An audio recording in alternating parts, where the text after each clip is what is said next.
It is finally here. Oh my goodness. We are finally watching the Kingsland of this huge KvK. 1093, 1960, 2489. Should be a fun one. Should be a pretty long KvK as well. Well, is there someone getting rallied right now? What is going on? Wait, what the heck? Starting off the stream with a city rally. Okay. Danger Zone. Troy, what's up? What's up? Appreciate everyone for coming through. There are a lot of people that are going to be streaming this, so if you're here, you're a real one. There was a city rally going on earlier, but it just got canceled. I had a pretty decent garrison. This is going to be a very interesting Kingsland. The timer is on the top here. 23 minutes until the pass opens. And it's interesting because both of the passes are literally right next to each other, so we could potentially see a Murderball of 960 2489 try to disrupt 1093 from going into this pass that they have over here, but it looks like we're gonna have some pre-Kingsland fighting from both teams, just murderballing up in front of each other yet again. Hopefully I don't lag as much as I did last time these two fought at full capacity, because that was almost unwatchable with how many troops, how many marches are out. What's up, Only Farmer? Only Farmer got your vodka ready. We could do a little bit of a map review in case you guys haven't been keeping track of the last couple of days. Nothing much has changed since the last time we streamed this KvK.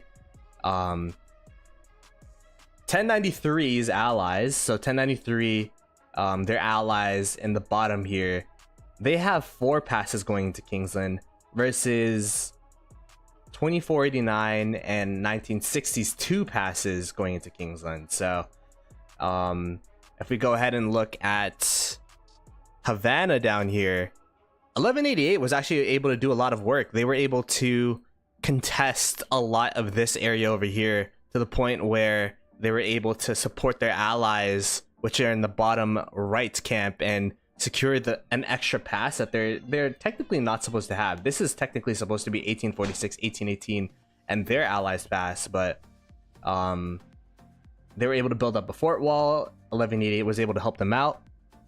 So now, at least from first glance, I don't. Is this 1 minute left? Is this Is this Greenwood? So Greenwood will have a fort next to this pass, but from the looks of it, it looks like they're going to be pass sharing with Greenwood. So 1818, 1846 is going to be pass sharing with their Greenwood allies here, which is not ideal. Ideally, you would have 1 pass per camp, but for them, they're going to be sharing a pass with Greenwood, which is also down here trying to push as much as possible. I'm trying to burn through this fort wall. So it's not going to be an ideal situation.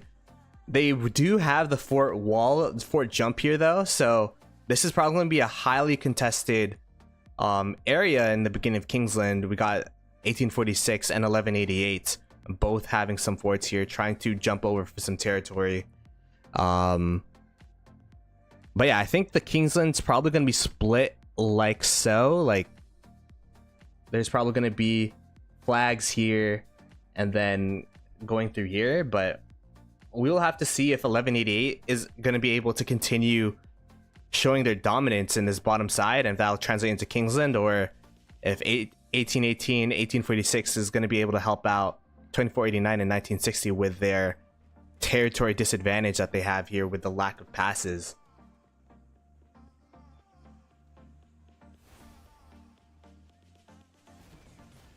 Just talk about the Canada team. Team Canada.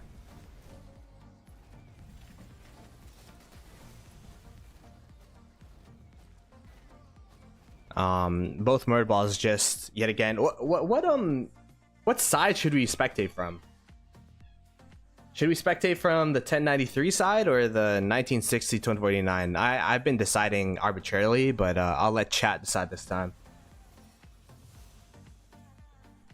1969, 1960.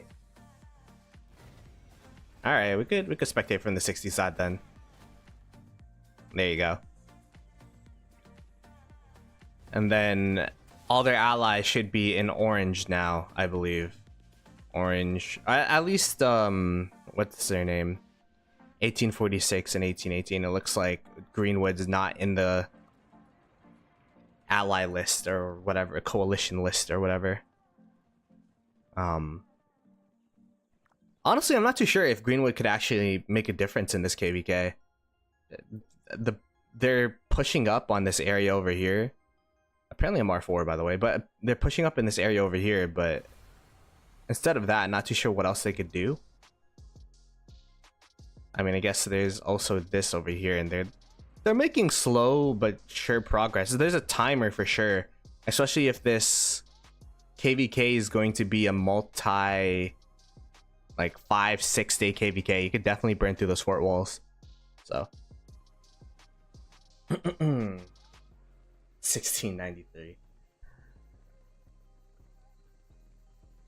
We got 18 minutes left until the pass opens. It's not exact. It's 19, so maybe like 50 seconds ahead of schedule, but I can only do it per minute. Can't do it per second, sadly. The timer app that I have here, but let's do a poll. Let's do a poll. Let's see. Start poll. Who do you think will win this game? 1093 side or 1960 2489 side? It was actually, I think the last poll was pretty 960 favorite. It was 60-40. The poll before that, it was like 51-49. But it's always interesting to see how perspectives change, I guess. How much things swing.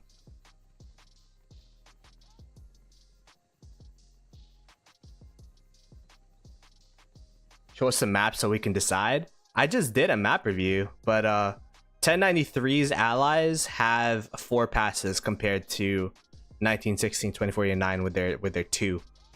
A recap is stalemated in this top zone, and this bottom zone 1188 was able to push 1846 in the first day, allowing them to control an extra pass. So I don't know if 1188 is able to beat 1846 and 1818 in a Murderball. It's going to be really, really tough, especially because they're going to be pass sharing with Greenwood. I don't know how much Greenwood would be able to help out with the water camp being able to get into this pass. I don't know, man. Lilith wins this KvK. I mean, Lilith wins every KvK, right? Shout out to Lilith for probably the millions they made this KvK. Yeah, and 1093 was able to stalemate this zone to the point where I think they only lost like 1 flag, maybe 2. I mean, overall, in terms of open field advantage, I feel like 960 and 2049 has had a slight edge. But I don't know, maybe that might be 1093 knowing that, hey, we have what we need. Our allies are winning in the bottom zone. All we need is to stalemate for Kingsland and go all out there, because you know, 960 2049, they're known as the whale of whale kingdoms. They're known as having infinite speed ups and resources. So a perpetual fighting against that kingdom, even though 1093 have a lot of whales as well, they have some more mid spenders. So you know, keeping fresh for KL is probably the plan for them. But and also with these outposts, it's super hard to burn any structure, any flag. Very costly to do so. So we were talking about zone 7 as the best case scenario, or the best chance for 916 2489 to win the KvK, just because, you know, by zone 7 the max tech conquerors will buyers will be max tech. or the whale conquers whale buyers will be max tech. Meanwhile, you know, there are a lot of whales in 1093, but there's some mid spenders, some low spenders in there as well. So the extra 3 days, 4 days, extra mountain warfare that they potentially bought might, you know, increases their power when 916 2049 already capped out. We'll have to see if that plays a role in this KvK or not, but we are going to Kingsland, so that's all behind us. 916 2049, we're not able to push out 1093, so now 1093 gets to have a good pass into Kingsland. Although the pass is always going to be under threat because of the 60 GT fort, 2049 fort that was built literally one flag away, maybe 2 flags away. The only thing separating them is this alliance fort. So there are a lot of range users this KvK, and I think that speaks to the utility and effectiveness of range. Range just trades so positively, and it's kind of different though from an Attila Takeda, which is seen as a selfish march, because there's AoE skill damage with Cordoba, so it actually does have impact on the Murderball. Oh, what? There's another rally going on in the city. We got Flavius with Heraclius versus Henry and Ashurbanipal. But yeah, I think range, at least for me, I need one more rotation of engineering commanders. Cordoba is really good. I kind of wanted to see what the next set of range commanders would be, or engineering commanders would be, before I start investing in that. But I mean, hey, there's a place where range commanders, if the strongest kingdoms in the game are using them, right?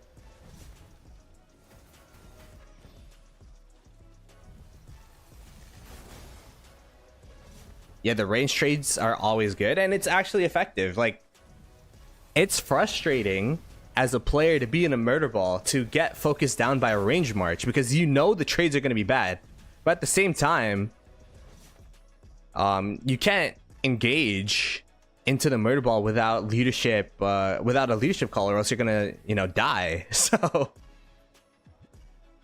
it's just like this frustrating scenario where now you're forced to move back your Murderball. It's an interesting dilemma. In lower seed KvKs where people are not as disciplined, I've actually seen Murderballs start because of range marches. Like, people just get so frustrated with range marches, they start swarming down the range marches instantly. As we start to see the Murderball of 1093, I'm going to simplify for this, just for my sanity. 1093 versus 1960, the pre-Kingsland fights. These two sides going back and forth right now. I think for 1093, the reason why they're fighting now is, you know, they get to control the narrative, they get to control when the fight is, they get to control that it's in between their territory rather than in front of their pass, for example. So now there's a bunch of buffer territory behind them. Even if 1093 is able to push, I mean, even if 960 rather is able to push, 1093 is going to be able to reinforce consistently over and over and over again. And if we look at the pass timer, there's about 10 minutes, 11 minutes to be precise, left until the pass opens. So they're going to be open field fighting for the next 10 minutes here. Let's take a look at the poll. It looks pretty 1093 favored this time. Interesting. Yesterday it was 960 favored. The day before that it was pretty even, and then now it's 1093 favored. So J Towers, yeah, J Towers is probably, at least for me, is the first person I know that it actually invested into range marches. So I mean, good for him that good for them that it is paying off. How's my white PC fund? That's only farmer. I have a pure black PC actually. Probably has the best gear and armaments for siege. Yeah. He's he's been investing that for a while. We could start to see the sad faces coming out. I actually think 960 and 2489 is getting pushed back here by 1093, at least in terms of the positioning of the Murderball. The Murderball started at around this midpoint. It is slowly shifting towards the 960 side, but there are a lot of reinforcements coming from 960 as well. Now and then now we can start to see the sad faces coming from 1093. So this is just pure carnage. I mean, just look at the sheer amount of sad faces. Even the Murderball is a stalemate. Yeah, it's always like the Murderball is crazy because usually in a Murderball you could kind of see the winner within you know, a certain period of time, but this KvK kind of breaks that convention because both sides just consistently pour in reinforcements like it's the last arc of a tied arc game. So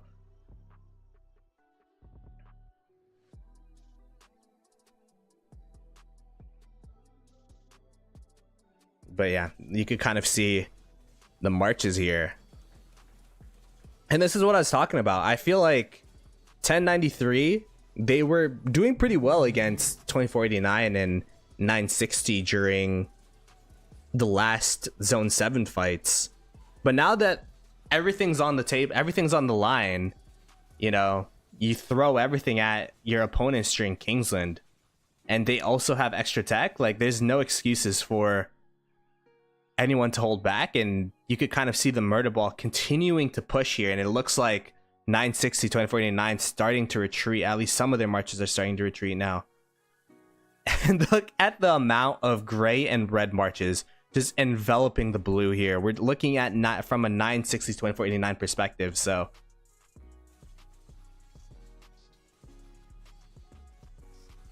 I'm sure both sides right now are exhausted with the amount of fighting. There was some peace, I think, before the pass open. Like, I wasn't really watching the KvK, but at least when I woke up, there wasn't any fighting going on. Barely any marches outside. But you know, usually during KvKs, you have this moment of like a day of rest. Both these kingdoms and both these camps rather have been fighting for like the past 3 days against each other. So you can see 1093 now pushing back. They see the reinforcements coming in from 960. They had 960 having a Murderball up, and they're like, hey, let's not put in our half health marches into the fresh Murderball. Let's start refreshing here and reballing up. So this has kind of been clinical from 1093. A lot of kingdoms will just keep pushing and pushing and pushing. You know, as a glorified KP chaser, I would probably keep pushing as well, but staying objective focused here. There is 6 minutes left until the pass opens, so it's going to be interesting though. Will 1093, or will 960 rather, choose to try to fight 1093 at their pass or in this area, or will they wait until Kingsland opens and start fighting when the Kingsland pass opens? It's kind of like there's usually not two choices to fight before Kingsland, but both these kingdoms or both these camps have ample opportunities to fight each other wherever they want to.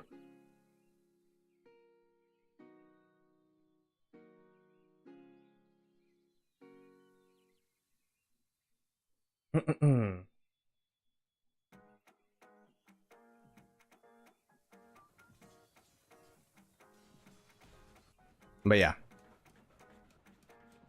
let's go ahead. Look at just look at the amount of marches here. I guess with the amount of people that they have, look how far some people are teleported up here. That's a pretty far walk to get into a fight. But yeah, looks like 1093's murderballing back up in front of their pass. And I don't know if I think 960 will push with the way 960 is positioning. They're probably going to try to push into here. They're probably going to swarm down the swarmers or something. Try to be as annoying and pesky as possible, because the most important thing when pass is open is going to be the territory land grab. So if you're able to delay that by even a little bit, it's going to be a win from 960. Like 960, they definitely want to get the flag down here. They want to deny the flag builds on this side as much as possible. Because they are in a passes disadvantage, so they actually have to play around these passes, and they have to what do you call it, gain some sort of advantage against 1093 to make up for the disadvantage that they have in the bottom side of the map. 1188 right now, there's no fighting on that zone, at least from what I've seen. 1188 has 3 passes in that bottom side Panther, so they're doing really solid.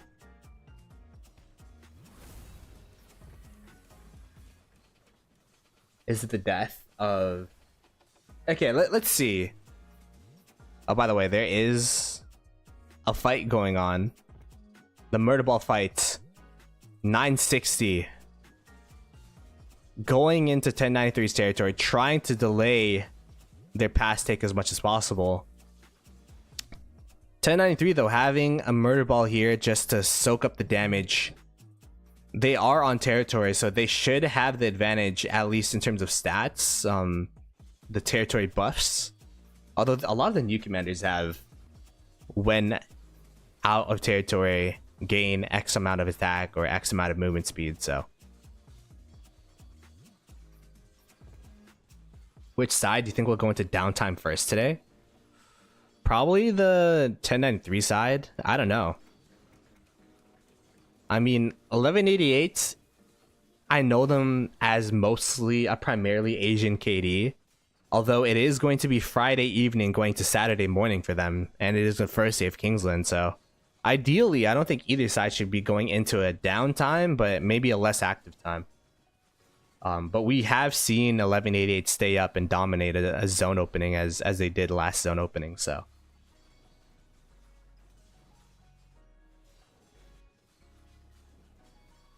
KL too small for downtime. Yeah. It is a pretty small KL, which is crazy compared to the last Kingsland that we played.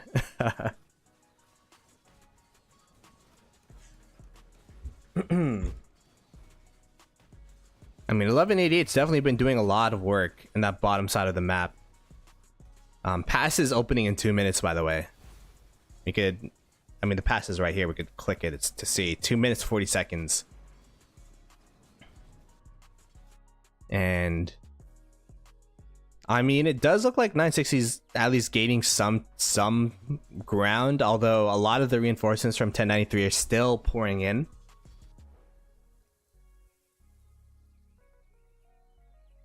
I just imagine how tired each of these players are fighting for 3 days, and then I mean, they're probably not tired as of yet, but they're gonna have a couple days of Kingsland as well, so.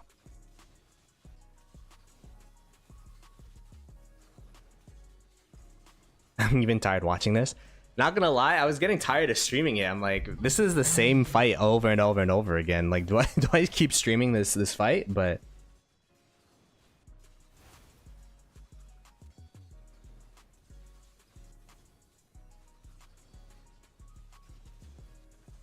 I'm sure both sides have saved up in terms of like their accounts, but there's a mental aspect to Rise of Kingdoms as well, where you know, you do this, you fight over and over and over and over and over again, multiple hours at a time. Hopefully these guys are rested, hydrate, get some water. This is gonna be a long stream, so.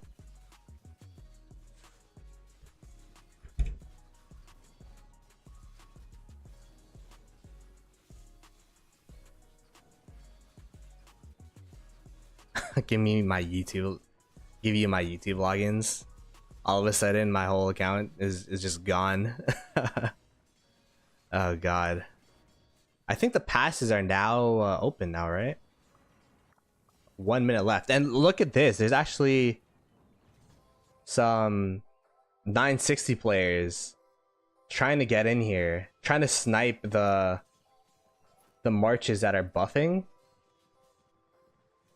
I'm guessing they got in here via a rally. There was probably like a Barfort rally of some sort or a city rally of some sort. Attila being the rally captain, and then they just got some cavalry in here.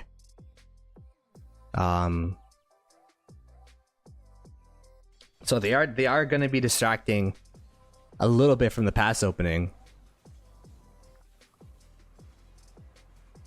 Like you could see the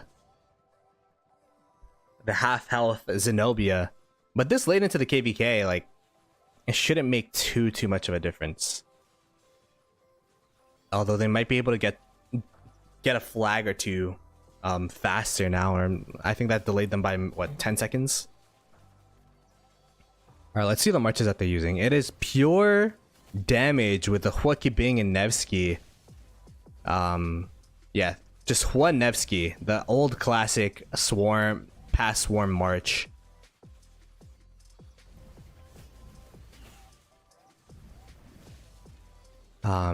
Looks like they are uncontested as of now. Let's see how 960 is doing on their side. 960 with the debuffer march here with Boudica, with Herman Prime. And keep in mind, these guys were not, at least from what I saw, not harassed in terms of marches attacking them. The pass is going to be taken by them. Were they able to get it faster than 1093? It looks like they were, by a little bit. So I don't know if that was the Boudica with Herman diff or if that was the harassment diff, but they were able to get it down faster, the flag down faster. Perhaps they weren't able to get a flag on this side, but they do have the flags down on this side. So now everyone's scrambling. There's some people on this side still murderballing up, but everyone else that's healthy is now going to Kingsland for round number 2, at least, of today for the murderball fight. Let's go ahead and take a look at the rest of the passes here, and this is going to be a very interesting area here. If 1188's able to cut off the wall jump from 1846 on this side, it's going to be so bad for them. But you know, WIB having a great wall jump, but it is pretty aggressive, at least in my opinion. I think the pass is closer on this side. We'll definitely keep tabs here. Everyone random porting into this zone, just trying to get the best teleport spots possible. 1188 City at the perfect position, literally right where you need to be. You want to start filling those flags as soon as possible so that you could start burning these WIB flags. Looks like there's a 960 player in that area, but or Earth Camp player. As we get back to the murder balls here, honestly, the murder balls are just a supplementary part to the Kingsland opening. It is the most exciting part, I understand. Like, you always get, at least most players always get swept up in the murder ball fighting. But the most important thing is filling these flags and building up territory. At least with the opening, with the 960 able to get that pass first, like, they do have a flag advantage in terms of build time. 2 minutes here versus, you know, 3 minutes there. So a minute difference in terms of build time. Not that'll make too much of a difference, but it is notable that they are getting their flags built first.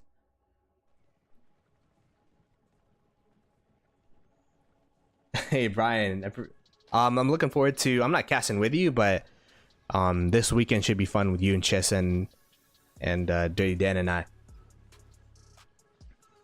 Is 61 ally of 1960? I believe they are, yeah. 61 HX.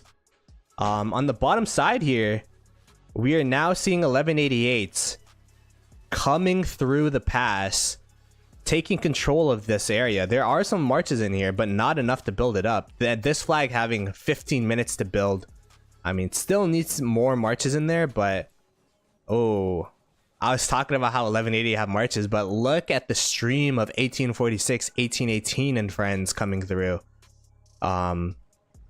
Again, this bottom side, they only have one pass. So water camp right now, oh no, not water camp, Greenwood right now, the bottom left, which is 1960s allies, are not in this zone right now. So it is going to be a water camp and whatever. What camp are you guys? Anyways, it's going to be 1188 and their camp, as well as water camp, versus 1846, 1818 and their camp over here. So I would expect 1188 and their allies to be able to win this Murderball fight, although 1818 and 1846 are streaming through here. The bulk of the Murderball still coming through for both sides, but it looks like these guys are not interested in murderballing up. They're like, if you're there, just start fighting, start smacking, because it is true, 1818 and 1846 are desperately trying to get into this flag. It looks like they were able to get in. There's 3 minutes left on that flag build. This flag still has 28 minutes. And I was talking about how important it is to build these flags. 1818, 1846 didn't have open field here, but they're building the flag faster than 1188. And I feel like 1188's side is not prioritizing the flag build, but going straight to the murder ball.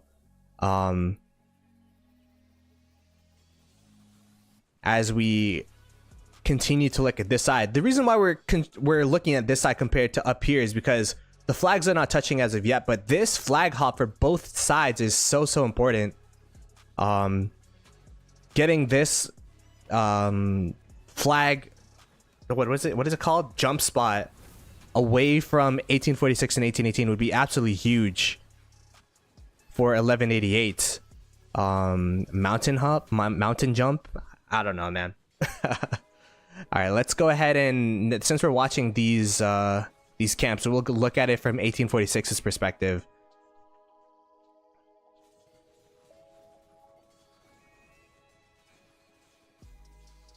Two minutes left on the 1188 flag, so they're definitely going to be swarming this flag down for sure.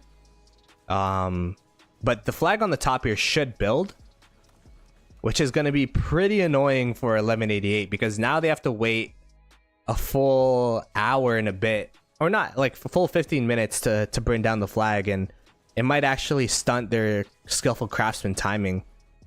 But 1818 and 1846 being the two Imperiums versing 1188, but 1188 and their allies have been able to win these Murderball fights against these two Imperiums. So let's put up a poll, actually. Let's see who does chat think is going to win this Murderball. Who is going to win on the bottom side? 1188 and friends versus 1818 / 18486 and friends.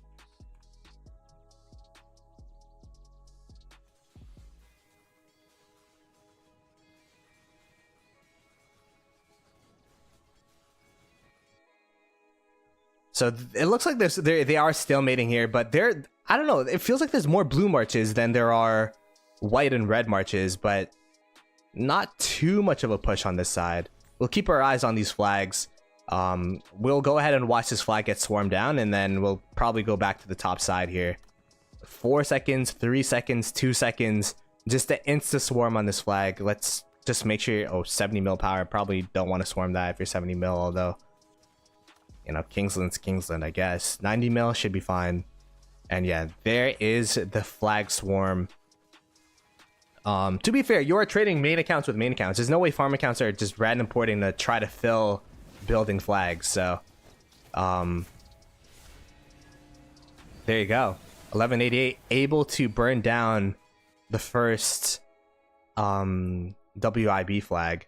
As we go back to this top side here, the flags are now touching on this area. We got 1093 actually gaining the advantage up here. We'll go ahead and look at it from their perspective. Again, shout out to Lilith for the spectator changes, because this is way easier to watch KvKs from. Yeah, the Nevsky Garrison, not the best in slots for sure, but I mean, 1093 able to just hold on 960 territory. 960 2049 territory, or 89 GT people have been calling this camp. I'm guessing this flag's already burning. No, the flag's not burning. Interesting. Looks like both sides are just focusing on building some territory here. Is this a half flag or? Interesting.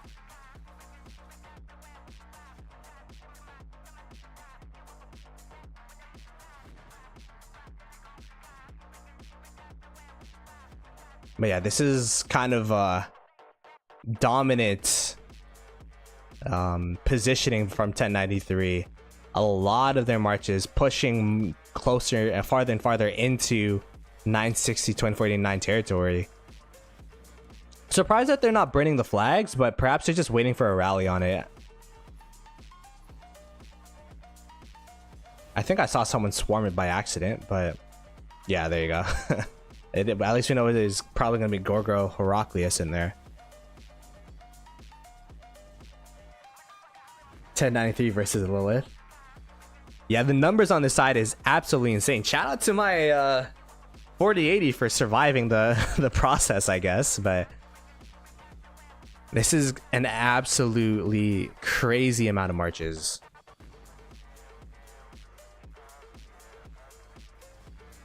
By the way, I'm going to end the poll. It looks like 1188 expected to win that bottom side that we were watching earlier.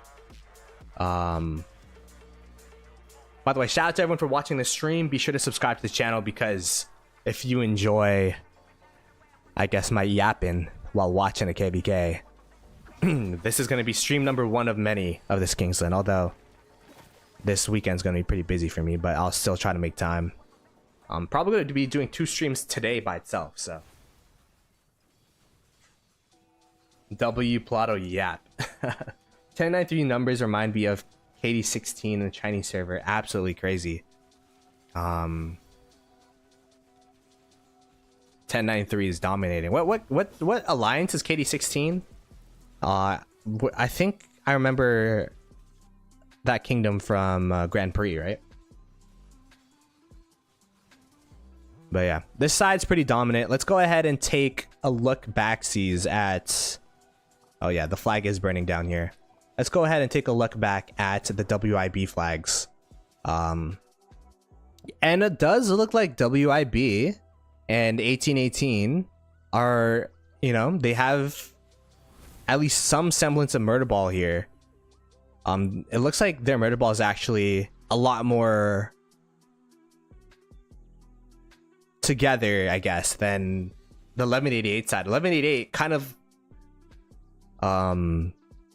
wrapping around the Murderball here, not too I guess disciplined. It's a thin line here where if 1846 just pushed down on one side, it's gonna collapse. So but it does look like 1846 is not pushing down on one side. You could look at the amount of sad faces coming out from 1188, although, you know, we weren't keeping track of this Murderball in the beginning, so perhaps this is the result of 1188 winning a Murderball, staying, and then 1818 and 1846 cleaning up with their reinforcements. But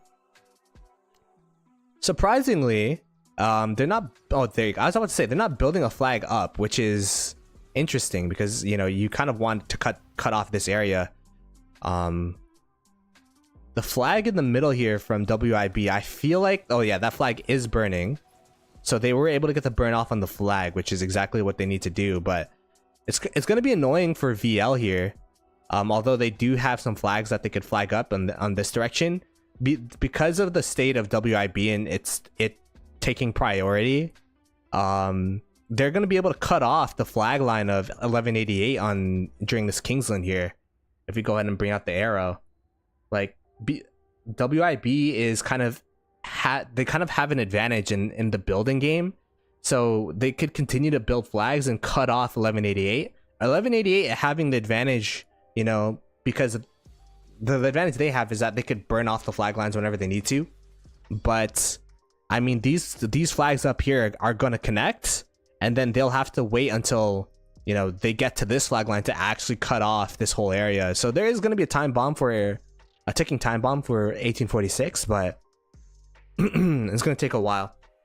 It looks like 960 and 2489 on the top side, with their reinforcements, able to push back the 1093 Murderball, but 1093 able to burn the flag that they needed to. Or what? Wait, what flag did they burn actually? Oh no, this is the same area. It's just even further. I thought this was 1093 and I thought this was 960, but no, not, yeah, 1093 is even deeper into the Murderball. Apologies there. And then the flag is still burning on this side. It's pretty surprising that the 1090, oh my goodness, they have more people here, which is crazy. I think there's a 960 player trying to swarm down, or 2489 player trying to solo this flag, but I mean the flag is getting pretty low. 1093 is gonna have to fill that, but yeah, there you go. They were able to fill it up. Good attempt to delay the flag build. At least there's gonna be some, the timer is, you know, at least gonna go down because the flag's not full, but it's not gonna make too big of a difference. Just pure dominance from 1093 on this side of the map. At least it looks like there's just marches everywhere, to the point where I saw this Murderball here, I'm like, oh shoot. They're getting pushed back, but nah, they just pushed further. But yeah, now you can see the Murderball having a retreat call. But yeah, this side of the map is looking very dominant for 1093. 1 minute 50 seconds until that flag builds. How much for that one? 3 minutes on that flag. So at least 960 will be able to continue to have this flag advantage. Both sides of the 960 side able to build flags a bit faster than their opponents, cutting off the territory gain of 1188 and 1093. Because if 1093 and 1188 were able to cut off the flags as well as have open field advantage, this KvK would honestly be wrapped. So in a couple, like, you know, it'd be this would be a really fast Kingsland IMO. But let's see. 93 will always have more players, sadly. Even in their downtime, they can hold.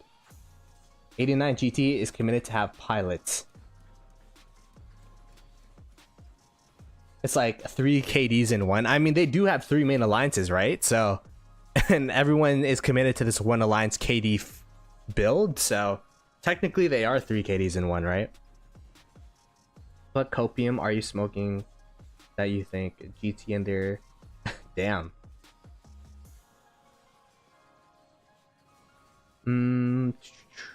Greenwood's out of KL. Yeah, Greenwood's not even in Kingsland. That's one thing we didn't even bring up. We brought it up in the beginning of the stream, but we were talking about how, like, Greenwood's literally a non-factor right now. All they could do is burn down the forts that they have built up and be a timer for well, they're even sat facing out. I'm not too sure what's going on here. Oh, they're probably like by the pass. Yeah, they're by the pass trying to that's pretty interesting. They're by the pass trying to delay reinforcements, but they're getting sad faced. But at least it's a delay, right? But there's gonna be enough territory where they won't be able to do that anymore as the territory continues to get built. But I guess that explains why some of the reinforcements are pretty late, or are kind of half health by the time they get up to this front. Yeah, BR-58 is built for a fort jump, but they're prioritizing the flag build through the middle here. So yeah, I think they're positioned to get into Kingsland, but they're not prioritized to get into Kingsland, if that makes sense. They did a battle of attrition last time, but they lost. I think the biggest reason why people believe that 960 and is going to win is because they have 2489 in their camp, which is seen as, but at best, the 3rd best kingdom, at worst, the 5th best kingdom in Rise of Kingdoms right now. So you have the best kingdom in one camp versing the 2nd and potentially 3rd best kingdom in another camp. 2 max tech alliances, Max Tech fully whaled out alliances. But you know, 1093 just showing numbers, showing their numbers right now. Although the Zhuge Liang garrison is getting swarmed down, and that is a 1093 flag burning in Kingsland. But it does look like it is because 1093 are focusing other parts of the map right now. And the thing about having so many players is that you'll need a lot more teleport spots, and a lot of the reinforcements are walking from a very, very far ways away. 4-minute walk. This guy's walking home, has 1 minute 30 seconds to walk home, and then has to make another 6-minute walk back. So I think that is playing a factor to 1093. Once their Murderballs together are actually able to win against the 960 2049 Murderball, but it takes a while for that Murderball to get together.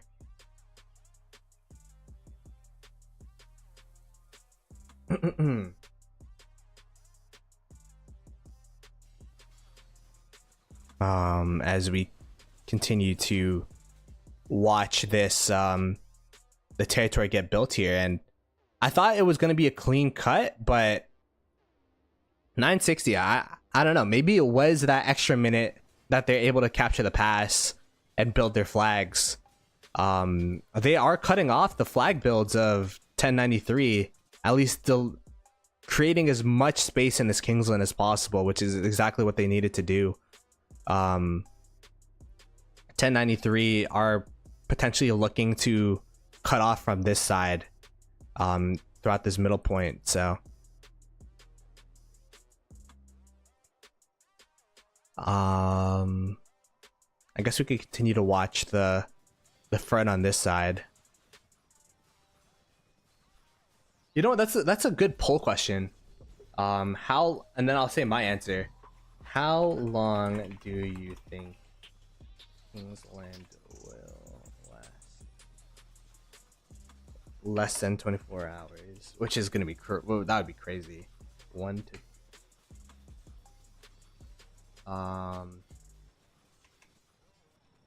to 2 days. We have 3, 4, and then we'll have 5 plus. Stonks. Hey, Redline. Wait, Redline, aren't you in this KvK fighting? How's this guy in my chat? But appreciate the 20 months, brother. GG's in the chat from my boy Red. Greatly appreciated, and I'm wishing you guys nothing but the best. I don't really have any winners or losers, or you know, who do I prefer to win, because you know, I know people from both sides, but I mean, Red's my boy, so maybe I'm a little bit more 960 favored. And he's also a member of the channel, so.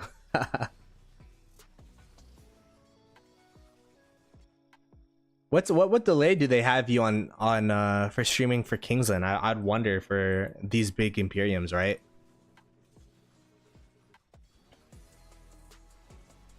Like I love streaming my own KvKs, but I hate streaming with delay. It's kind of a buzzkill, you know what I mean? We got a little bias from my boy Red, yeah. But I think they'll have to rely on this bottom side, 1846 and 1818, to continue building out their territory. Although, wow, wait. Oh, actually, no, it's from the past. That's why. 1188's able to build a blocker of their territory here. At least able to stop the growth of the 1846 territory. And this is why flags are so, like, building flags is so important in Kingsland. Honestly, like, if you're F2P low spender, the best way to support your kingdom in a Kingsland fight is just by building flags. Like, you can never have too many flag builders. That's all I'll say. No delay for me anymore. Oh shoot, really? You guys don't have to fight with delay? Damn.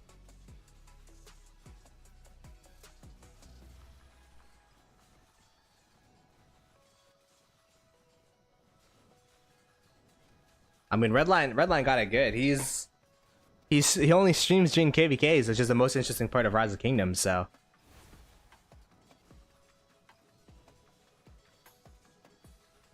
1093 trying to get back on their territory. 960 actually having a huge murder ball, denying the builds of 1093. You could see the stream of marches coming from the pass. This is a good play from 1093. I mean, from 960, because 1093 had to re-murder ball up from the first murder ball fight, and that's how long it takes. By the way, that's how long it takes for some of these marches to murder ball up. I'm actually surprised that 1093 is engaging in this fight when majority of their players are still coming through the pass. But you know, time is of the essence when you have skillful craftsmen, right? So they're like, hey, even though we don't have our complete mass of players, we're just gonna fight into this murder ball, but this is gonna be playing into 960's favor here.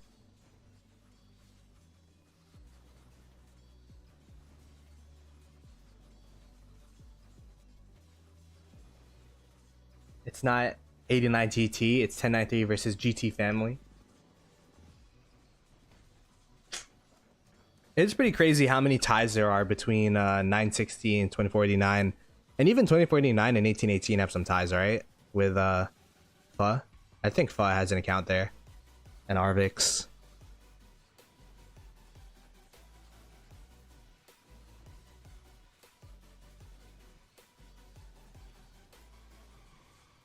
But yeah, look at this. 1093 struggling against the 960 murder ball. And the reason for this is because we were talking about how 960 I feel like they're a lot more mobile. What I mean by that is for 1093 it takes such a long time. Like, you can look at the sad faces here. I mean, 1 minute's not too bad. 2 minutes, got 2 minutes. Like, these are sad face marches taking 2 minutes to go home. You could estimate that, you know, walking back would probably take six minutes. So like 1093, they have to get like a certain number of players before they could actually fight the 1093 of the 960 murder ball. But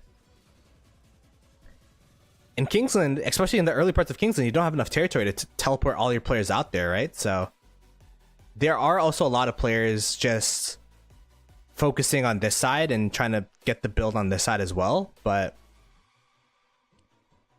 the omnipresent 1093 that we saw literally 10 minutes ago is looking pretty rough right now. But yeah, you could see 1093 having the call to, this is just a meat grinder for 960. We're just getting destroyed in this area. So let's go ahead and focus on our flags, try to build some more territory so that more people could teleport into Kingsland. And then once we get enough people into Kingsland, we can go ahead and fight 960 is probably the plan for them. Let's see where the fighting is on this side. Wait, where's the murder ball here?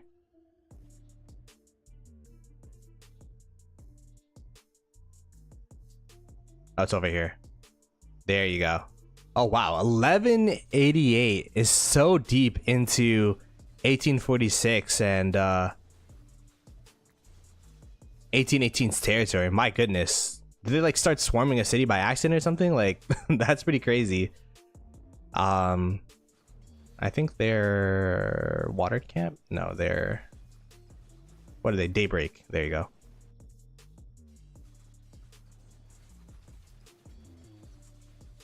So they're gonna be swarming down the double C garrison flags over here. And this is what 1188, I mean, this is what 1093 is looking forward to, honestly, is they see how dominant their allies are in the bottom side of the map. And all they're hoping for is that they stall out 960, 2489, maybe perhaps even push. I mean, they do have the ability to push against them as well. But all they really have to do realistically is stall them out, and then 1188's just been able to beat 1846 and 1818 in straight up Murderball fights whenever they're on their uptime, so.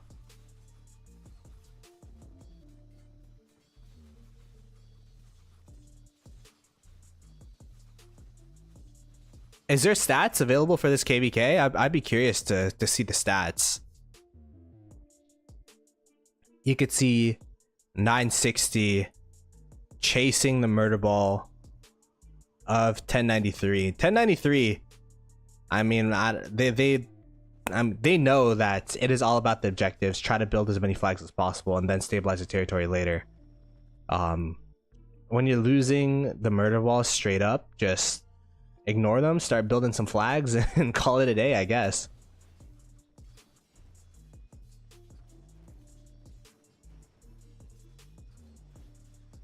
Yeah, Pro Kingdoms. Yeah. I remember during that huge KvK Pro Kingdoms was clutch.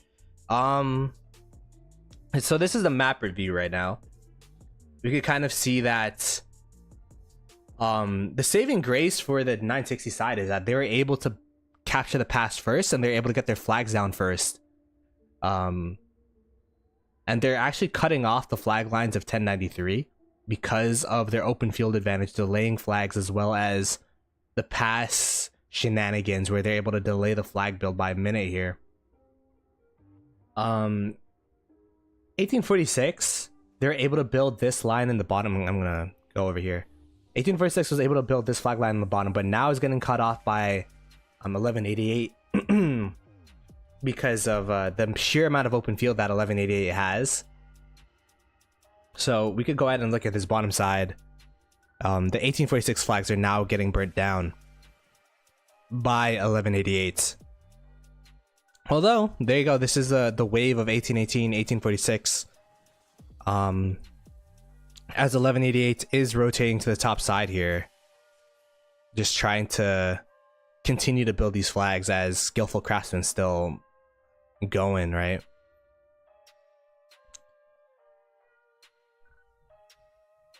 I see how long people think Kingsland's going to be.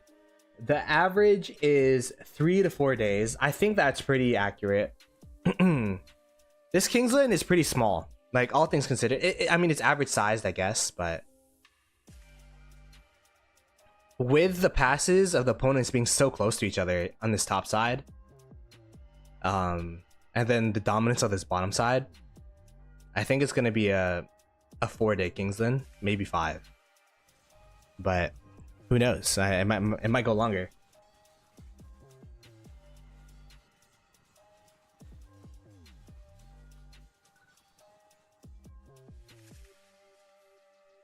Oh, they're coming from the back here.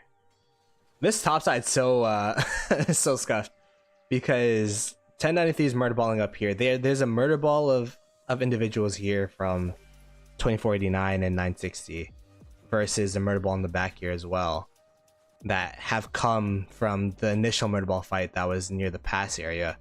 The thing that's tough is, oh, there you go.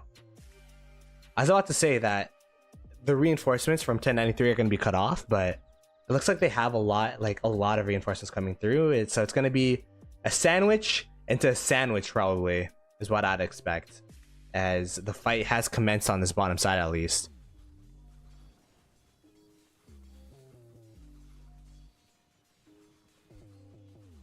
Gets pushed back to their passes over free GT. That's definitely the win condition for 1093, is that 1188 is able to push super heavily.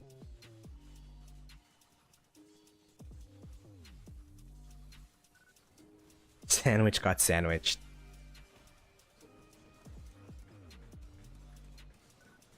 Ooh, that'd be a crazy debate, right? Like, who would get the star in this KvK, 1093 or the 1188 camp? You could say that 1093 wouldn't. I mean, first of all, we don't even know who's gonna win this KvK. But I mean, 1093 is the only kingdom that could hold back 2489 and 960, right? So, but at the same time, if 1093 didn't have 1188, then this KvK would have been Jover as well, right? It's a tough debate, but I think you just go down to stats, and if you go down to stats, I think 1093 would have more stats than the 1188 Kingdom, but I don't know.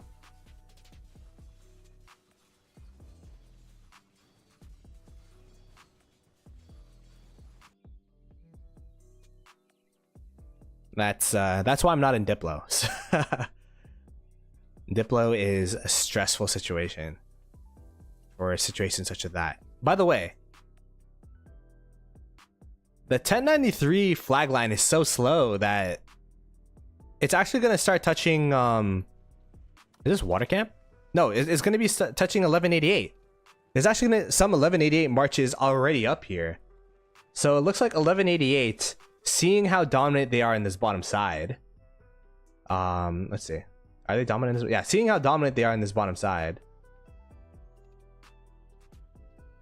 are now starting to send some marches to stunt the flag lines of 960. Like, this is going to be 3 minutes until this flag builds, 1 minute until this flag builds.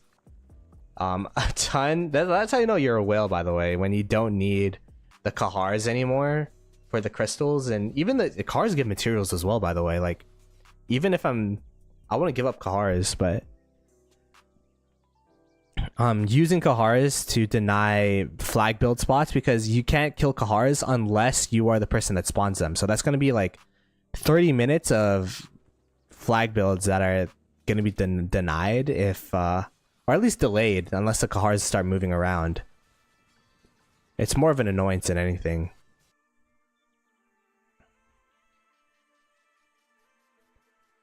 Look at the amount of sad faces coming out from 1093. And honestly, I'm kind of surprised that 1093 continue to go into these murder balls without balling up first.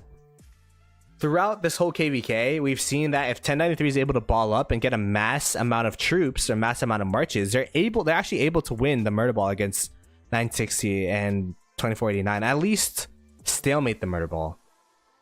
But when they go in one by one, such as this, that's when they start losing the murder balls slowly but surely.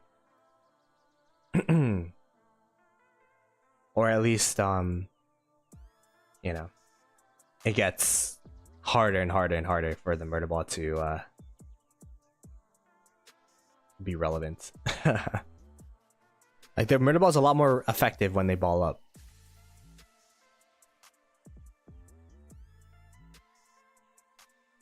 Spotting Kahars as Giga Chad, 100%.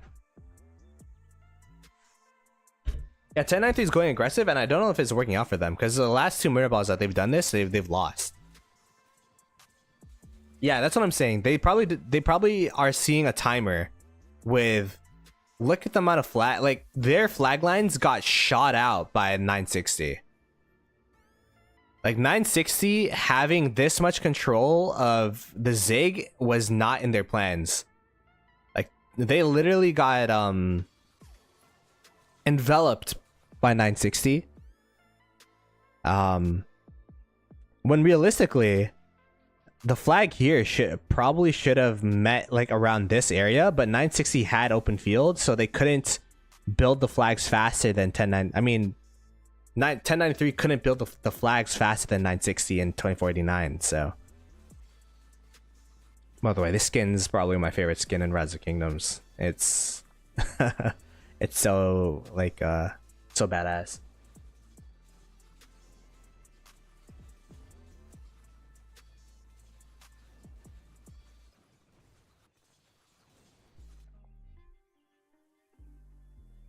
Yeah, I don't know if 1188 actually have a gateway to touch these flags. Yeah, I don't know if they have like a space to build flags there. So, actually, big brain play for summoning that many Kahars. Hopefully, you could chain them before they die, but I don't think he cares, honestly.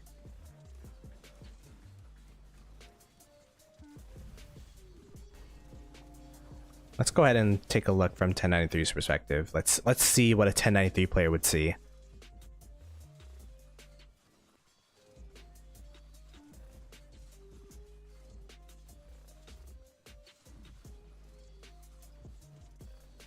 I mean, all things considered, at least the Murderball is like stalling out the 960 Murderball.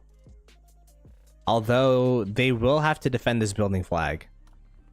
There's 2 minutes 30 seconds. This flag's about to finish in 40 seconds.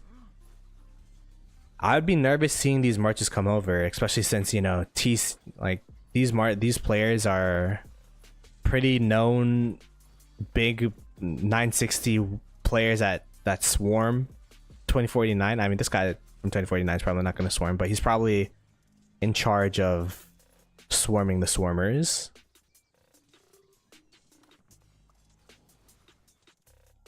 And it looks like, yeah, there you go. 1093 seeing what's going on. Full collapse onto this flag. Full collapse onto this flag.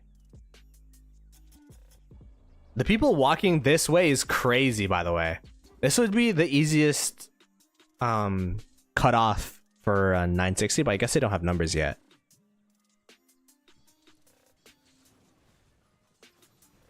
I could just imagine the VCs just go to the building flag. Stop fighting here. Go to the building flag. Oh, they're swarming it already. We got Eleanor Garrison. Eleanor will have to come clutch here. 1 minute 20 seconds until this flag builds. Getting swarmed down. Remember, a building flag could only get filled by 1 march per person. But if there's enough, if we're talking about sheer amount of people, 1093 should have enough people, but will they be able to get here on time? Eleanor getting swarmed down. I mean, this is going to be very painful for the swarmers, but if they get the flag down, it'll be worth it. We'll keep our eyes on this flag. 49 seconds until it builds. The reason why the timer is fluctuating is because as the flag is getting swarmed down, so is the amount of marches inside building the flag. But 30 seconds left. A lot of open field from 1093. Although there are still players storming the flag, I think this flag's probably going to build. I mean, the fact that the 960 2049 marches are swarming to sad face is actually going to be absolutely horrible for the trades. I guess not that they care during Kingsland, but I'm telling you, day 4, day 5 of Kingsland, even if you're a whale, like, you're going to miss those troops that you lost on the first day. But that's going to be a big hold from 1093, allowing them to at least not get completely cut off from 960. And this is going to be the flag lines. This is going to be the flag lines of the KvK to start off with, at least. All the territory has been gained. I look at the pass opening of every single pass as kind of like Civilization 6. Just trying to build as many cities as possible before someone forward settles you. It's the exact same scenario where you want to get as much territory down as possible so that your opponents can't get it.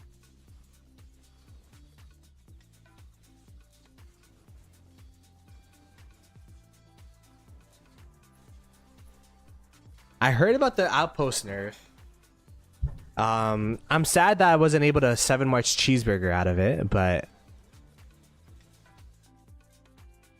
I mean, it shouldn't make too much of a difference. It'll only just make farm accounts less prevalent, I guess, because you have to you can only put 1 march per thing. I could imagine 5 marches of farm accounts just in a outpost. Like, you could see how that's bad game design, right? But I don't know, adjusting it mid KvK is kind of weird.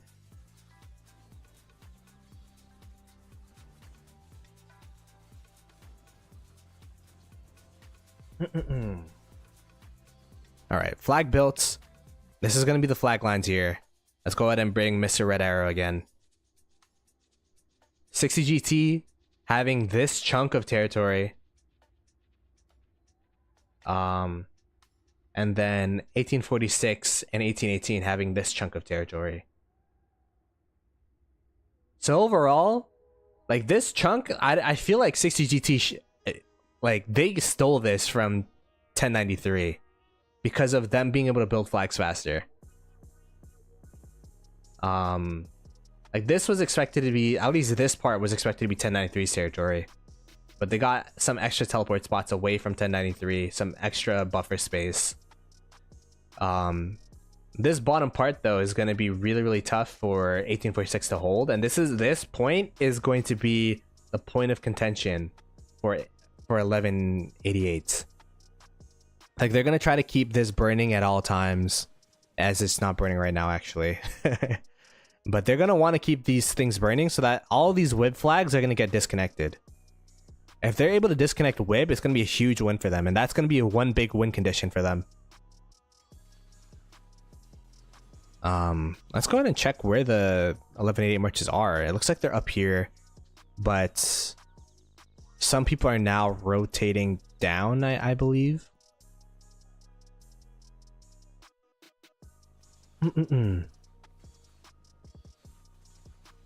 How are allies doing? You can't look. Yo, Red, they're doing okay. They clutched up by being able to build these flags in this part of the map, but they are pretty exposed once this flag burns, and then there is going to be some cuts that are going to be made available, perhaps. But overall, they're doing okay. There's just so many fronts from both sides. They have this front, they have this front, and they have this front. They have 3 fronts for 1188. And then for 960 and 1093, they have this front and they have this front. They have this front. They have 3 fronts as well. Technically, they have like 4, 5, 6, but these are not going to be priority for a while. Yeah, I don't think either of these guys are burning the forts. Although, imagine the play of burning the 960 fort so that they would not, this would all get disconnected. Like, that'd be pretty crazy. But the thing that's interesting, because both the passes are so close to each other, it also means that the cuts are very close to each other as well. So once 1093 is able to stabilize this territory, and it does look like there are some 1188 marches coming to help out 1093, which is surprising. I feel like 1188 should just stay on the bottom side, but once this territory gets stabilized, I think both sides are going to see the importance of this side of the map, this part of the map, and just cut the outer lane here, because they're literally like a couple flags away, and this is going to be super highly contested. As we continue to watch, I'm going to watch the WIB cut.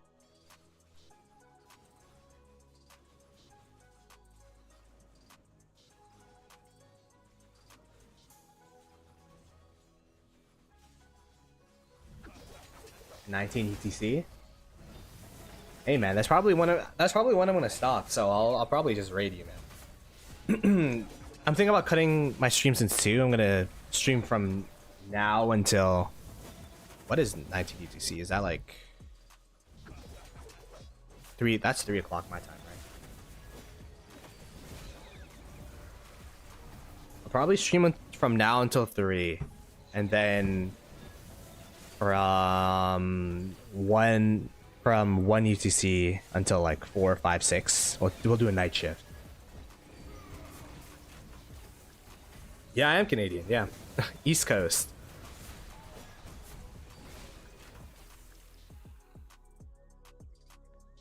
Now this is where war leading is going to be very important for both sides. Oh, there's a building flag here, so perhaps that's why they're like, all right, let's focus down this area. But 1188 is getting pretty split. You know what I mean? 1188's been able to win the straight up murder balls, but when they get split, it's been pretty dicey for them.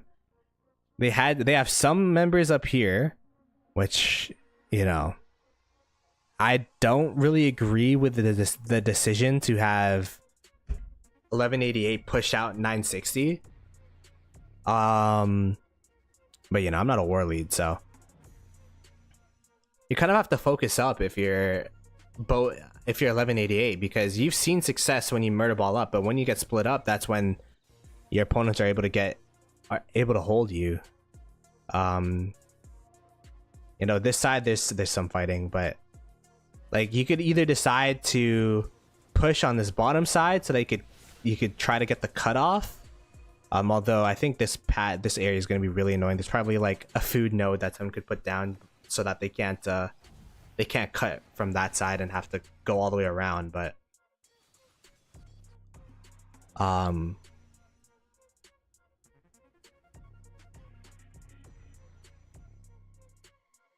is everyone going down? Oh, there's going to be a build here, so they're going to try to get rid of the flag.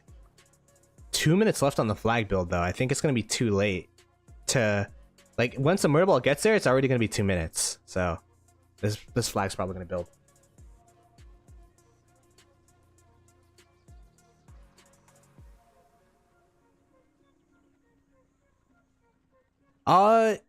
It is true that, like, yeah, you could... I don't think it's the first hour. It's once the territory goes down, you start focusing down which side you want to, which side you want to focus down. You know what I mean?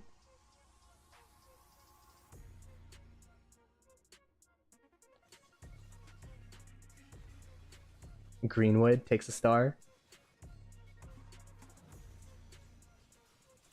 Because there's not going to be any enemy progress because the flags are built. So then you try to make your own progress, but I don't know. Like, I feel like the troops that are allocated up here could be allocated elsewhere.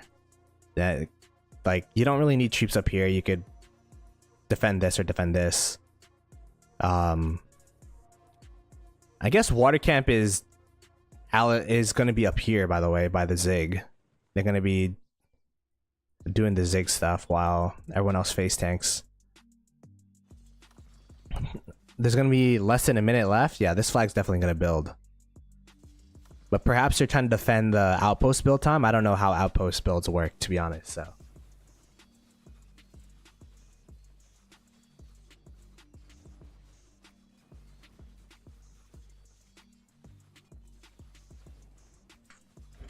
Yeah, 89 could enter in... They're in the same camp, so they could enter each other's flags.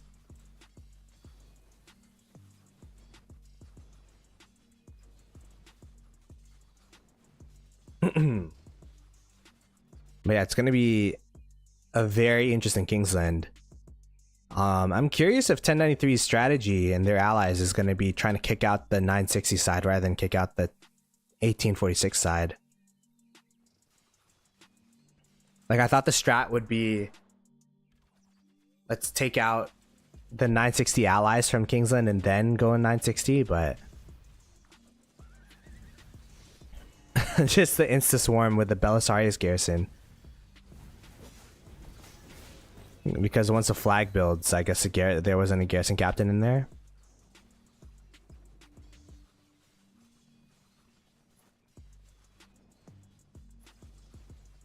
It takes an hour. How long does it take a flag to burn? Like an hour, right? I actually forget. Left past 8. This one?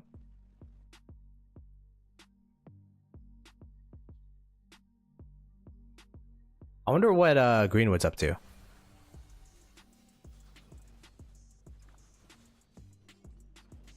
Greenwood's just like in the middle of enemy territory, just chilling. I mean, that's cheeseburger galore right there. If I was water camp, just cheeseburger Greenwood. Oh, there you go. This is what I was talking about. This is 1188 focusing up on the cut here. Like, I feel like cutting the WIB territory would be so huge for them. Like, this is so much territory that WIB have.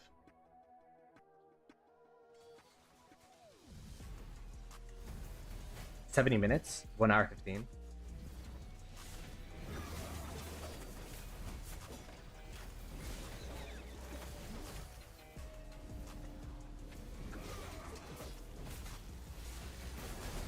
Penalty side will focus on 89 GT because 89 GT is the only way that side could win. 89 GT collapsing to 93 at the pass is the only clear condition.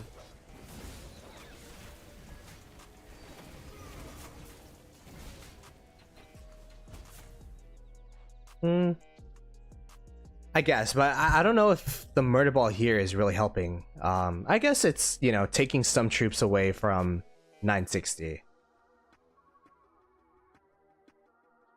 960, by the way, just having these aggressive flag builds over and over and over again. You know, perhaps you guys are right. Instead of looking at your own win condition, it's taking away opponent's win conditions is 1188's play here. Because I was under the assumption that 1093 would be able to hold off 2489 and 960. At least hold their flag lines, but you know, some of them are burning, so. It's like the safe play where you at least send some troops here. You know, you make it so that they don't have a full frontal. And maybe it's also a morale thing where it's like, hey, at least our allies are helping.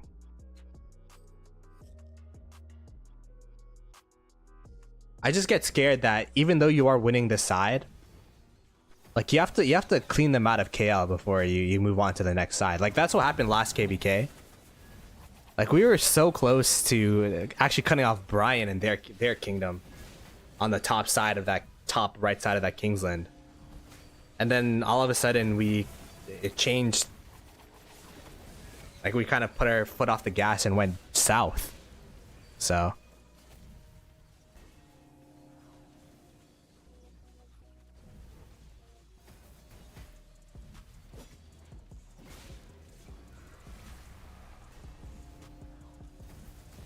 yeah, I mean the north side is a lot more contentious than the south side for sure, because the north side, oh, they're swarming down a flag. Dang. Okay. Oh, 210 million power. Yeah, you could do that. You're chilling. Get your dead goals, brother. And it was a good attempt, honestly. Half health. Perhaps they would fall asleep, get a free burn. If I was a whale, I wish I could do that stuff. By the way, subscribe to the channel, like the stream, send it out to your homies so that I can do stuff like that. I am a full-time content creator, so it would help a lot. Anyways, we could go ahead and... The reason why the north side is a lot more contentious than the south side is because the north side's pass are right next to each other, which is true. So even if 1093 lose like a single flag, that's going to be a lot of progress going towards the pass, which is going to be absolutely like detrimental to them.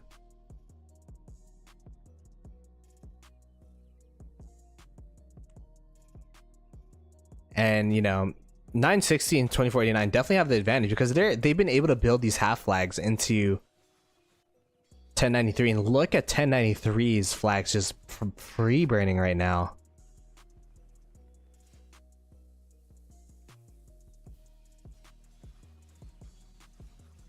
I'm also a full-time Pokemon Go player. I will say I've been doing every raid hour this week, so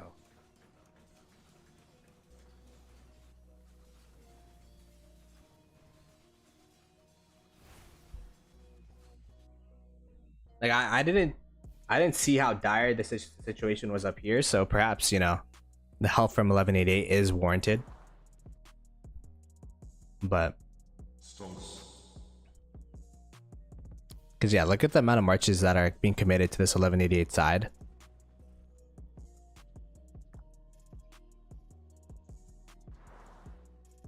I don't know, guys. I was looking.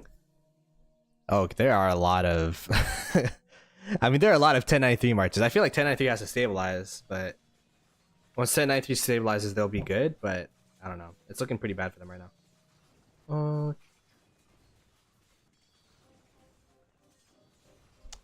wow, there's a.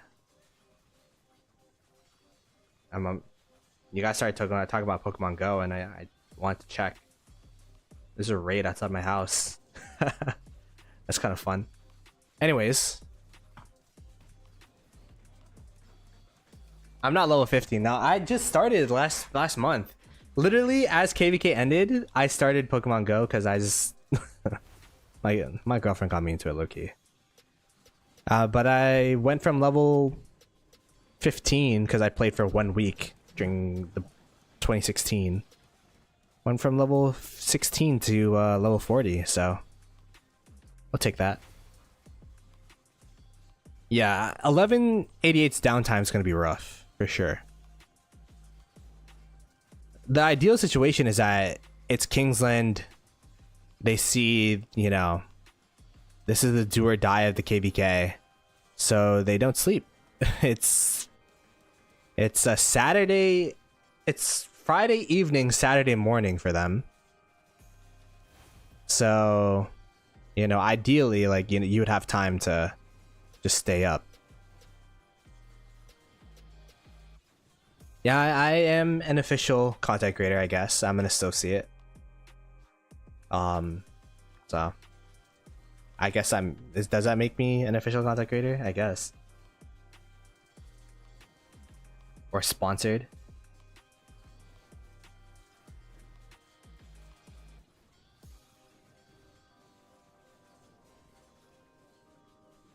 No one's gonna sleep this weekend? Yeah. Including myself. We're definitely gonna be streaming this as much as I can. Although, you know, we're talking about Pokemon Go. Go Fest is this weekend, so might be evening streams.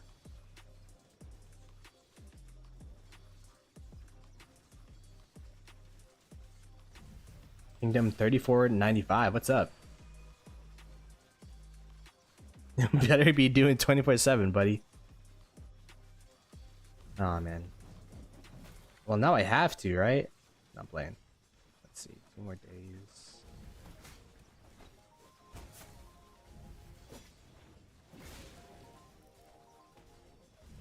But yeah, we could see the Murderball kind of collapsing into the 60 GT line. Not too sure what the plan is for them here though. Like, they got the flag burning. I expect them to rotate probably.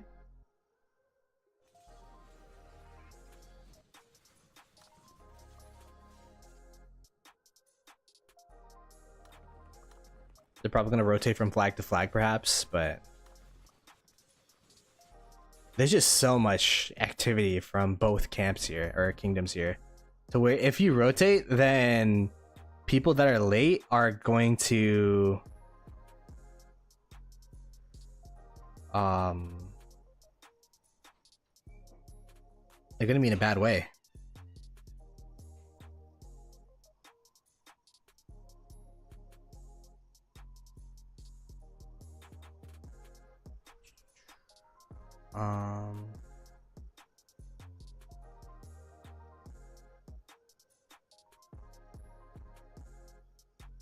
It's still going full time. Go, how are the plans going? It's going all right.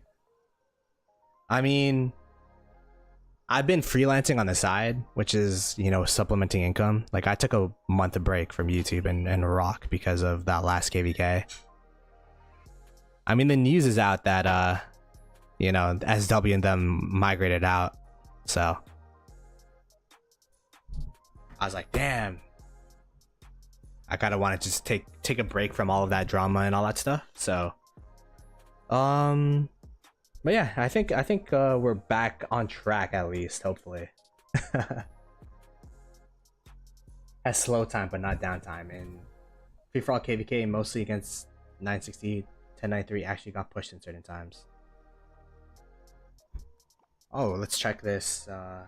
These chords. 536 591. Oh, they are building the flag.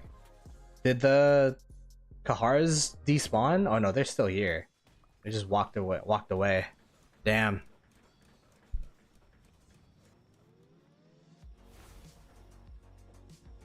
The Kahars walked away.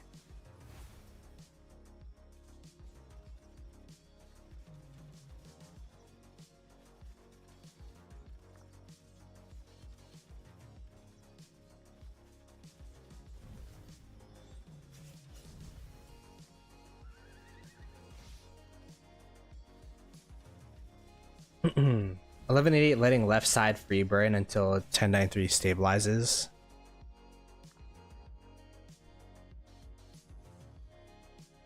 You mean the right side? Are they letting the right side free burn actually?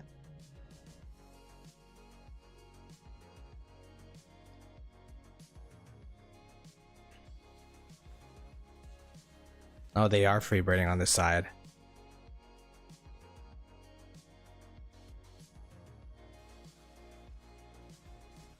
Oh my. At least they're burning on this side. They're holding the cut points, which is what they need to do. Ooh. Oh no, that doesn't matter anymore because they have the flag near the pass. Okay. Smart.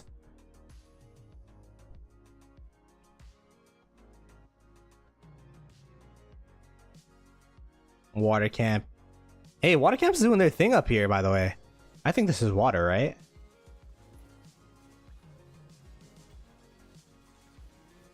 $39 is water. Am I wrong? Or is this water camp? I wish I could click this and then it shows what camp they're in instead of just the alliances. I think 39 is actually 1188, yeah. They are. Well, at least water camp's up here doing stuff. Surprised they're not burning the flags though.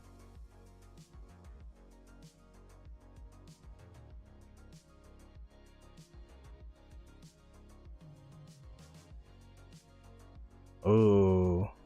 1093 getting pushed back. Yeah, they definitely need to stabilize because these flags burning for them is not a good look. It's not a good sign.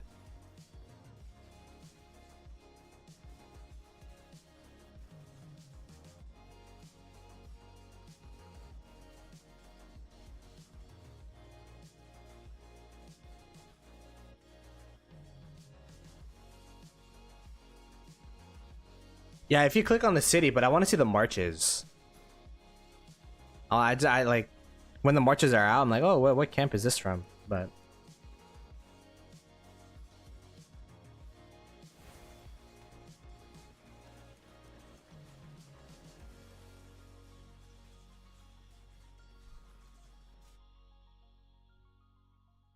yeah, this is.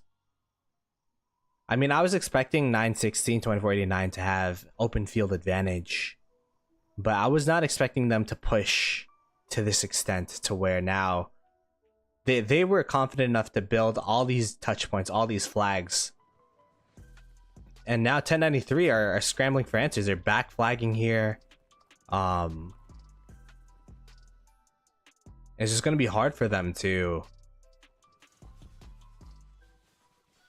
get some territory down. And the thing is, if you don't stabilize, you're going to get less and less territory. I'm sure they're building some flags back here for some TP spots or whenever they have available. But like, it's going to get more and more rough for them as the territory shrinks and shrinks unless they're able to stabilize this top side here.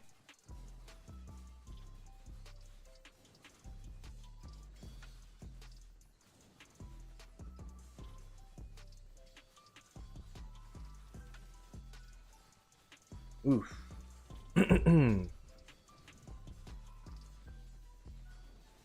They're building at the lower zone 7. Oh, right here. Oh wait, they could get in here? How'd they get in here? Oh, wait, they got the past 8. That's smart, actually. I was looking at past 9. I'm like, wait, past 9's so far away. But no, they flagged down here. They got some territory here at least. So even if this past 8 gets taken, it's not going to be the end of the KvK for them. But it's going to be very, very tough. I mean, we've seen 960 win Kingslands where they've had a pass disadvantage.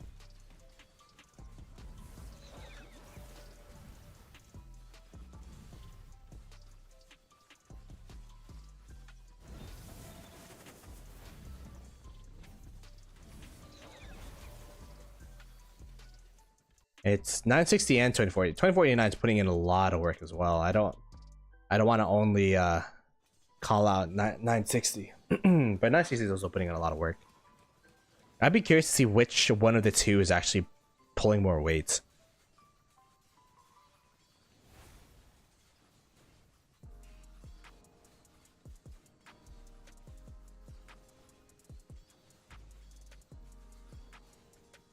Is fight until 0 speed ups, 0 resources. I used to be in TR, so we're used to not winning anyways. Amen to that, brother. I'm from 2268. You think we win? Hell no.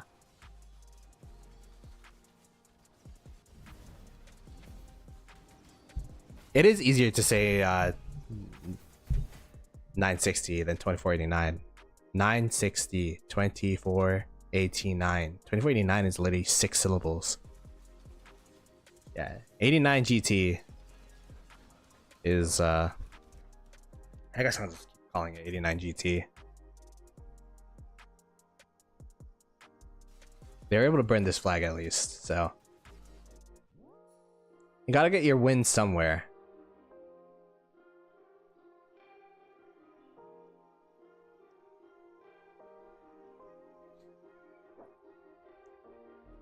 So this side's free burning, but this side and this side is burning for 1093's case. In this area, I'm curious if they're able to get the burn off here. Looks like they were not. Wow. Ooh, they're getting pushed back, huh?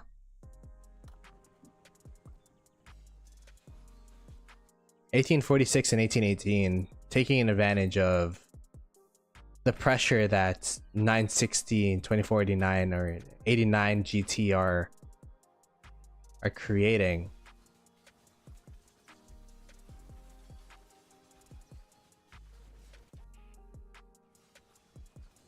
Are they swarming this flag?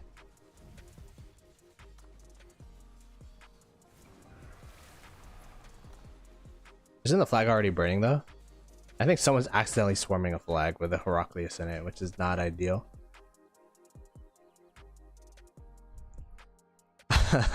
Will the difference makers be water camp? I mean, water camp needs to help out, I guess. Create even more pressure.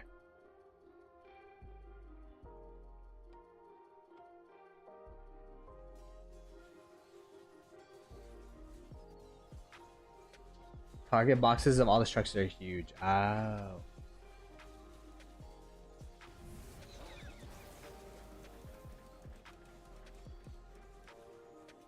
Yeah, there's a lot of ties between 89 and 960 for sure.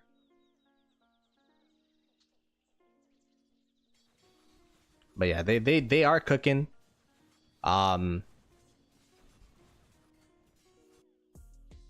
They're absorbing so much pressure for their allies right now, actually. Like, this is a lot of pressure going towards 960, 2489. Which is good because, you know, they're stabilizing up here. Hopefully that could translate into stabilization in this bottom side, because they definitely don't want these flags to burn out. Or, you know, at least repair them, get some rains in there. I'm surprised with the lack of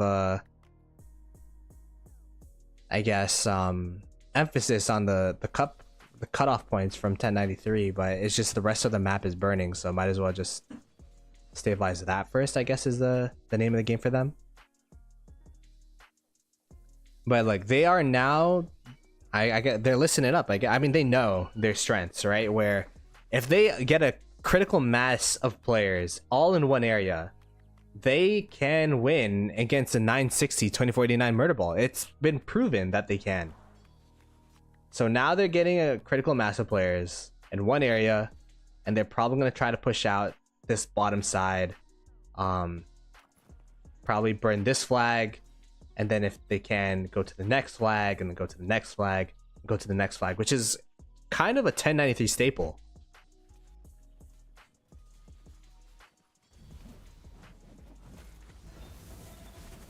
But we'll have to see if they can do so against 89 GT, which, you know, have been stabilizing, which have been, you know, able to take these pushes pretty well here.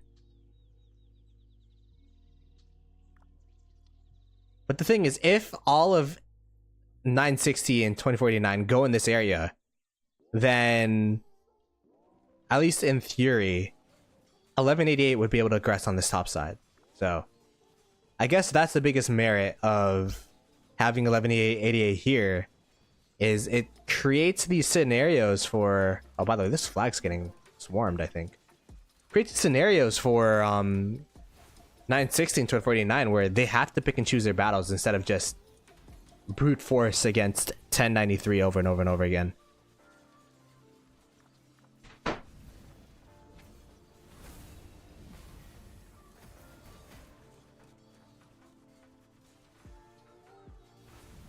Greenwood calmly braining flags and sniping solo marches going past. Yeah, they're playing. They're the farm killers of this KvK, I guess, right now, or the march killers.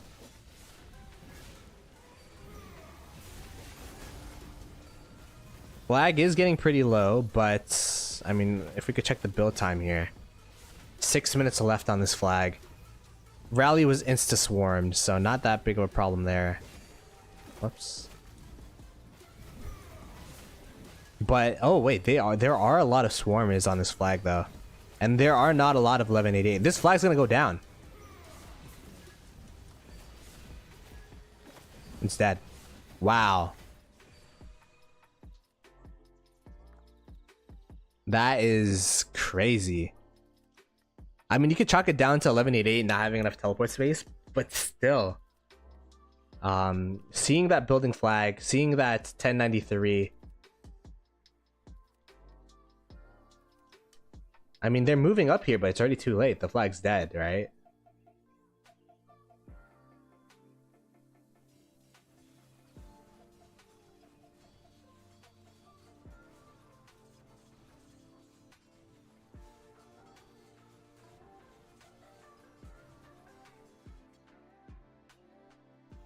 I mean, all the big Imperium KDs that you know are now just one alliance spenders, one alliance whales, right?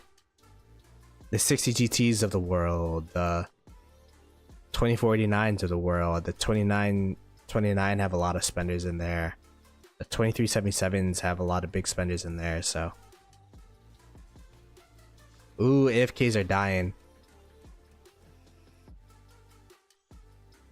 I don't know about this call from 1093, but that's it. This is what I'm talking about though. 1093, they need all the numbers to win a Murderball fight. What does that mean? That means that they're a lot more clunkier. It takes a lot more longer for that critical amount of troops to gather up. And 60 GT are playing around their Murderball. They saw that they Murderballed up here, so then they're like, you know what? Let's just kill the 1188 flag. Let's just do that. They're taking these advantages away from 1093, moving around the map around 1093's Murderball, taking the kills when they can. The AFKs from that Murderball are just absolutely destroyed. And now that the Murderball is gone, this flag over here, the Alliance Outpost, I mean, I don't know how hard it is to rally Alliance Outposts, but it's going to be under threat for sure.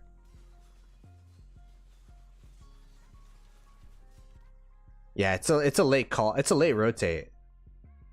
But perhaps it's because 1188 is going to redrop. I think 1188 is probably going to redrop.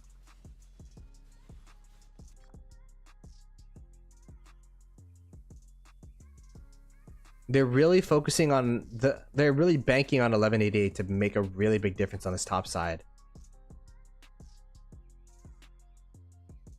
CCGT seeing the Murderball coming through, they're coming back, and now the Murderball over here is going to start burning the flags over here. So it's going to be kind of a repeat of the same situation that happened before, but it's going to be inverse, where now this side's going to be burnt.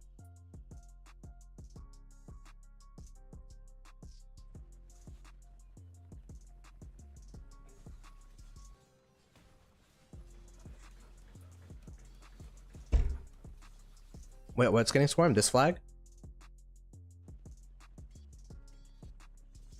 Oh, there's a rally at least. We could watch a rally.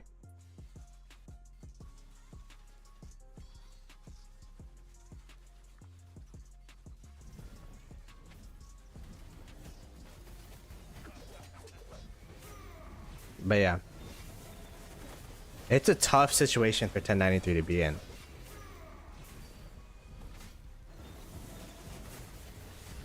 Dude, look how fast that rally that this flag is getting swarmed down. Just insta swarmed, which is tough.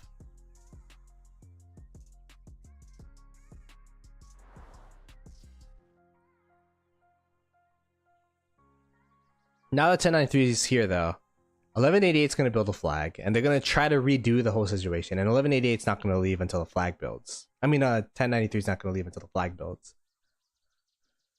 Is this flag repairing as well? It's not yet. So this is all for the flag build.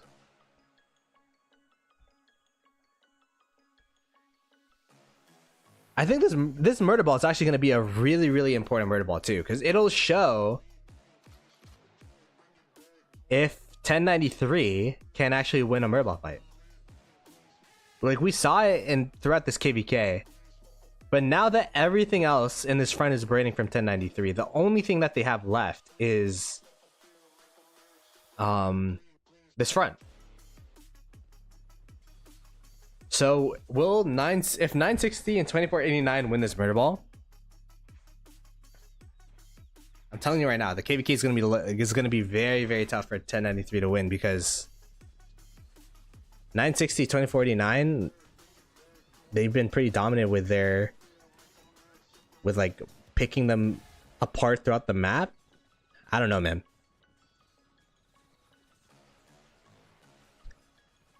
It's a huge overcommit, but at the same time, everything else is burning, so like they don't really have anything else to commit to right now, which is crazy.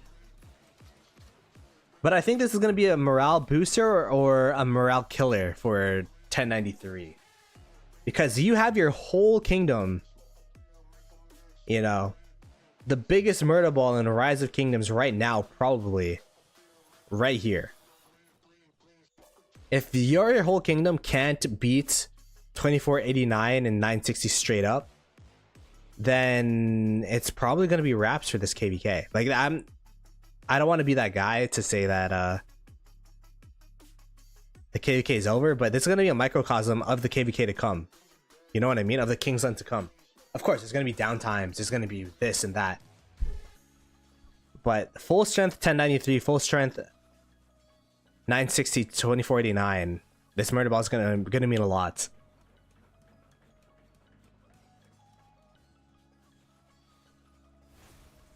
Not because of any particular objective per se, but it's just going to show the relative strength of both of these camps and these kingdoms.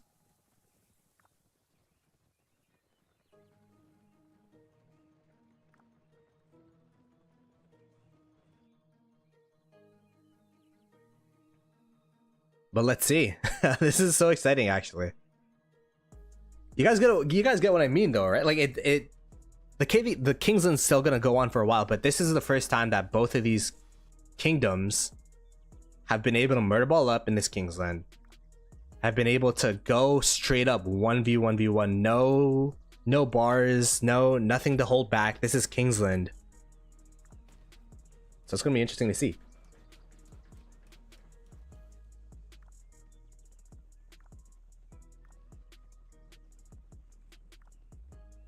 No flag built as of yet. I'm guessing for 1188's part. Well, 1188's murder balling a lot too, huh? They're waiting for the murder ball to commence, so that before they start building the flag, because then 960 would just be able to dive the flag and probably just swarm it down. We see like the black hole of marches just in both sides here.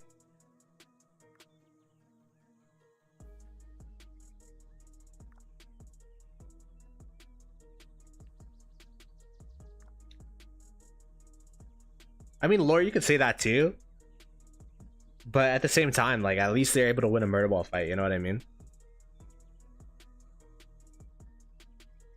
Let's put a poll. Let's put a poll. Who will win this murder ball? 1093/1188 or 960 versus 2489.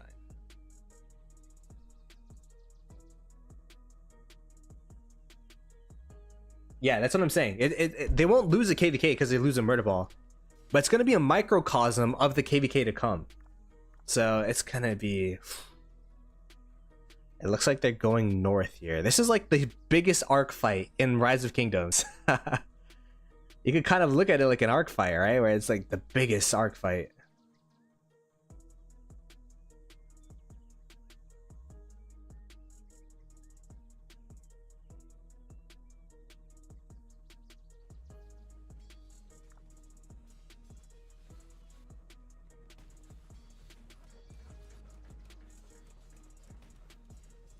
.93 has more players and tech difference isn't that big. Yeah.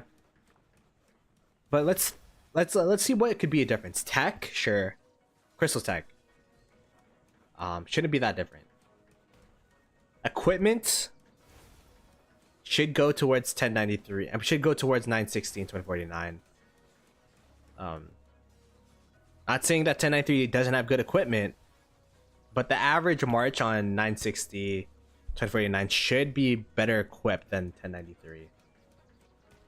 Territory buff for 960, good point.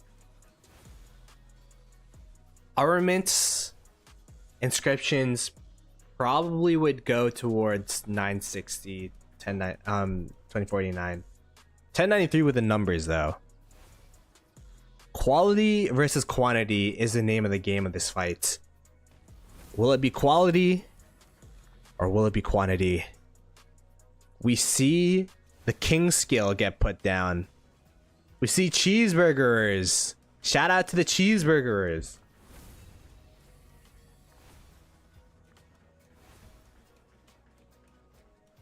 $11.88 coming in for the party as well, having a bit of a Murderball here.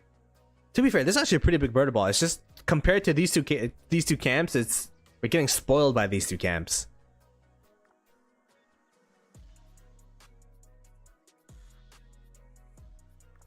The thing is, status quo, even if these two Murderballs just stare at each other for the next 2 hours, let's be real, 960 is actually winning the trade because they're burning 1093 flags right now. So realistically, I would say that 960, they could just stand here all they want because they're gaining territory as we speak. The arrow tower is probably pelting down the marches here. Being so frustrating to play against.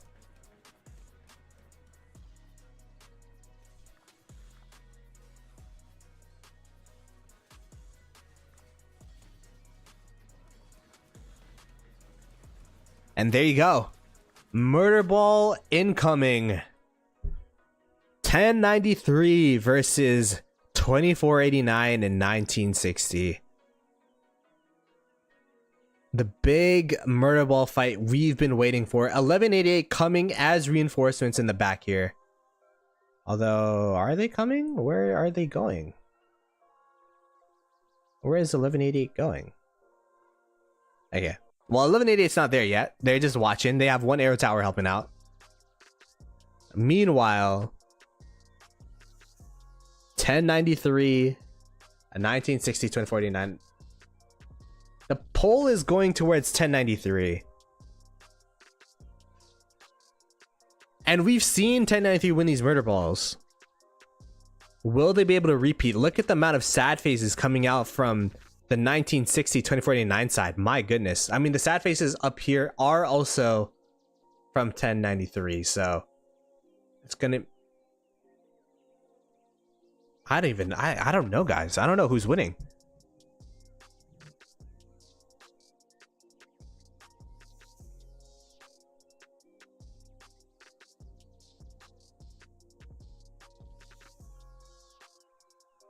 In chat, who do you guys think is winning right now? Because it's actually it's hard to decipher. I think 1093 is winning. Yeah, this top stream, it's hard to tell. I'd assume most of it is 1093. This right stream is mostly 960, 2049.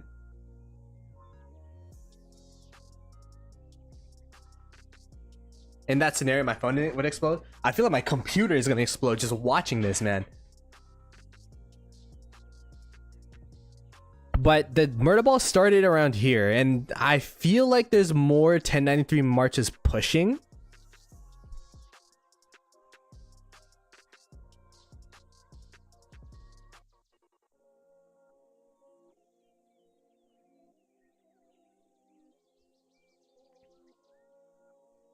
And oh my, I think this might be a 1093 win, perhaps. This mountain is just so funny because this march is just going around the gaff. To be in that ball is epic. I mean, this is what 1093 needs to do to win areas of the map here. Although there are a lot of people getting distracted in the back here. Leadership's probably pretty disappointed in these guys in the back KP chasing. Go to the front.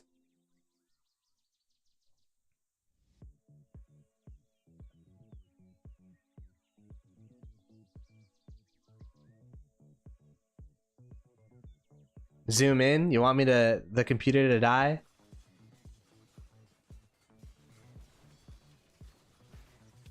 That's not that bad, actually.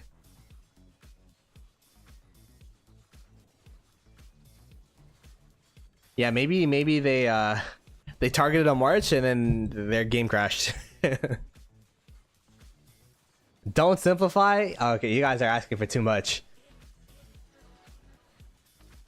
Let's see.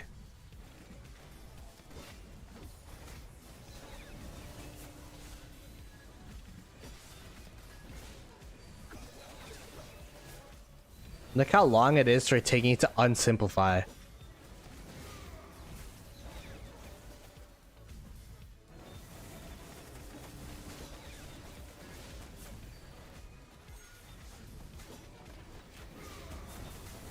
Rally on the flag.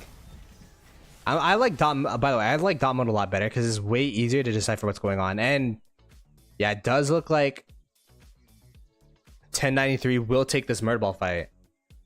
So that's absolutely huge for them.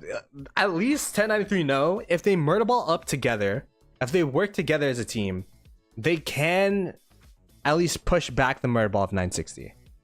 Now, they didn't win the Murderball yet. And the thing is, 960, we've seen the situation where 1093 have pushed in the beginning. 1093 pushed in the beginning. 960 is able to get some reinforcements in. And then just wipe the return marches. It's been a pretty crazy sight to see that Murderballs last that long, that reinforcements are able to come back and forth, come back and forth.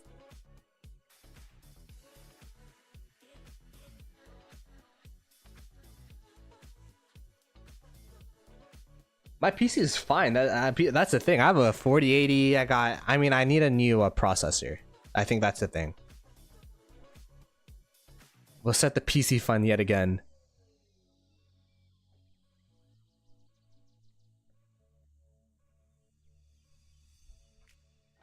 Yeah, this Murderball is absolutely crazy.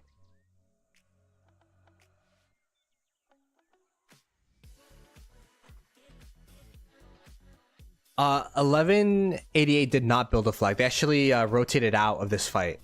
So this is purely 1093, 2489, 1960, with one 1188 march chilling in the middle. Not gonna lie, like, shout out to them for helping, but I hate Murderball fighting with an ally because the pop-up always comes out and then it always ruins my my rage chain. You know, like when you target the ally by accident and then the pop-up comes out, it's like, are you sure you want to attack your ally?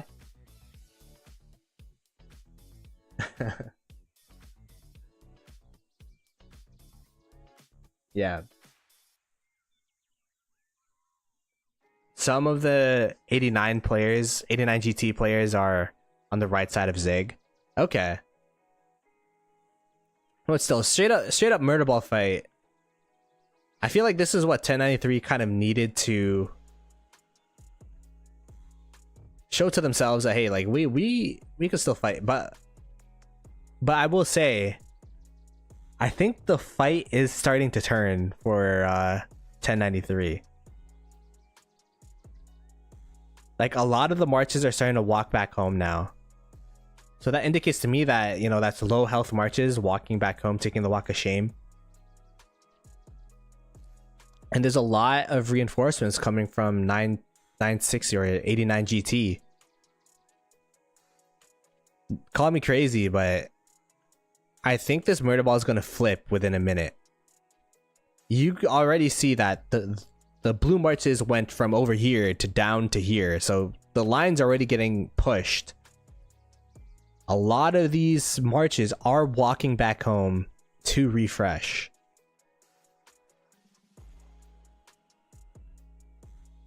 Like, you see a lot of sad faces coming out from 1960 2049, but sad faces are just a faster way to refresh, honestly.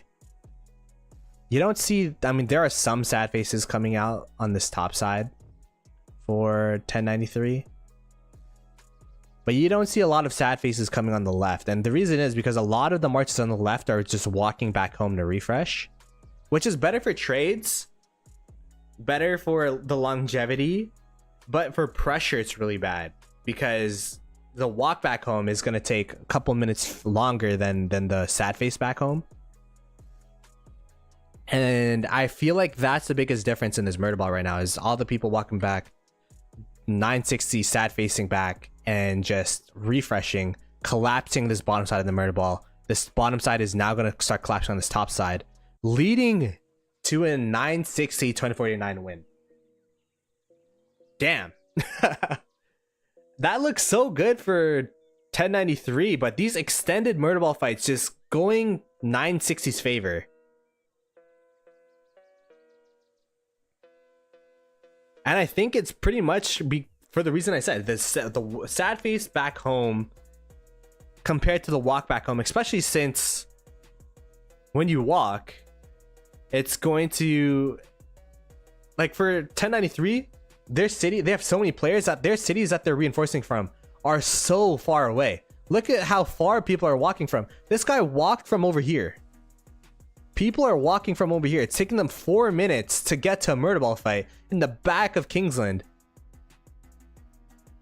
And if you're walking back and forth 4 minutes, 8 minutes compared to the sad faces of 960, then obviously the 960 reinforcements are come first. So I don't know. It's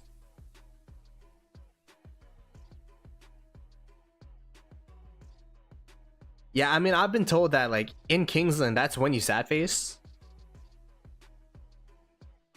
And of course, this is not all of 1093 walking back home. There's a lot of sad faces, a lot of dedicated players from 1093. But I think it's just the whale mindset of I just fight, sad face, compared to, you know, the preservative mindset of, you know, maybe some of the low spenders, mid spenders of 1093 not wanting the sad face.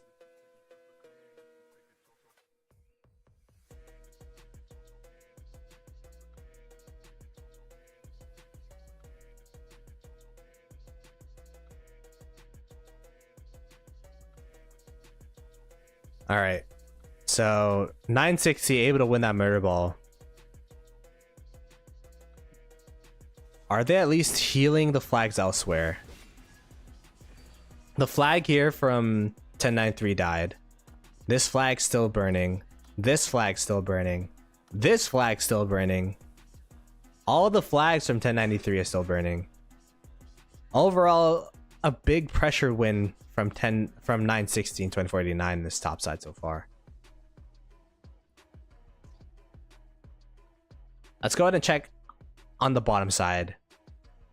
There's even some 2049 and 960 marches in this bottom side here as well, on the right side here.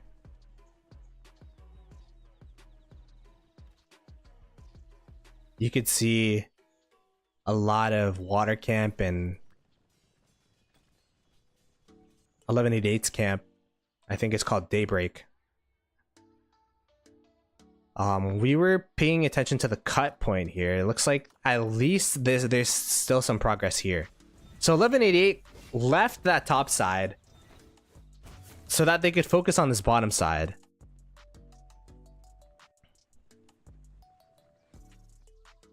Which I feel like is a play, honestly. Just try to cut off these guys and then help elsewhere, but I don't know. With 1093 burning the way they are, it's gonna be hard. Like 1188, if you're playing this, we take territory, they gain territory game instead of trying to hold. You essentially have to gain more territory than your allies are losing. So it's gonna put a lot of pressure on 1188 to try to continue pushing. Yeah, the 1093 forts, they do have these forts, so they're not going to be kicked out of Kingsland.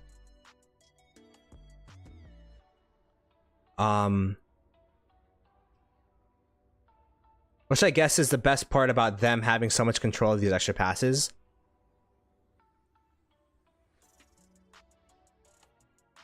But it's gonna be pretty rough because they gotta, like, 1093 have to stabilize somehow. There's no delay on the stream now. What's up, Bird is a word.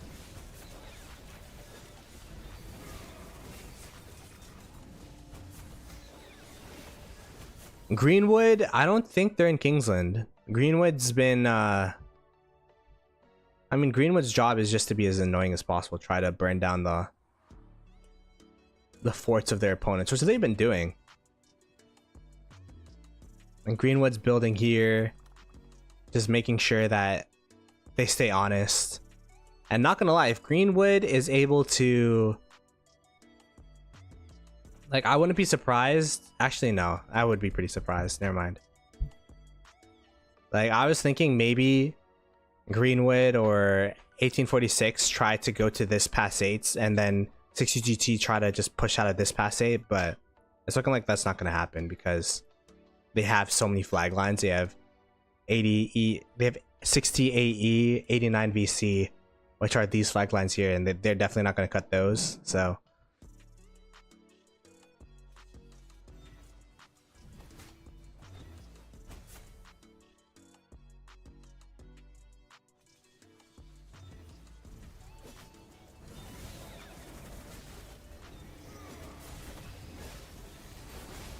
they do have a 4 at the pass, but I don't know if they'll have, I don't know. Their allies are not really focusing on their impact in Kingsland, really.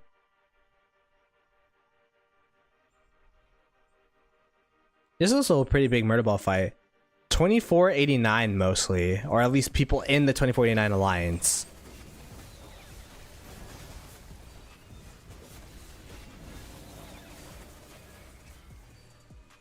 And they are attacking this top side here, which is water camp and a little bit of daybreak.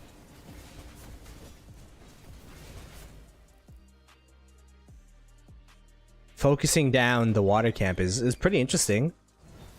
Perhaps a demoralizer.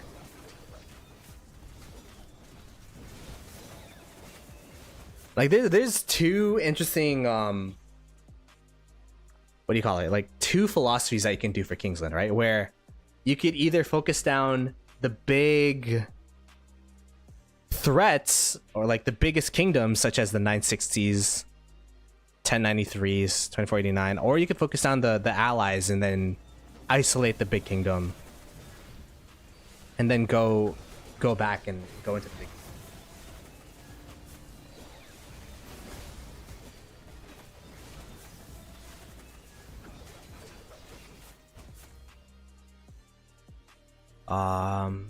Let's go ahead and continue watching these flags up here. I mean, this is repairing.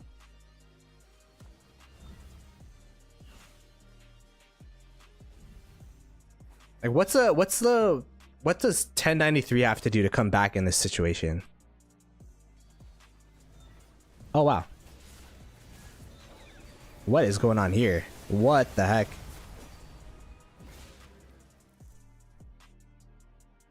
I can't even see the flag in this situation.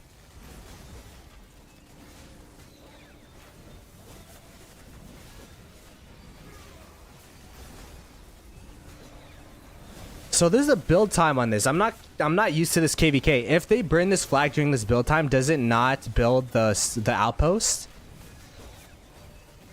Is that what happens?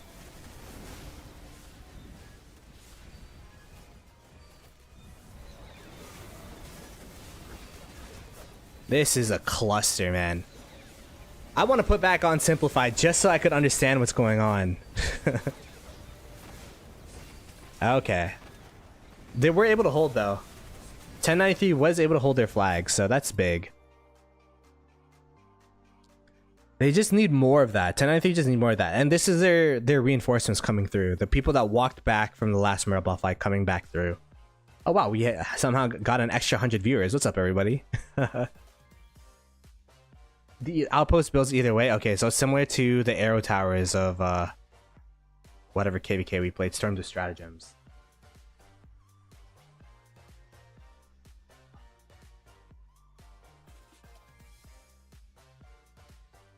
I mean, 1960 having their first campmate be 2489 is crazy, right?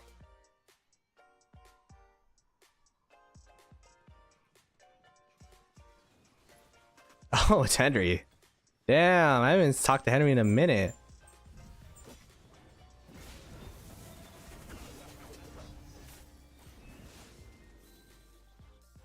This is what I thought would be I thought this area would be the most contested point of the KvK. The cutoff points, because this is so close to each other's passes, but it seems like both sides have had like a truce.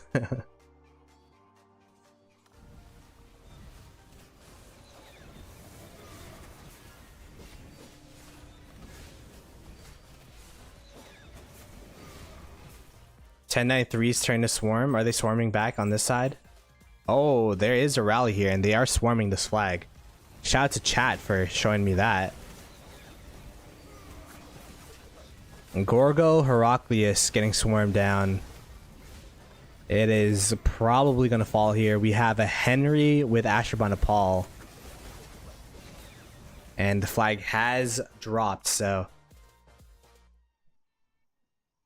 Like, this KvK is the most, like, Ark of Osiris I've seen in a while.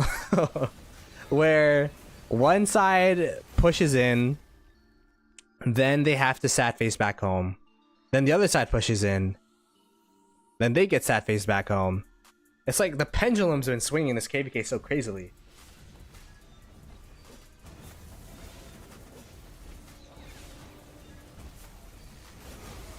I think the win condition for 1188, or for 1093 rather, is they have to hold and just not free burn. They just have to hold their flags, back flag, not free burn.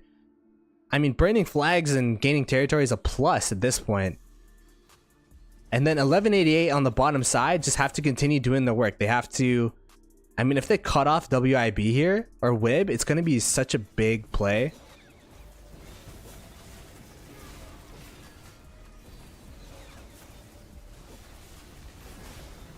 I mean, WIB knowing that if they get cut off, it's going to be pretty bad. If they cut off this area here and make all this territory inactive, it's going to be absolutely huge for them.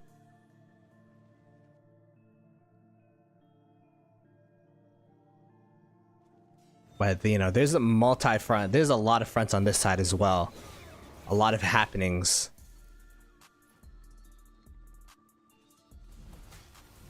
(1818). Oh, it's nearing a city? Is this a city? No, it's a flag. Bullying the water camp on this side.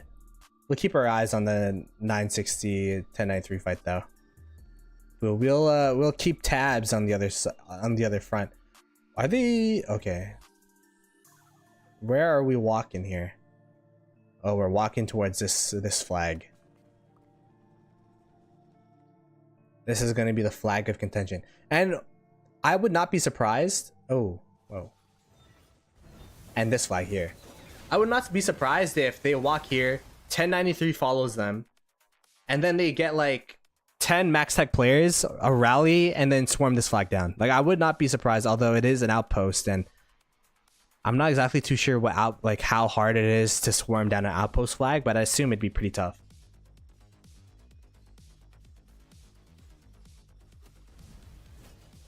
Bullying the poor water camp.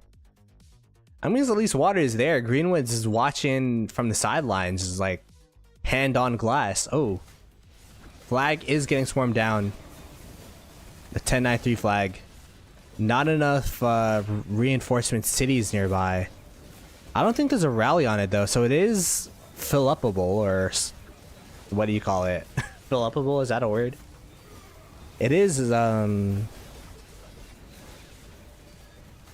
fillable, I guess. 15 to 25 million troops. Oh, okay. Honestly, then, what's the maximum amount of outposts? Can't you just put an outpost on every flag if you're 1093 and call it a day? Like, if they could bunker down against 960, 2489, that's going to be a win for them.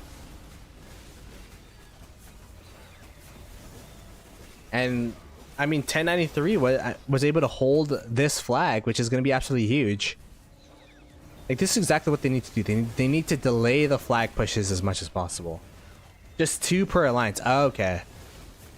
Yeah, I was about to say, that's going to make, like, flags stronger than forts at this point.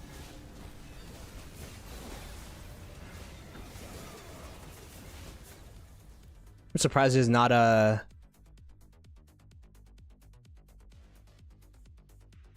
There's not an outpost on one of these flags down here, right? This is their cup point, technically.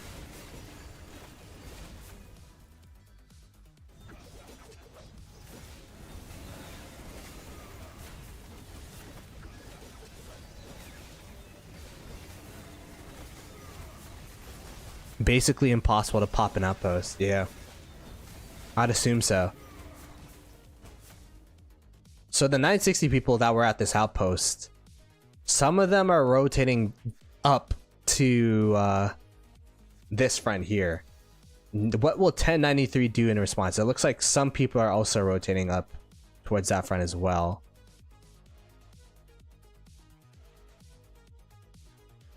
Oh, there's a 960 flag being built. 30 minutes on this 960 flag.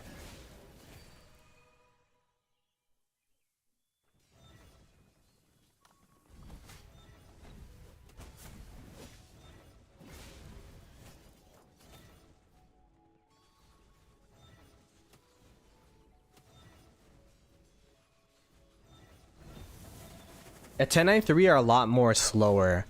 And this is what we were talking about earlier. Is 1093 need a max, like, they need like a certain amount of players to even contest against 960, right? So because of that, it takes them a lot longer to mobilize. Like, it takes them a lot longer to mobilize. They've been playing very reactive this whole KvK.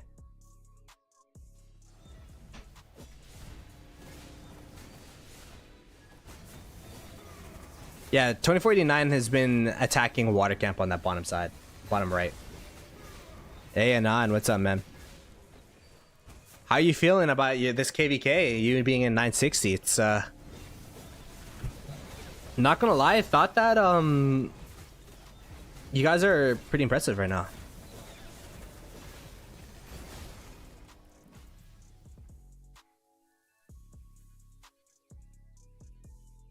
The game plan for 1093 looks like they're trying to burn this flag.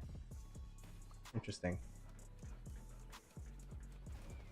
The arrow tower is just pelting down on the Murderball.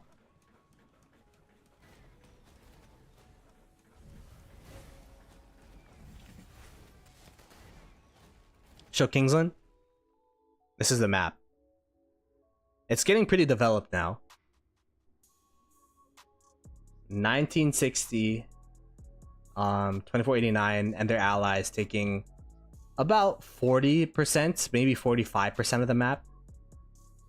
1093 has been in this little area for a while because of the opening from 960, able to stunt their path, and like 960 actually attacked the pass like the marches near the pass, so it delayed them for like a minute, and that allowed them to build these extra flags, cut off the flag lines of 93T or 1093. But 1188's been pushing on this bottom side quite a bit, so. Alright, the Murderball did commence here.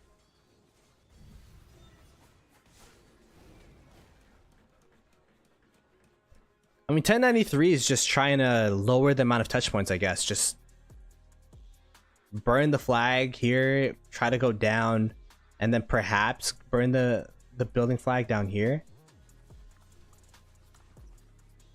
Ooh, 960 was able to burn this flag, though. Yeah, 960 focusing this bottom side here.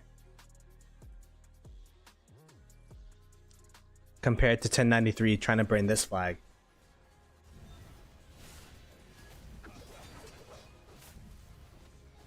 What I think has more cities in Kingsland? That's a good question. I mean, 960, 2049 have more territory in Kingsland, so you'd assume they'd have more cities, but it gets to a point where if you have too much teleport space, then there's going to be empty spots.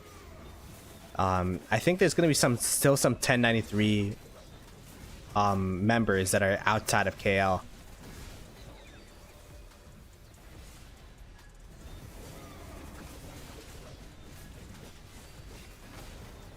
$1188 was burning them in the beginning, but it's definitely stagnated a little bit.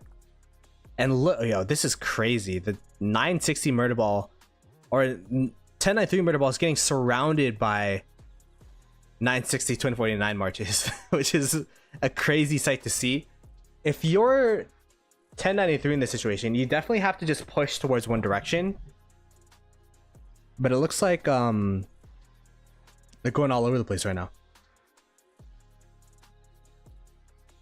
Ooh, someone hitting Boom Boom City? Yeah, that's a yikes. I mean, Tash was sending me reports of a bunch of city swarms this KvK, and it's not pretty. 1093 do have a lot of players. That's their big saving grace right now.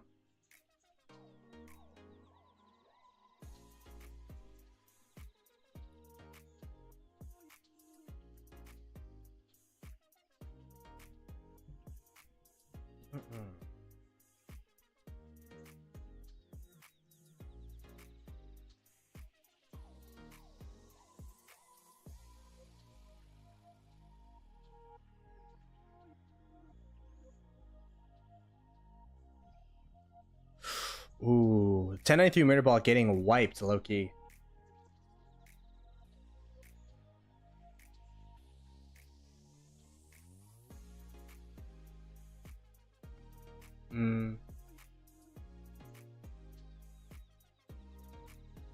What's your Zenith rankings in your what do you call it? What are your Zenith rankings usually in your continent? Is a good question.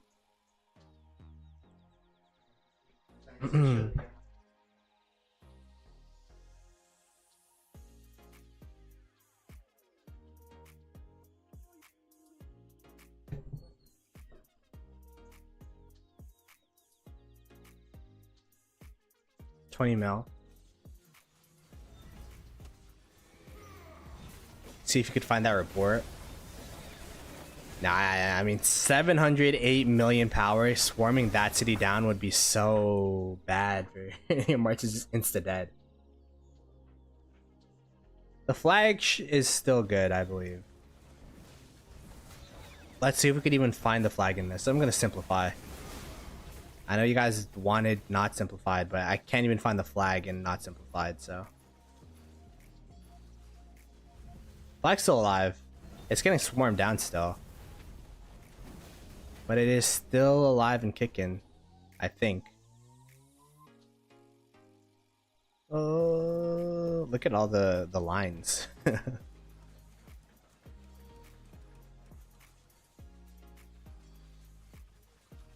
Yeah, defended.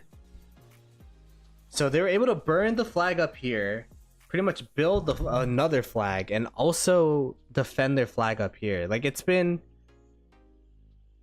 oh my gosh, the mass retreat of 1093 and the mass attack of 960.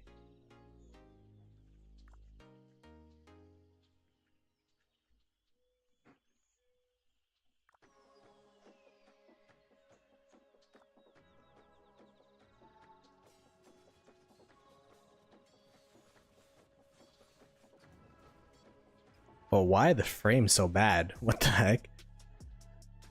I've never had my frames do that ever before. Let's go ahead and take a look at the rest of the map here. Yeah, 1818 and 1846 have been able to stagnate this this push of 1188, which is huge for them. In the meanwhile, they're also braining flags on this top side.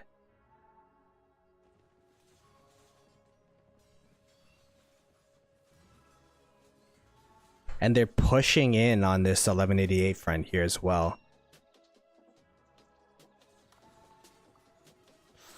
Both sides of 1188 and 1093 are burning. This is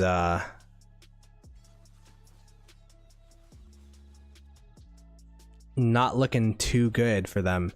Although they do have a Murderball pushing to the right here. Chief Warlord? I'm not too sure the Chief Warlord is nowadays.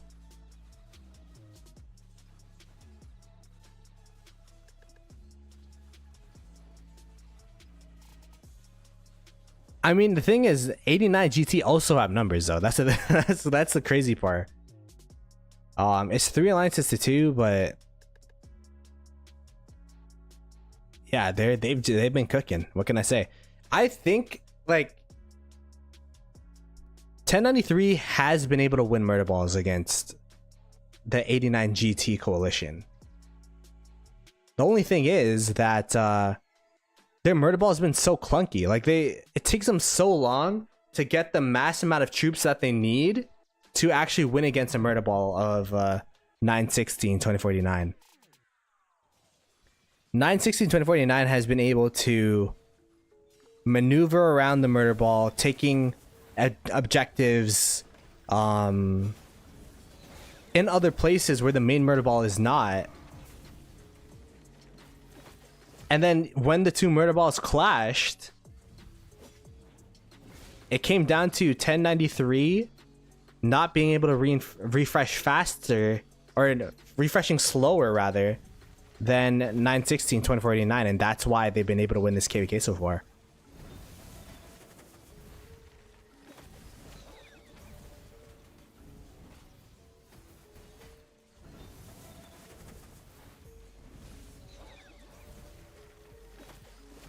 Is this the outpost, by the way? This is the outpost, so we'll have to see if it's unbeatable as people were saying.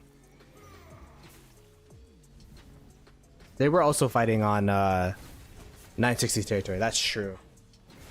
But like, I don't know. Like, they won the initial Murderball 1093. But then more and more players from the 1093 side started walking back home to refresh. And then by the time that they came back, the Murderball was gone because the 960 2049 marches at Sad Face already refreshed.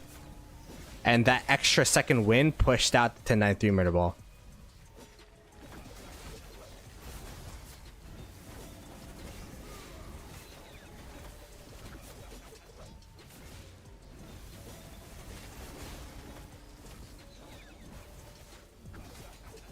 Yeah, Addy's in 2377.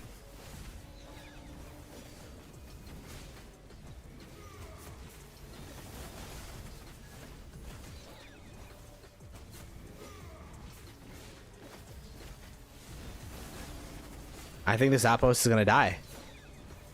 Yep, dead. Boom. Able to defeat an outpost. Swarms of blue all over the place.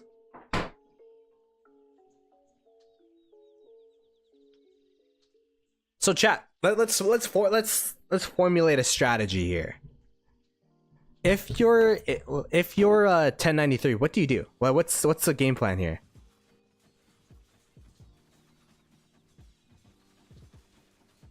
Yeah, if someone wants to send me the report, that'd be great, but I don't want to ask around.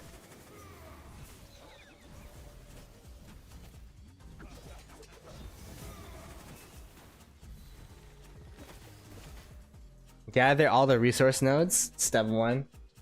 Fight and pray.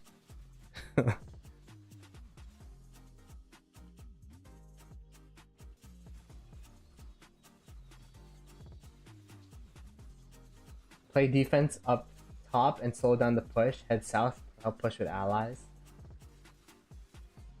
GT 89 can't be drained. I think that's fair. Build and build, pay Lilith to remove resource nodes.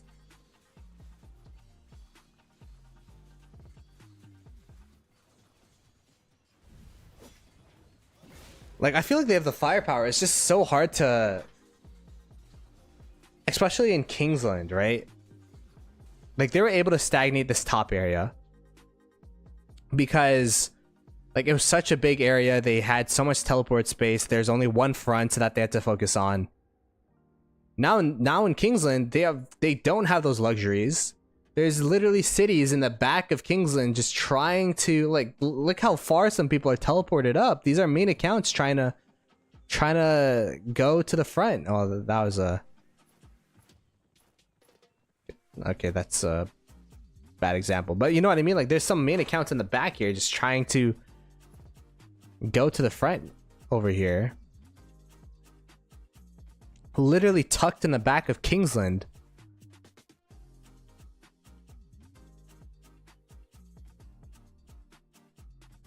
So it's rough. It's a rough situation to be in. Although they are counter pushing back. It does look like 960 have the fallback call perhaps, but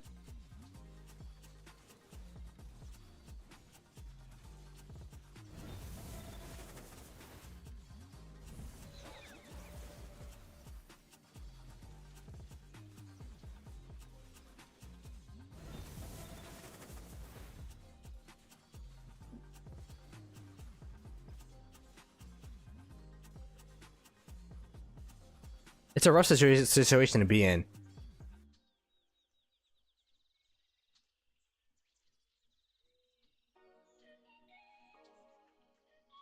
I guess you just look at the bottom side of the map here. Look at 1188. With your hands together, praying.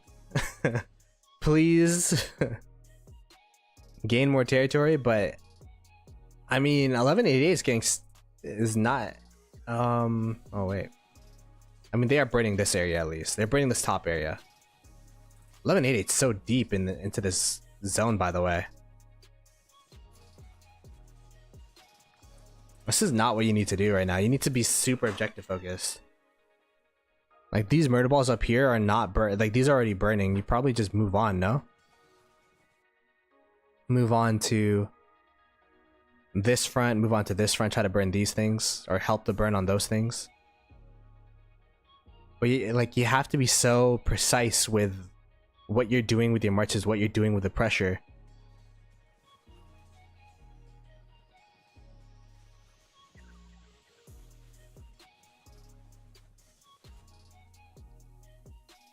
I mean, yeah, you could say they could help 1093. You could also say that they could help burn off WIB. There's like two different things they could be doing there, but you know, we're backseat gaming. We're here to enjoy the KvK. Whatever, man. Yeah, it's their allies. It's their allies. But they're in the same camp, I believe.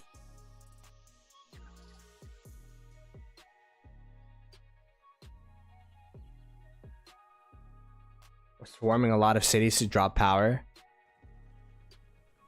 I mean, hopefully it's productive for him. Like, hopefully he was able to get some kills from that too. MJ39 flags are super low health. Whoa. Where's MJ39? These flags? Oh yeah, they are pretty low. But at the same time, is murderballing up to the front here really productive? They're all sad facing now. Then 1846 just going to be able to burn these flags again. You know what I mean?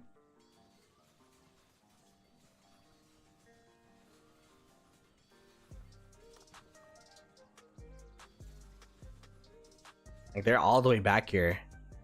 But now they're all sad facing back home. They're all refreshing. 1846 and 1818 is just going to be able to burn these flags for free.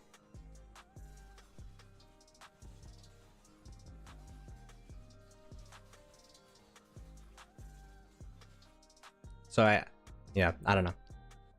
Maybe saying there was a play, but being that overextended was not.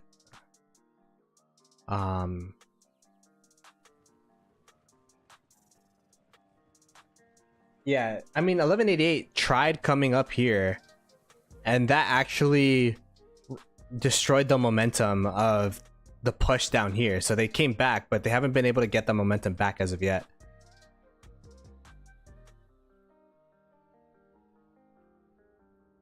Dang. This is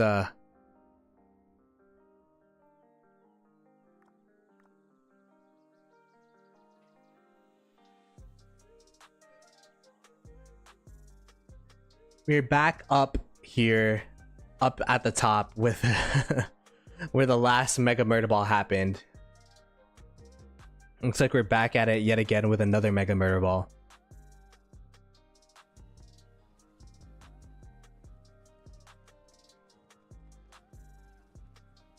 Trying to get as many TP spots around this flag so that they could just insta-fill this. Get some farm accounts inside of this Alliance outpost, I guess.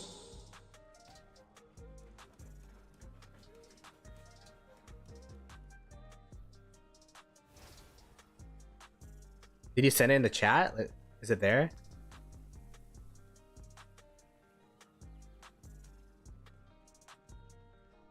Where's the Boom Boom City reports?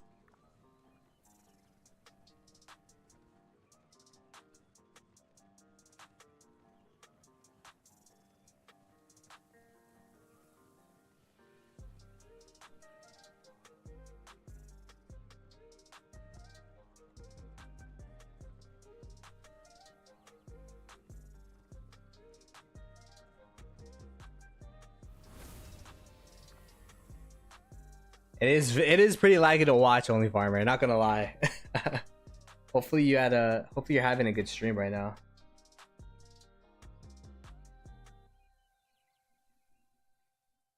Are you fighting right now? Let me see your stream. Oh, you are. Wow. No wonder why 960 2049 is winning. They got Only Farmer on their side.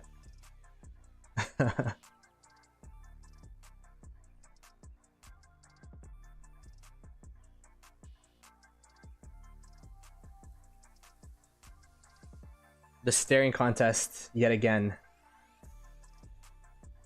Both of these sides just looking each other down, trying to run it back.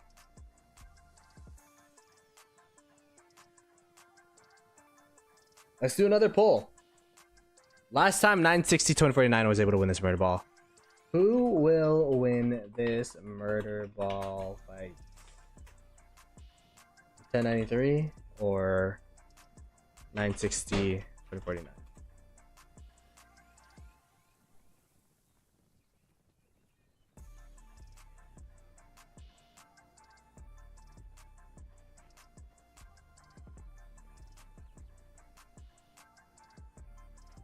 Longer your flag heals, and also the longer their flags burn, right? So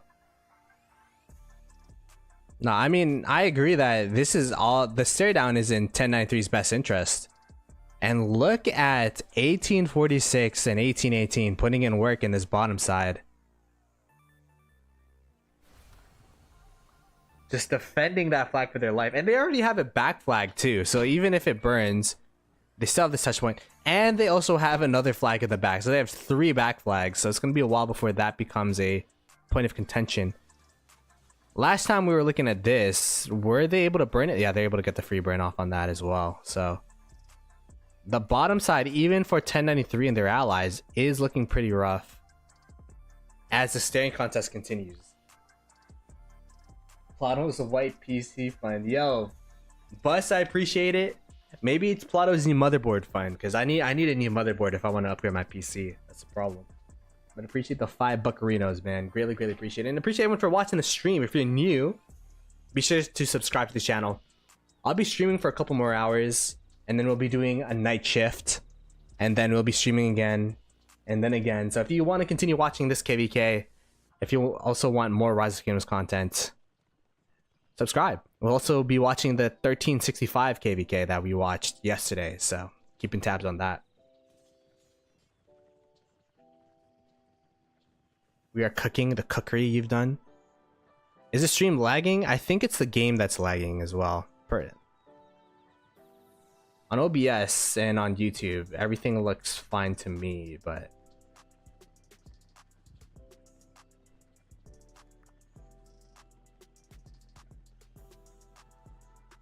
nah, today I'm doing the night shift. The other day I had Miss Ploto over, and so yeah, this time I'm alone, so night shift.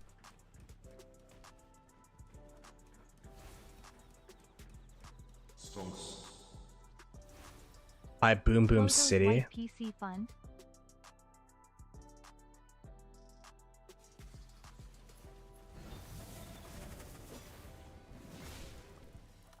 They got the back flag already building.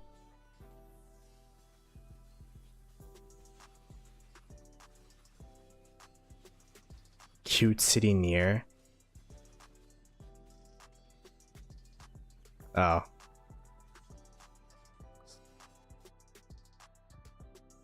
This guy always finding accounts to play on, bruh. Never retiring. Who's gonna win this KvK? It's looking pretty rough for the 1093 side. In my opinion, you have to give a KvK a full 24 hours before you could really say who's gonna win or lose. But at least for the first, how long have I been streaming? 3 hours. It's been very 960 favored.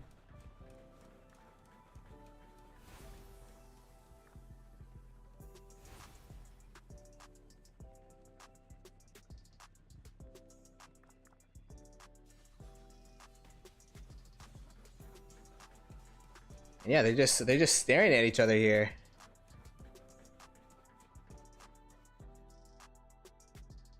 I need chat to describe to me when that fight happens, because this is a very interesting fight as well. I don't want to miss out on it. 1846, putting in the work, burning out 1188's flag.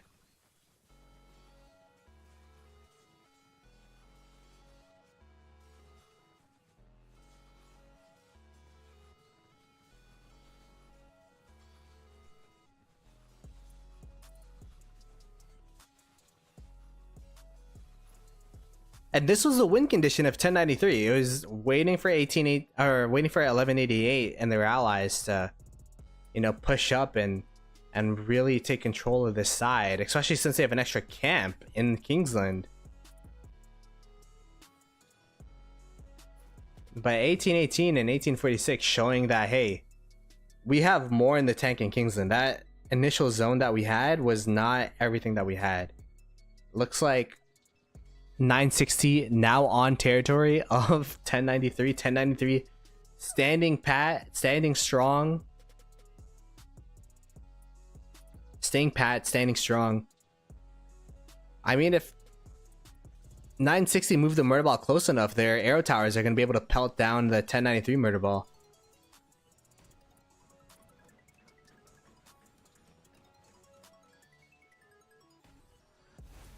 That is true. 1093 is the only kingdom in the game that could hold, that could even make this KvK competitive. That could even make 960 and 2489 as a camp a thing. So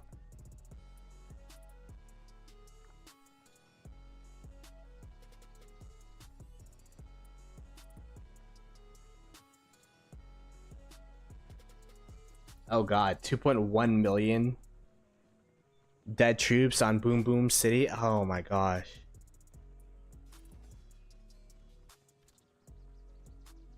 Opinion on domain cap being moved to 450. I mean, I've never even played with domains yet. Every single time domains come out, I enter KvK, and then for that one cycle, there's no domains for that KvK. So I don't even know how domains operate in the first place.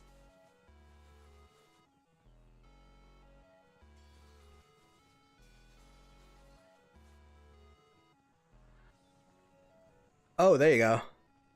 Here comes the Murderball, 960 and 2049 getting bored, pushing into 1093's Murderball on 1093's territory.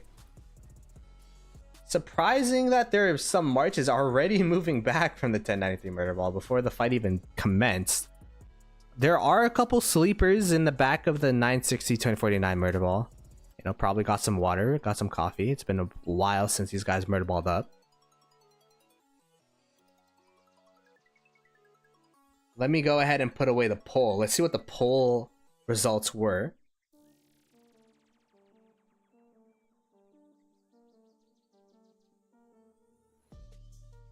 Um, 64% going to 960 and 2049 and 1093 at 35%. So not a lot of confidence in 1093 right now for this Murderball fight. But we will have to see. 1093 last Murderball was able to win the initial fights, but the reinforcements of 960 came a lot faster, allowing for them to win the Murderball. So we'll have to see if that'll be a repeat, or if 960 will be able to just win out the Murderball outright, or if 1093 will actually be able to reinforce the Murderball here.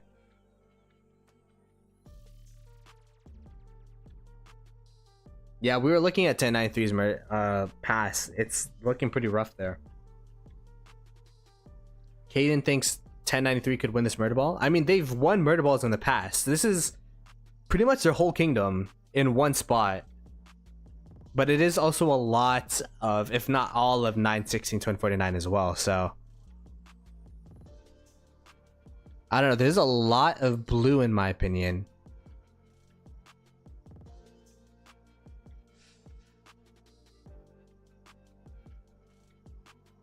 Less travel time. But the thing is, you'll see a lot more sad faces coming out from 960 and 2489. You'll see a lot of people from 1093 actually take the walk of shame back home to refresh, which I feel like has been a big difference in this KvK. Like it's, you might be saying it's smarter, it's better for trades, it's better for the accounts. You could fight for longer if you walk your marches back, because the worst trades come when your marches are less than 50% health, 25% health. When your marches are red, they don't do that much damage. But Kingsland at this point is a pressure game. It's all about exerting pressure. And, you know, if you walk back home, it's going to take longer for you to refresh. And I feel like that's been the difference for some of these Murderballs. I don't know.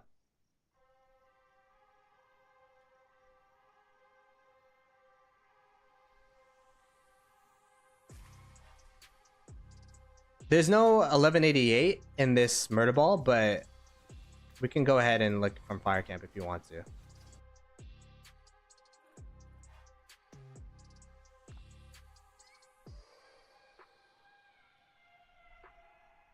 We get to do a little bit of a map refresh, state of the game, state of the KvK refresh once this Murderball commences or ends. But I mean, it is looking pretty 1093 favored.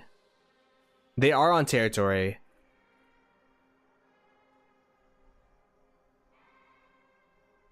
Even the cloud is blue.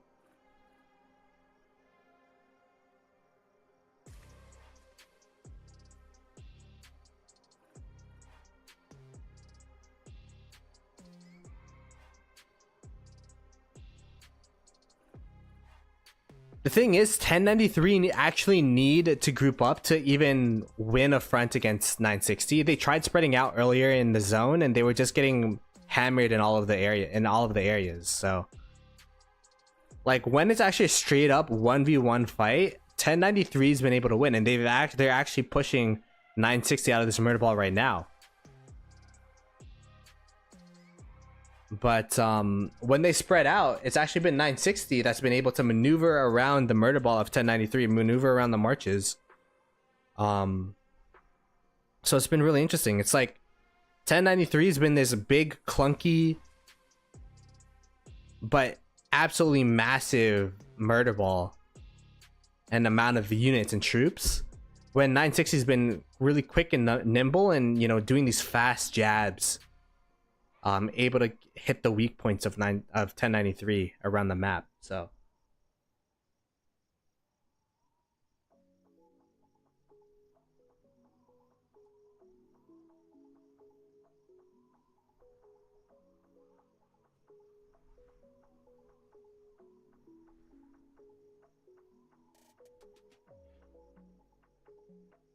but it's looking like a more convincing win compared to the last murder ball for 1093.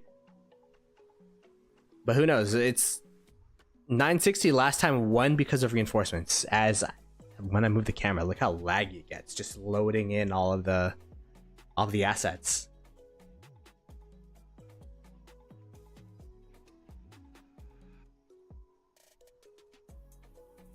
I mean, 1093 is absolutely. I mean, all respect to 1093. Like, there's no bashing 1093 in this situation, versing the second and the third best kingdoms in the game. But in this scenario, like, it's really, really tough for them to win. And I actually think the murder ball is now going to start flipping with the reinforcement gap that we were talking about. It's going to start looking pretty dicey here in a minute. Show how many spectators a KvK has. There's probably hundreds, like thousands perhaps, of spectators for this. Straight, stop yapping. What's good, Straight? How you doing, man? Hey, don't talk to my boy Straight like that. He's a member. I gotta defend my members. Because of Straight, I can eat Indomie today.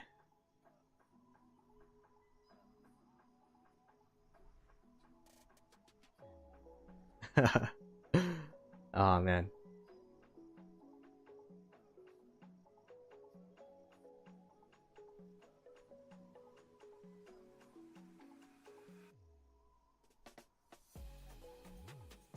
Even if they don't win, it's a win for 1093.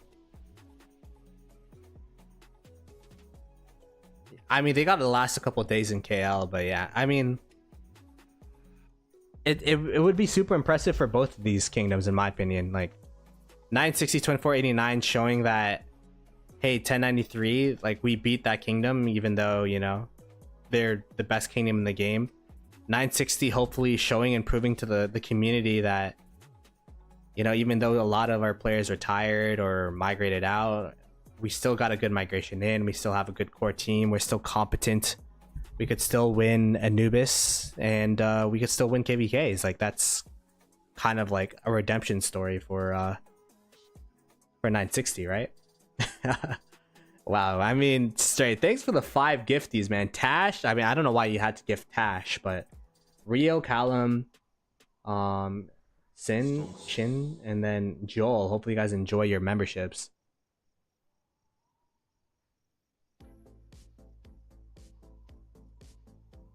Nothing's fun about a big KvK like this. The lag is terrible and borderline impossible to fight. I would not want to fight. I mean, I think the KvK, this big KvKs are so hyped to play in if there wasn't any lag, but if there's a lot of lag, then it's going to be super, super hard. Hopefully the new graphics update or whatever will improve it. They said it does.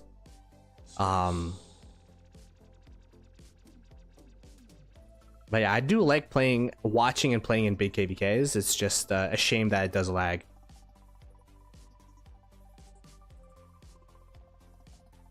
Yeah, the pass openings are always super laggy. After that, it tends to get better. For sure.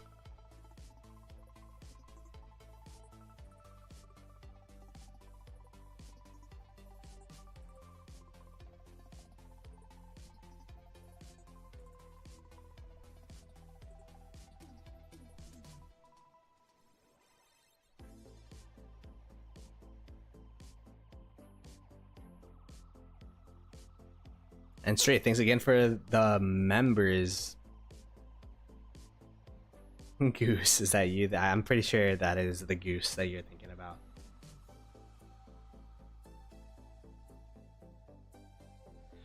1846 in his heyday, like the 6-7 Alliance 1846. Yeah. They used to be in some pretty big KvKs. I was actually in 1846 as well. Not during its heyday. I was there for like a KvK and then I quit that account. Now it's my alt account.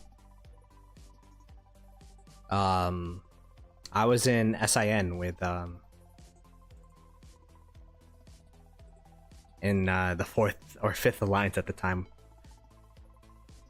It was sad. I realized how impactful War Shrine is not having it in Sin.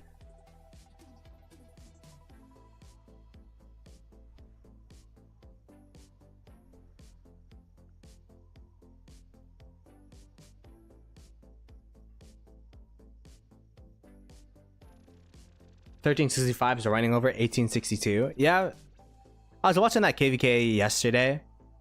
1365 seemed to be only field fighting and filling with farm accounts, so I think they're chilling in that zone. 1254, not gonna lie, like we were so close to migrating to 1254, but then they collapsed. So 1254 was like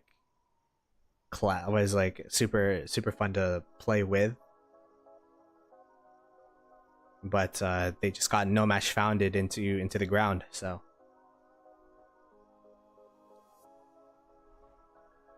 I mean there's underlying problems that just got amplified with the no match found.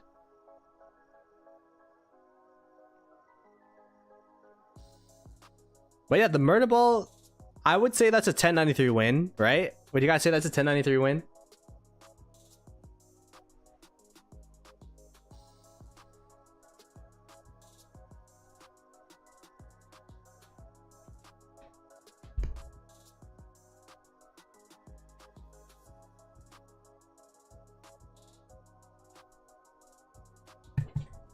Got some bread for lunch. Bro, I'm so hungry. I forgot to eat before stream.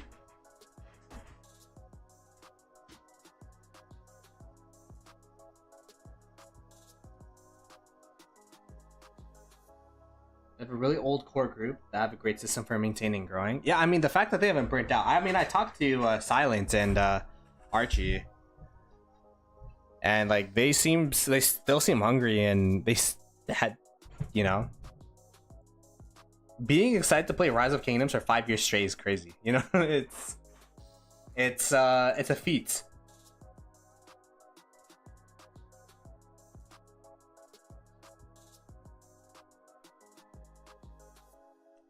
Yeah, I mean, they're losing on the objective still. That's true.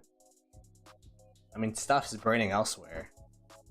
Flags are being built on where their flags used to be. They're about to get cut in this area. But you'll take a win when you could take a win. You know what I mean? It's like, hey, we won this. Okay. We'll wait for the Murderball to completely reset, and then we'll do a Kingsland map breakdown.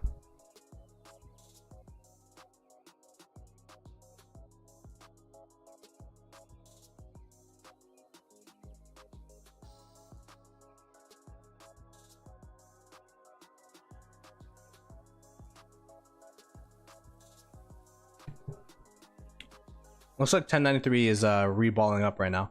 Okay. Map breakdown. I'm actually not too sure what's going on in the rest of the map. We've been watching that Murderball fight for so long. 1188. Were they able to push? Oh my god. Everybody's down here. They're pushing over here. This touch point was burnt. That flag was burnt. So 1188's been losing territory slowly but surely on this side. So has Water Camp. Yeah, Water Camp. Currently getting rallied down.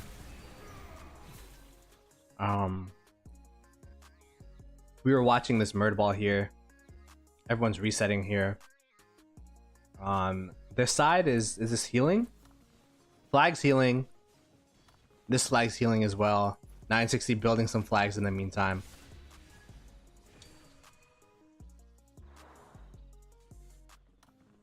I mean, all signs are pointing to 1093 like being in a really, really rough spot right now.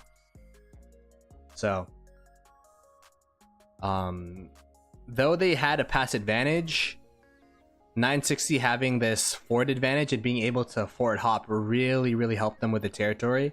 Cut off a lot of the 1093 territory, or in and then on this side, 1188's been trying to push through here and cut off the Wib line, but WIB and 1846 and their allies, knowing how important this is, just been defending this as much as possible. But it does look like they are starting to get pushed off.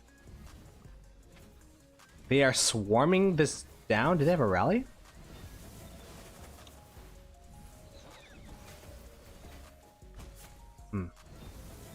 There's dry swarming it. They're swarming it before the rally even gets here. That's kind of crazy. A rally can't even touch? Oh no, there you go. Rally's touching. Swarming down the flag. The flag will probably go down here.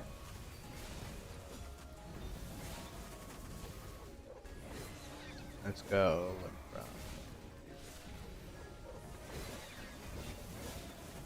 They got... Oh, it's a Tariq Bakal, so it's anti-swarm, but it's not getting filled. Just swarm down the rally, which is super, super smart. Now they will have to dry swarm this if they want to burn this flag. But that is super, super painful. And even though 1188 they do have a lot of whales, I think this flag push is actually going to be unsuccessful, which is crazy.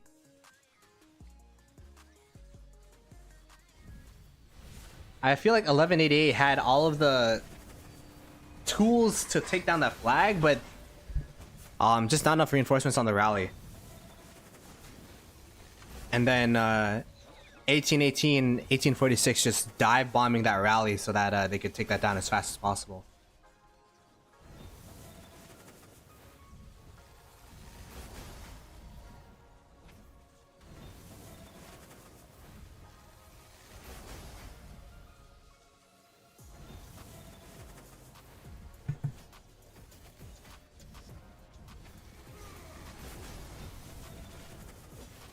Is dry swarm like weird? What's wrong with dry swarm?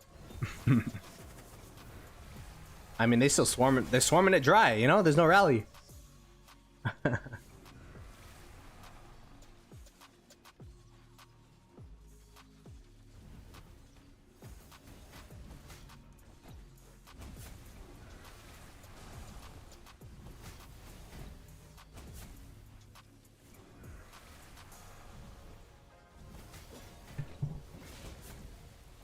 Yeah, the rallies just get swarmed down way too fast. But I mean, hey, 1188's still swarming this thing down, so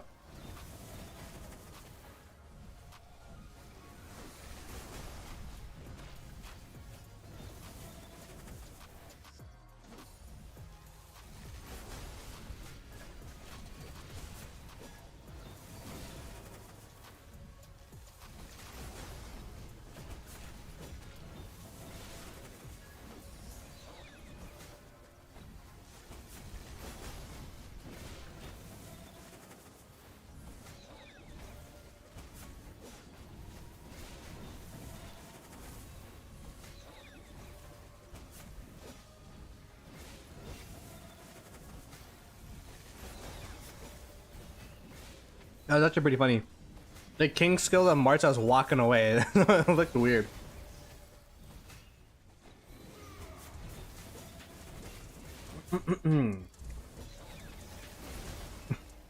I need a rally to lube it up, pretty much.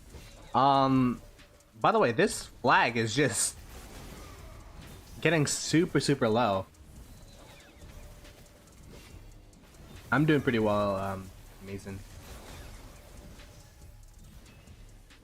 Or Hassan. I was like quiet there for a second because I'm trying to eat my bread in peace, but like these guys are just going at it, bruh. The swarmers are getting swarmed and they don't care.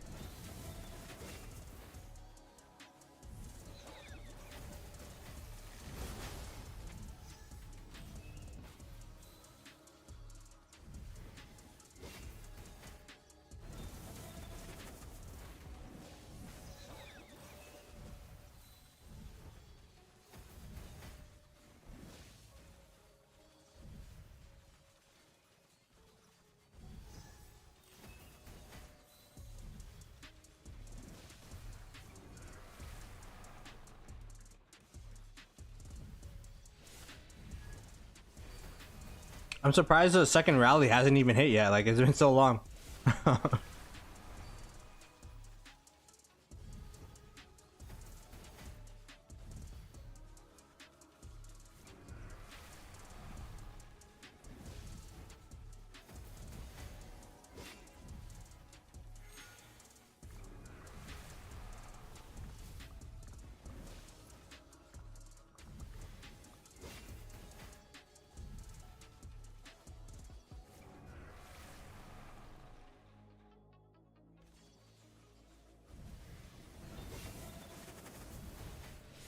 Bruh. What is it? The report on this flag must be insane.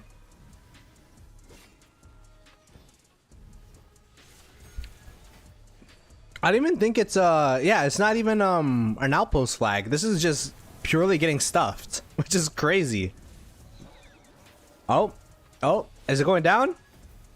Look how small that the bar is, bruh. Heraclius YSS just holding on for its dear life. Yeah, they're just dumping field marches in there for sure. Gorgo, Heraclius swap.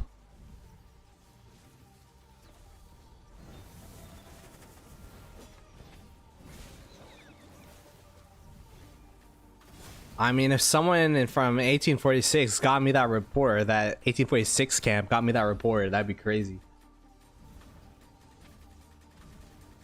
And I actually haven't been looking at the counterattack damage. I can't even see the number. Are there numbers popping? I don't see numbers.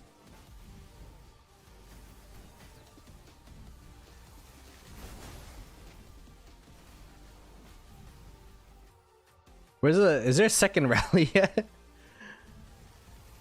Just straight up Attila Takeda,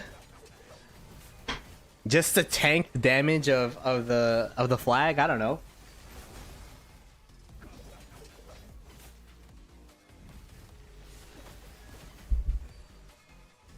Oh, I don't like messaging people, annoying people for reports. So, like, the thing about it for me is, like, when I'm fighting, I literally don't check my chat. So.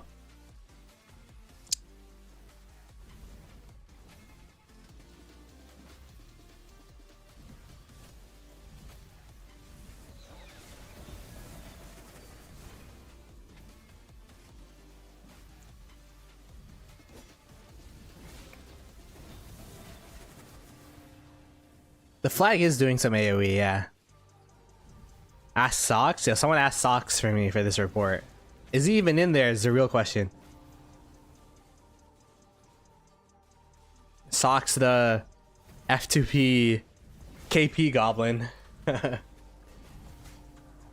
This one might be worth annoying someone for it. Yeah, it might be.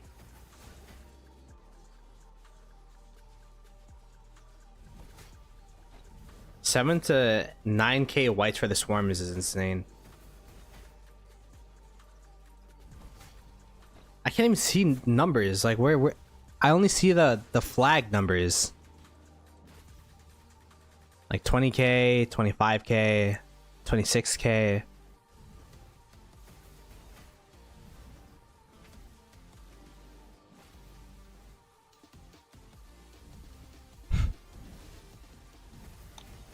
This is one of the crazier flag swarms we've seen in a while. But I guess that just shows the importance of this flag, right? Like, both sides are swarming it and hard filling it over and over again. Oh, there's some people coming from the north. They're like, yeah, we're done with this, bro. We gotta get this flag done and dusted, bro. There's like a Murderball coming through and then another Murderball coming behind it. What the heck is going on? The second rally finally coming in. An infantry rally that can't even hit the flag because there's too many people hitting it.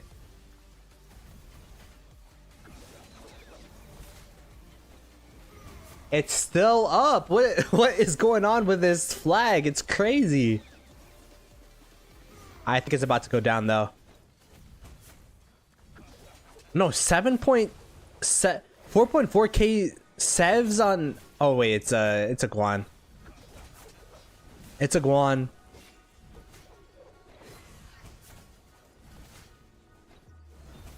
The Guan Garrison. Wait, how is Guan Garrison holding? What is going on? There you go.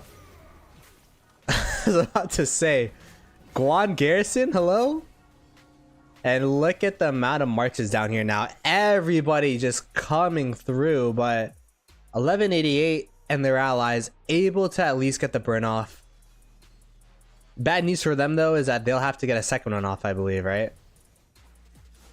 That's gonna be like burn number 1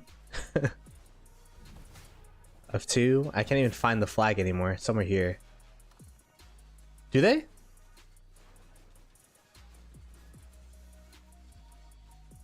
Low hard new meta garrison.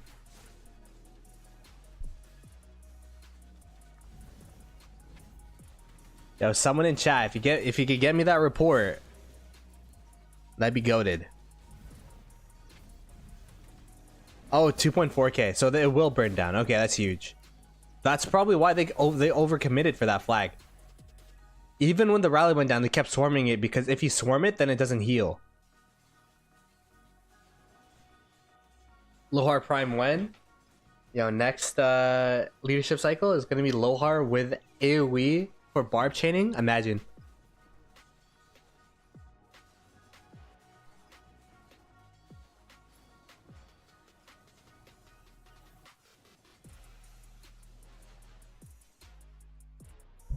All right, well, that is a small W for 1188.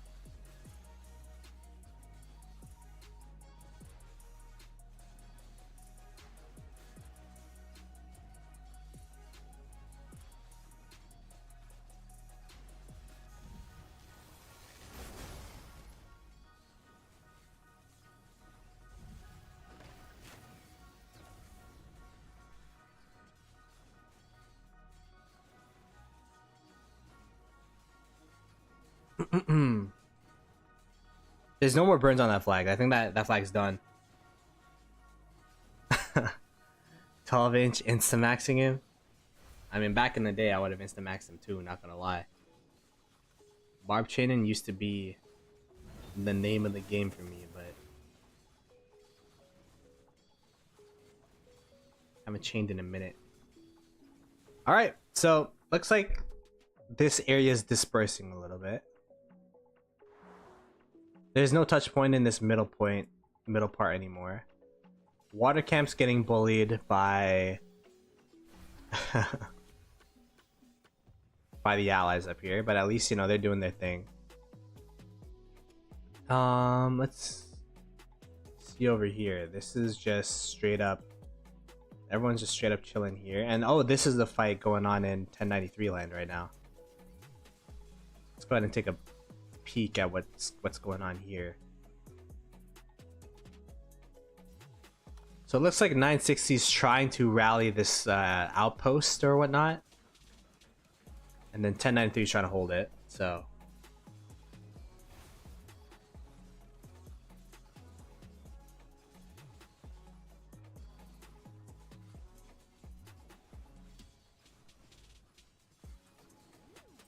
am I whale enough that I don't chain anymore? Nah, that's not the case. I chain sometimes, but I used to top 20 every KvK and it's been lazy. I wish I was whale enough. So much money go bye-bye in the matter of seconds. That's swarming flags, bro. When you swarm flags, it's crazy.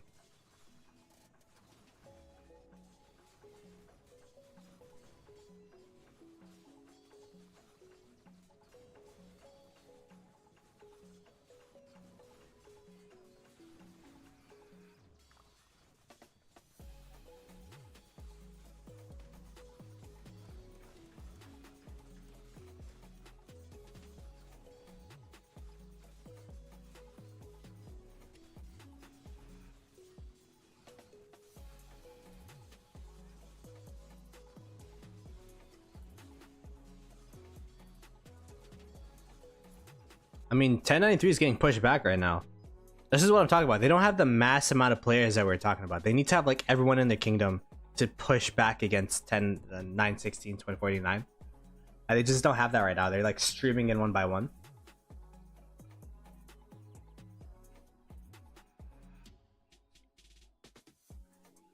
How long do I think? I thought it was gonna last 4 to 5 days. I still think it's gonna last like that 3 to 4 day range.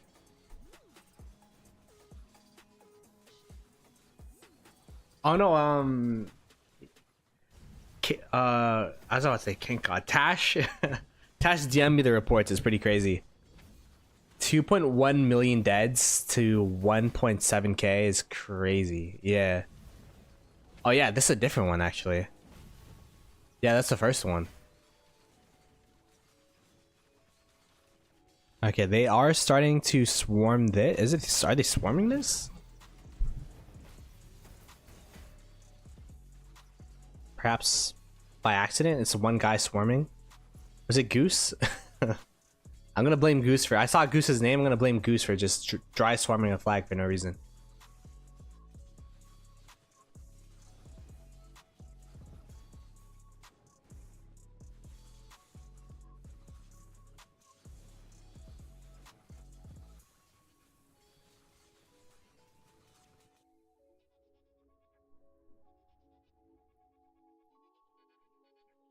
Oh wow.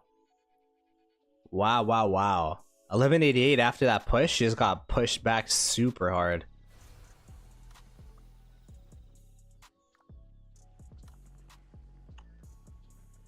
Will they be able to heal this flag? If they don't heal this flag and this flag burns, then they don't really gain too much from burning that flag, you know what I mean? I guess they could 1188 have to build another flag, which is going to be the hard part. This KvK is so contested that like it's hard to build or burn anywhere for most of these kingdoms. Map update, nothing much has changed. 1188 was able to get the burn off in this touch point, but now they're getting super pushed back.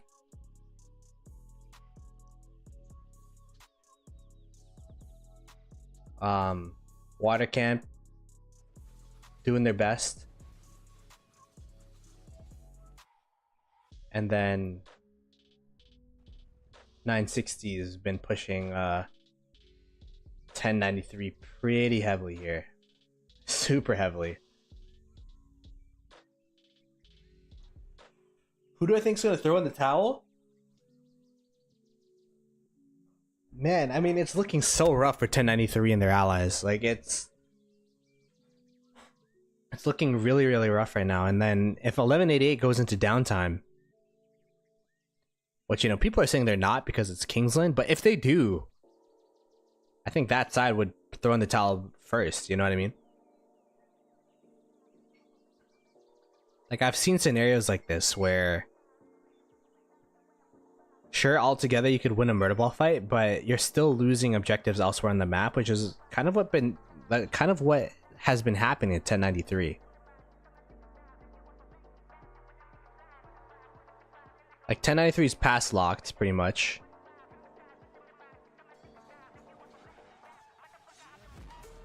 Like they're holding this, but then they're losing this. They won up here, but then they're losing the other two fronts. So it's just such a rough situation to be in.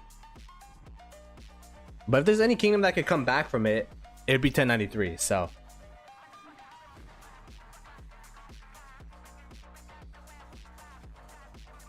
whenever I ever went to downtime, yeah, you know, that 1 hour nap during Kingsland.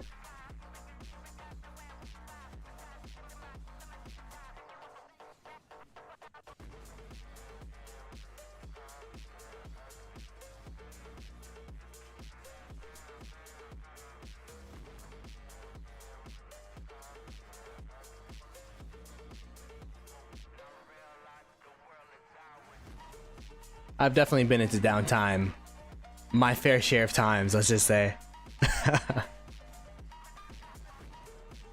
Yeah, there's a flag building on the right side of Zig. We saw this earlier. It's just showing that, you know, they win one part of the map and then 2489 is actually exerting pressure down here, which is going to be super hard on water camp. You can't really ask for water camp to do much more. And the thing that's tough is this is 2 camps versus 3. Although water camps, you know, water camps not that big of a threat per se. We still have Greenwood in the back here, just burning these forts, doing whatever they can. Did they start building into here yet? They did not. Yeah, I don't think they're gonna let Greenwood in. They have so much territory down already.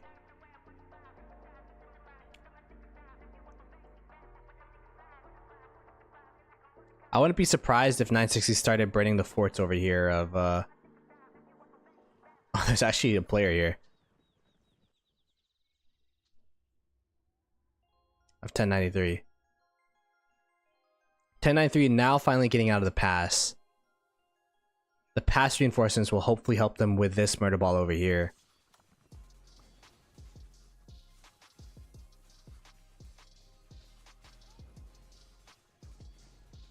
If 1188's downtime is as bad as 1V's.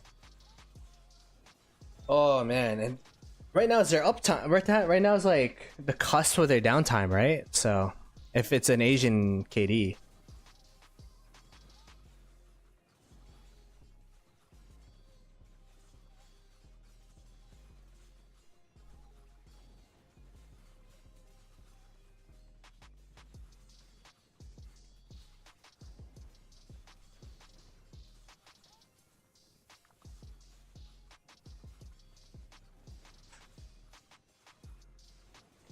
And I should get some guests for these watch parties. Party of one's kind of boring. Who would you want me to get on the stream?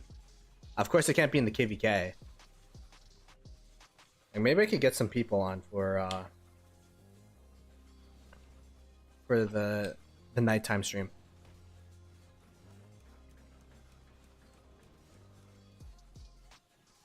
Buzz? I could ask Buzz. Ruz?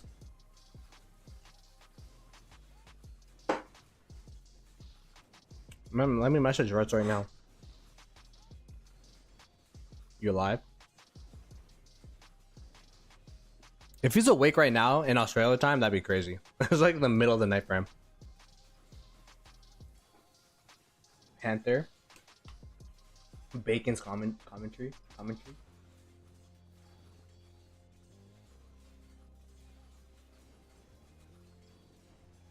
maybe I could invite Bus and Kane, Big Kane.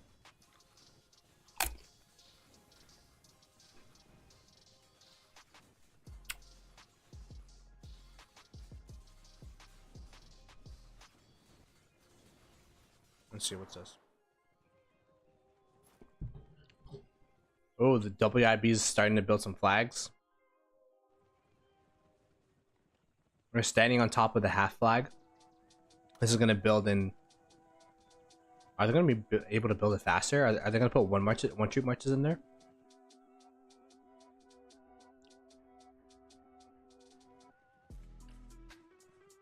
But this is horrible for 1188, by the way, because that whole swarm that they did now is just gonna not mean anything because they're building another flag to replace it, so it doesn't really mean much.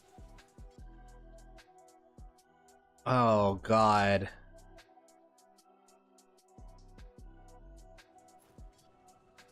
'1818 and 1846 versus 1188. I mean, it looked pretty even in zone 7, but right now it's just like they have 2 murder balls versus 1 is what it's looking like.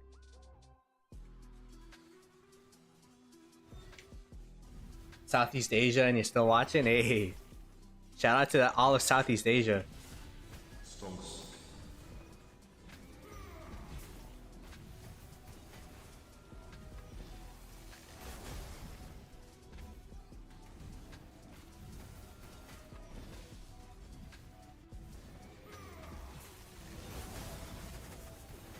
I mean, at least 1093 has finally got the murder ball back up from the past. Philippine gang? Damn.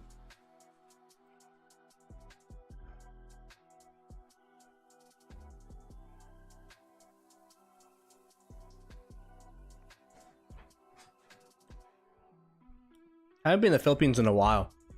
I was actually planning on going this year, but we booked Japan instead. So 2268 death. I mean, bus driver is doing his best to bring it back. You know what I mean? I mean, we're gonna go back to an A seed probably. So we'll see what happens. Hey, Dirty Dan, you ready for Sunday? I forgot to message you.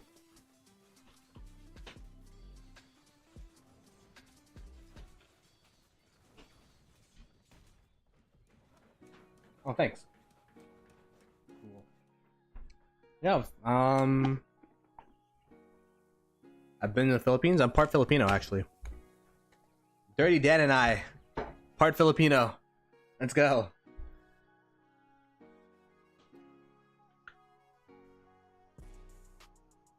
If you are still building up your account, probably China. Building speed's nice. Or Britain for training speed, I guess. But, or the Boudica training speed, whatever. But if you're already done all of that, then France for sure.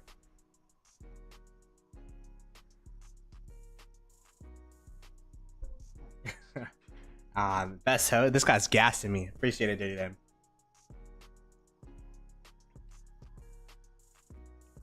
I'm from Cebu, so they speak Cebuano or Bisaya there. So.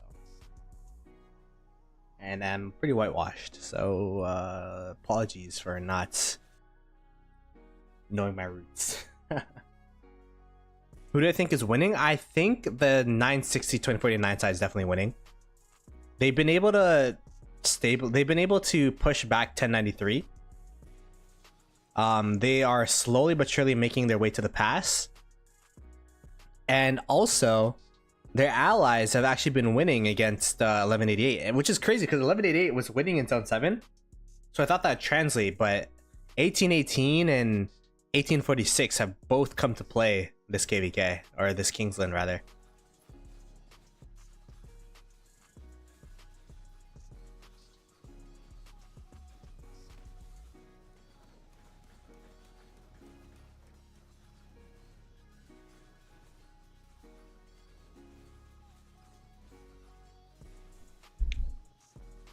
This KvK is over. If it continues to be, if the state of the KvK continues to be like this, then it's gonna be over. They have to change the momentum somehow. Like swarming a flag, for example. This is 1093 swarming a flag. Where is this? Oh, it's on the top side. I don't think they'll be able to get this burn off though. There's a lot of 960 marches and it looks like they backed off. They backed off of this, so.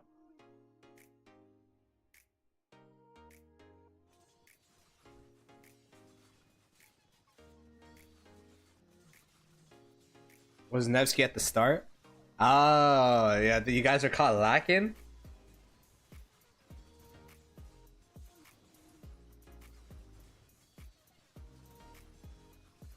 I can't read Cebuano. I can only, honestly, it's more so chores that my parents make me do. But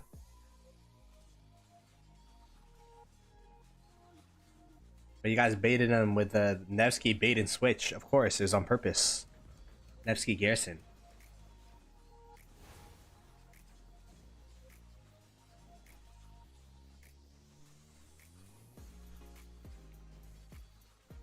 I'm actually surprised how many Filipinos play Rise of Kingdoms. I mean, Shinchi used to be the big Filipino YouTuber for Rock, but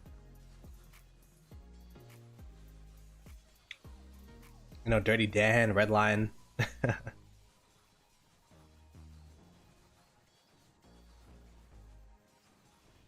No, I should just be saying my bad because I'm whitewashed. Sad. Yeah, I'm part Filipino. But yeah, let's continue on with this KvK. Looks like there's a fight at this front here.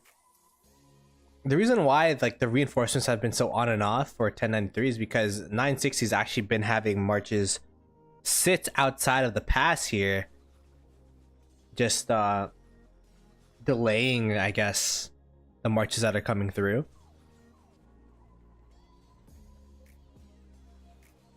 Yeah, 1188 gave up on the WIB cut.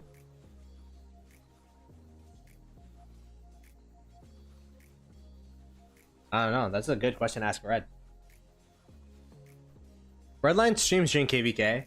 I mean, it sucks we don't see his refining streams and stuff anymore, but I mean, I guess he did refine and stuff, but oh wow. I'm already here, Mr. George.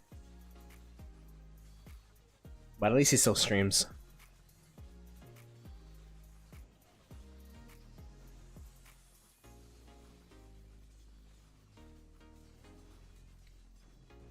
Trying to get me in trouble with Lilith, I see. This is really, really bad for 1093 for sure. That's what I'm saying. If the state of the KvK goes as it continues as it is, this is going to be a 960 1049 win.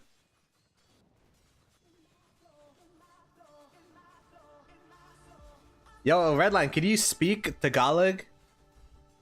We're trying to Dirty Dan and I are trying to figure out if we're the only two whitewashed YouTubers or if like you're also whitewashed. Oh wait, Ilocano, okay. At least he has a language though.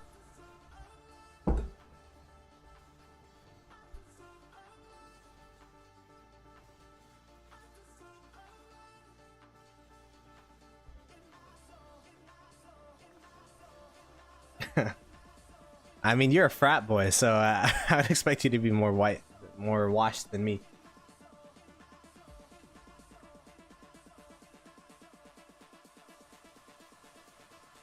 But there you go, red line. Also, there's someone swarming a city. Is this by accident or is this on purpose?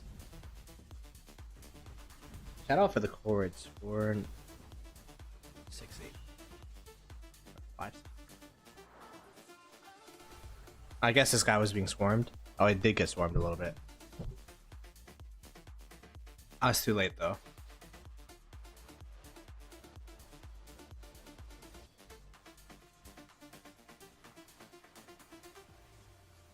We're totally the Mexicans of Asia.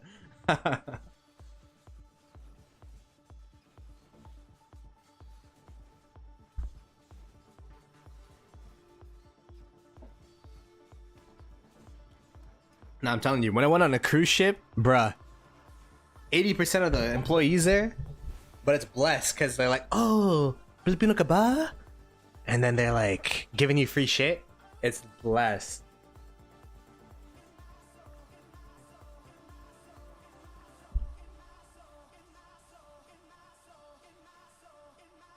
If you're Filipino and you go on a cruise ship, you're literally getting treated like royalty.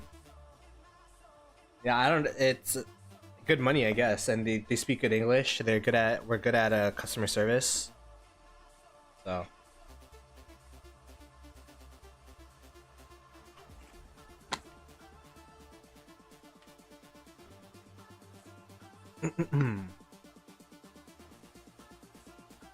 Oh wow, what the heck happened here? I'm like, the Murderball was here, now it's all the way back here.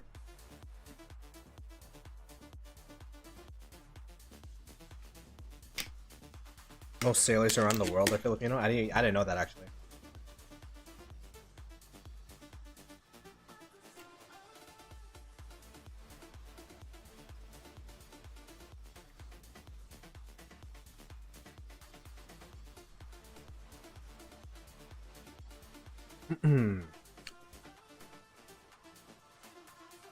Yo, Red, when are you streaming, by the way? I'm kind of getting hungry. This is a red line stream waiting room.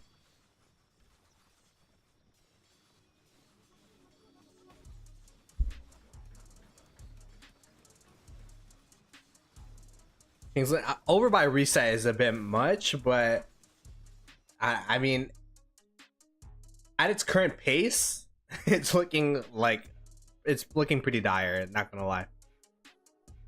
1188's kind of just been They're getting focused on like pretty heavily here, or not focused, but rather there's so many fronts for them to hold, and they can't like push and hold at the same time right now.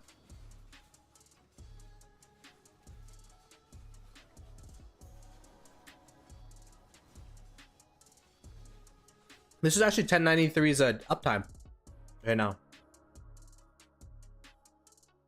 This is their uptime. I know them as, I mean, they're super international. They have some Asians, but I know them primarily as Europe and Americas, right?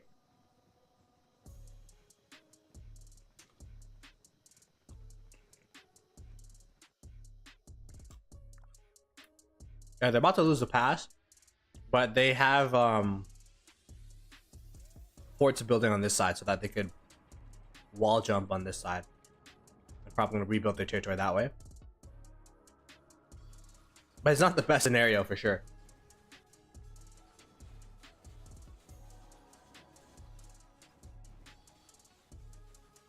Commanders, the standard, you know. Right now it's Liu Che with Alex, probably. Let's see. Zhugliang, Herman Prime. Guan was CPO Prime. I see an XY. This is probably XY with, what's his name? XY with Belisarius Prime.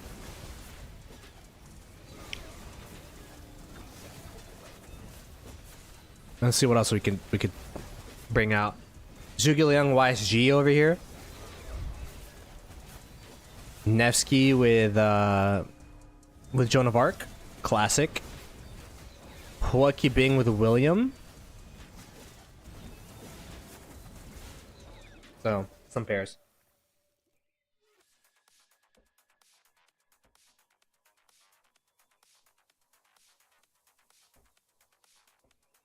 Nah, they're not gonna have a ceasefire for Osiris. No way.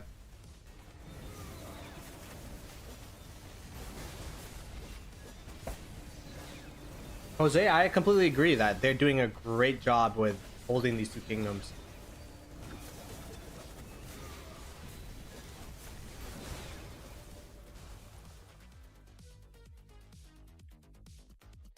We were talking earlier about how 1093 is the only kingdom that could actually successfully make this a competitive KvK.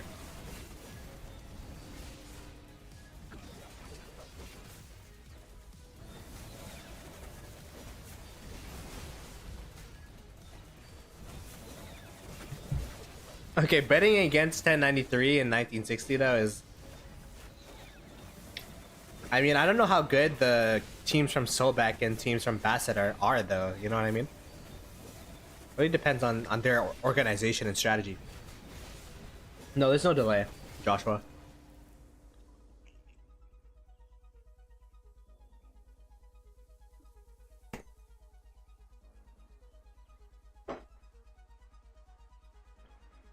KvK 1? Yeah, that works.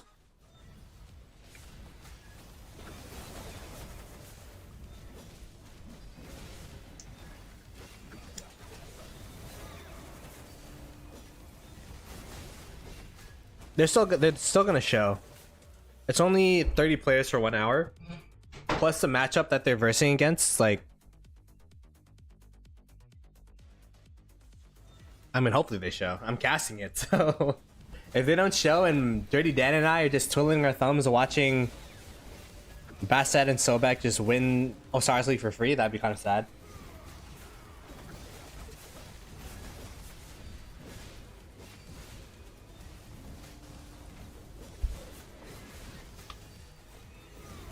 I mean, I talked to both of them, and they both said that they would show. Like, I talked to Seawell, talked to Silent. They said they would show, but they're gonna focus on KvK. So they're probably not doing practices and such, which they usually do. But they're still gonna show up. Those finals are in a different server, and they're gonna be having dev accounts. So, like, the deads here will not matter for them, which is good.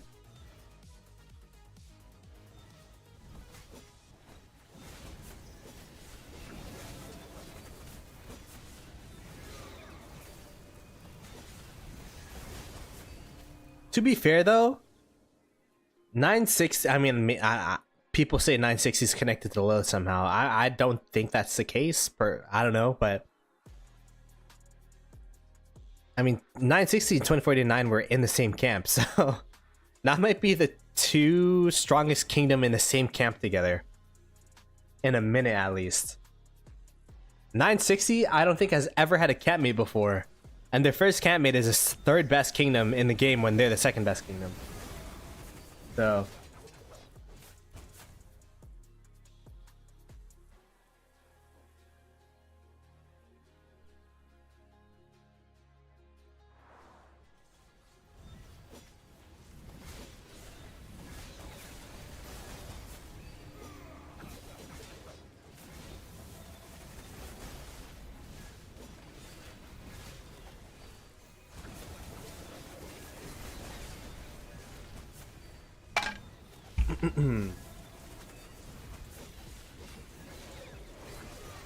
All right, I'm done my breakfast lunch.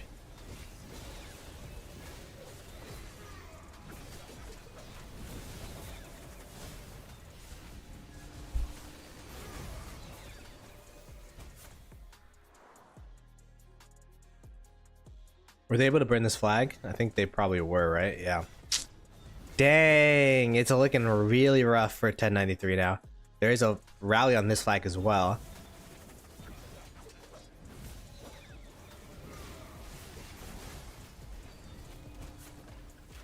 Trying to fill as much as possible. This flag's already burning and they're rallying it. What's going on? Wait. This flag's already, the durability is already going down. And it's not like Storms of Stratagems where when you rally a flag, the durability goes down. Ooh, Garrison popped. Fuck you, big Garrison. Night night. Hey, Durs, what's up, man? And Danger Zone's back.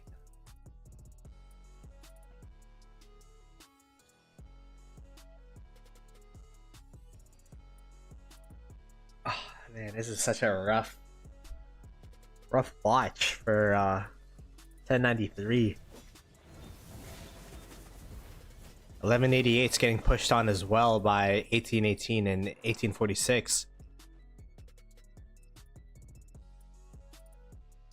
I mean, they're like literally getting sandwiched here, which is where their Murderball is. And then in the bottom side, 1846 is free building on them. So oof, it's looking pretty rough for the 1093 allies.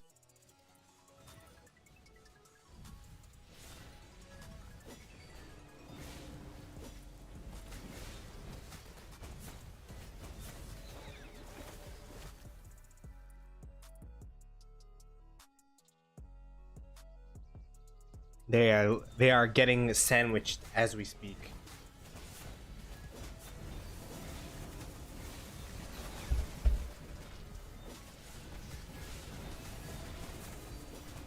Yeah, third camp not being in Kingsland's kind of crazy, but at the same time, I don't even think you need the third camp realistically right now. Like, you guys are doing pretty well in this scenario that you have. Just straight up 3v2ing. Like I was talking about, when matchmaking was made, Lilith has given up on trying to make even matchmaking. What I mean by that is they've given up on trying to make each kingdom even. Like they would try to make the best kingdom somewhat comparable to the 8th kingdom. You know what I mean? Or in this case, the first kingdom somewhat comparable to the 6th kingdom. But now, I feel like Lilith is just trying to create matchmake kingdoms so that one kingdom is similar to the other kingdom. So like 1093 is like comparable to 960, 2049, for example. 1188 and those kingdoms is comparable to 1846 and 1818, according to the matchmaking. And then Water Camp is a comparable to Greenwood. So, like, of course, the highest impact camps are going to be in that top side, and then the middle is going to be or maybe it's just for this map, but it's not, you know, 6 evenly made camps, but rather 3 pairs of two camps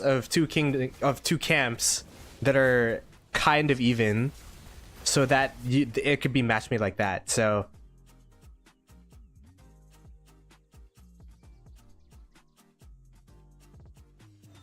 it's just like, shout out to Water Camp for trying. You know, they're doing their best, but they're the 3rd camp type of vibe, so they can't really do much.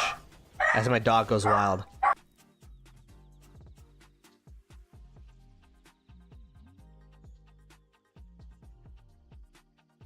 Yeah, KP, send that flag storm. That'd be great.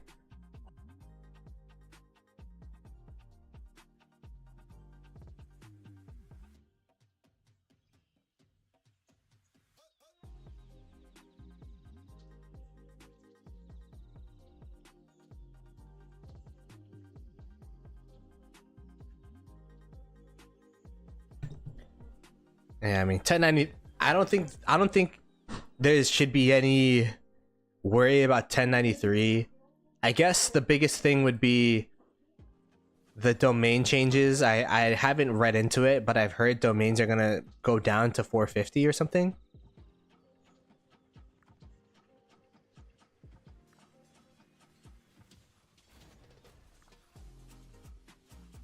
Sent it in the reports channel. Let's see. Reports.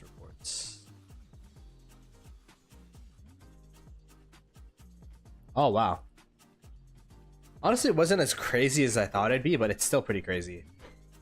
It's let me show my display capture. This was that, remember when WIB was holding that flag and 1188 was just dry swarming it, as we were saying? So that was the report. Pretty crazy.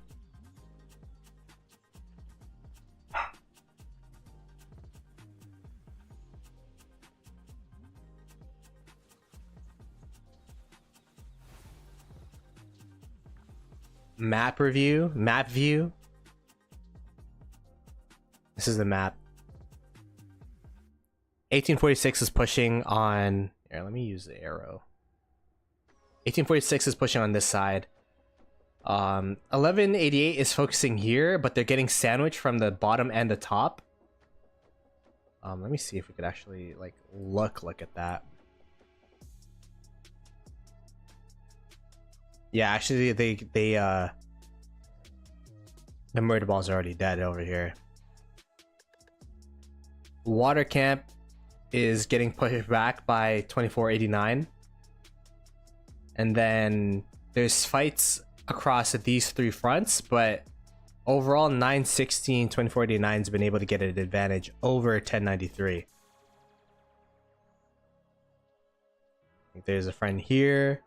The main front right now is up here where everyone's murderballing up. 1093 is murderballing up as well. And then the big thing is the pass is under threat right now, with one flag pretty much separating 89 GT and 1093. So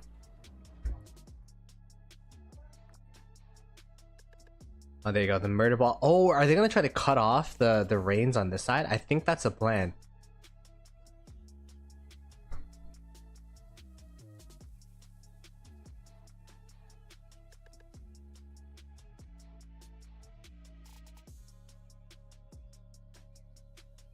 When's the next dog bark stream? Whenever someone rings the doorbell next. Kevin, I think it would have been cool to see them win as well, but it's a tough KvK to win. Like, have we seen 2 kingdoms that strong be put in a camp together before? Like, have we seen the 2nd and 3rd best kingdoms in Rise of Kingdoms be put in a camp together? I am not too sure.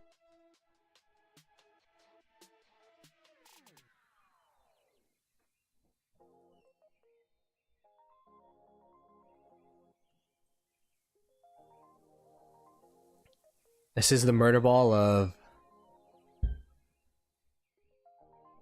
1093 versus 916 2049 right now. I mean, they've been able to win these Murderballs straight up. Like, they've been able to win the straight up Murderballs, but it's just 916 2049 has had more pressure elsewhere on the map while this Murderball is going on.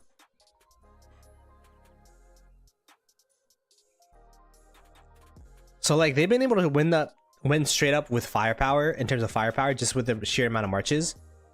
But elsewhere in the map, like, everything else is burning. So even if things stayed at a status quo for 960, even if everything stayed like, you know, this is just like a stalemate, it's still a win for 960 because they're winning elsewhere in the map. So that's been the biggest win condition for 960.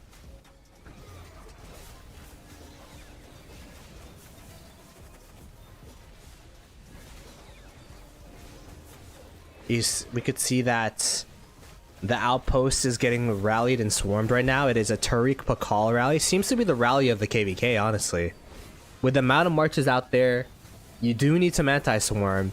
Tariq Pakal has anti-swarm, still has some damage as well.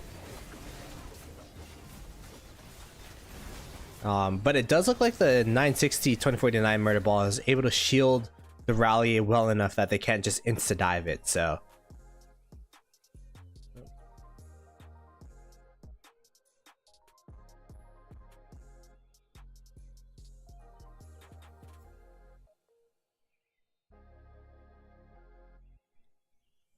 Yeah, 960 just have a ball everywhere. Yeah. The rally soaks the damage while the swarmers deal the damage is kind of the name of the game here.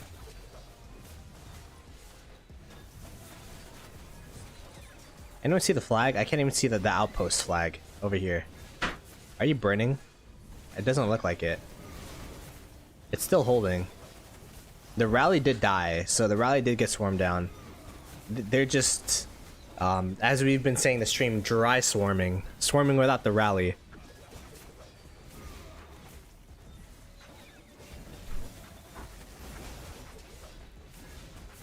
We could show the map again once this Murderball finishes up.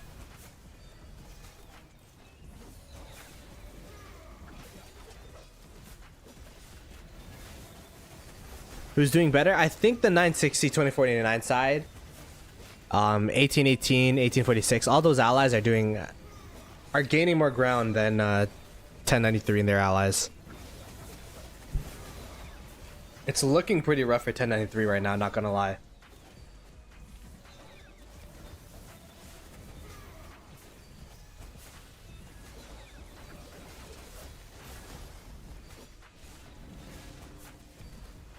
But at least they were able to hold their flag line here. So that's what I'm saying. They're able to hold one thing. They're able to hold one thing, but the rest of the map, let's see, down here. Were they able to... I mean, they're holding down here, I guess. So they're able to hold two things. But then down here, every single flag is pretty much burning towards their pass. This flag's burning. This flag's burning. This flag's about to be burnt. This flag is burning. It's looking... This is going to be the map review that you requested on the HS. It's looking really, really rough on this top side of the map for 1093. And then if we look at the bottom side here, let's actually do an update. Last time we saw 1846 was dominating this bottom side of the map as 1188 kind of abandoned it. And it does look like they're still building. They're burning the flags over here. So 1846 putting some pressure on 1188, kind of taking away their win condition of being able to cut off WIB. And then in the meantime, they're also burning off the 1188, or they have been burning off the 1188. Has this burnt? No, this flag hasn't burnt yet. I mean, they've been contesting this area pretty much. And that's all 1818, 1846 have to do. All they have to do is keep 1188 busy, because if they keep 1188 busy, then 916 2049 could pretty much just win the matchup up here, slowly but surely. And it's funny because 1093's win condition was for 1188 to slowly win against 1818 and 1846, but it seems to be the opposite right now.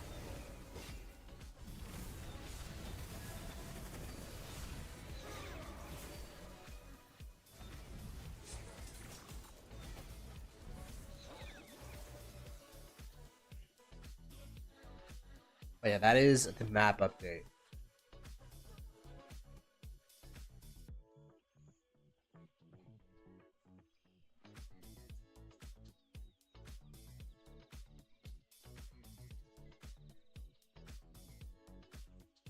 By the way, if you're new to the channel, be greatly appreciated if you could subscribe to the stream. This is going to be stream number 1 of many.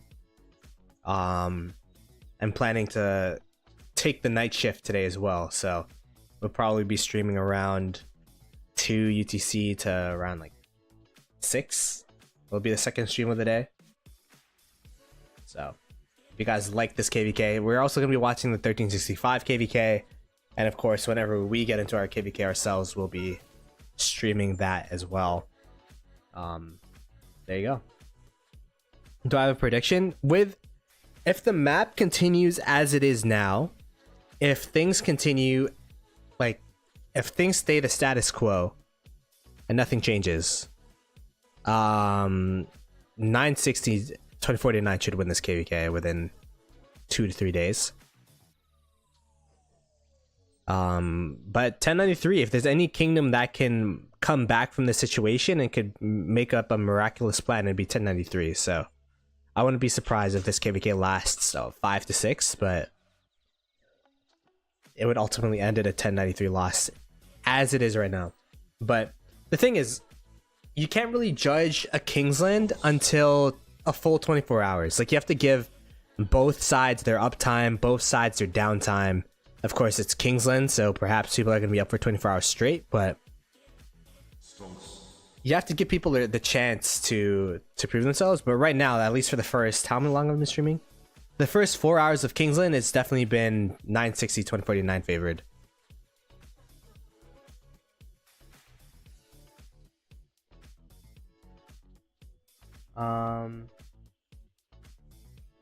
For 5 more, it depends how many. I mean, in terms of blueprints, it'll take at least 3 KvKs because you can buy 2 blueprints of each per KvK. So yeah. Are just setting up next to each other and we'll try to work together.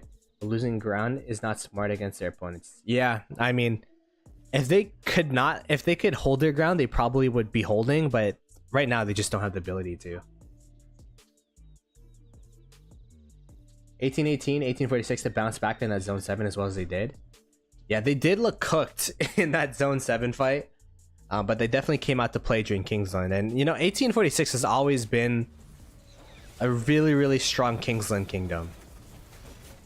I mean, they've been a strong kingdom before, but like they always step it up an extra notch during Kingsland, I feel.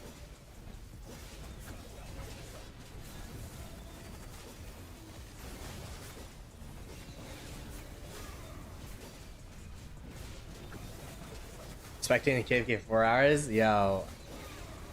I appreciate it, but I mean, watching KvKs is pretty fun. Of course, I wouldn't be doing this if I wasn't streaming, so shout out to all of you guys for making me watch KvK, but it's entertaining in its own way. But I've had like oh no, that's a KvK I played actually. My second biggest stream was the 1365 1960 Zone 6 opening, which I streamed for 9 hours straight, so I don't know how I used to do that.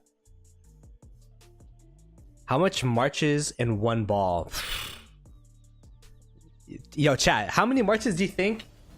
Full Murderball of 1093, 2489, 1960. How many marches do you think are in there? Put a number in the chat. I want to see your predictions, 'cause I actually have no clue. Okay, let's do the math here. If it's 500, that's a solid guess. So 500 divided by, let's say everyone has 6 marches on average. That'd be 83 players. So say everyone's bringing 6 marches, multiply. So multiply 6 times 155, because that's like a full alliance. And then times, because there's 5 full alliances here. It'd go in like 4K. If it's everyone in the kingdom in one Murderball, it'd be around like 3K marches, which is not the case right now, but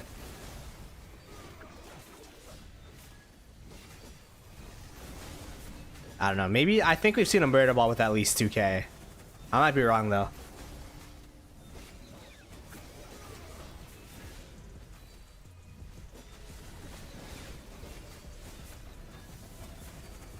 How's Wants doing in 2260? I think I haven't talked to Wants in a minute actually. Hopefully he's doing okay.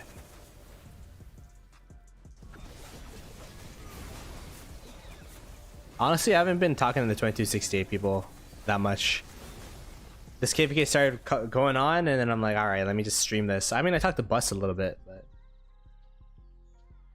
if your march overextends, you're cooked. Yeah, I could imagine, bro. I mean, I fought 960 by themselves, and that was insane.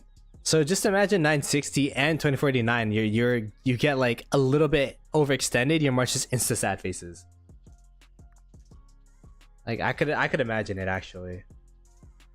Like that 960 KvK was so painful. Add 960 plus 2489, yeah. It's gonna be light. That's gonna be lights out.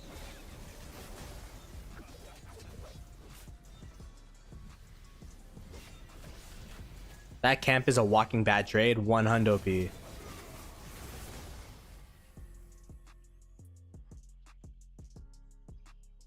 That's why if you're 1093, you just can't look at the reports, I guess. Just ignorance is bliss.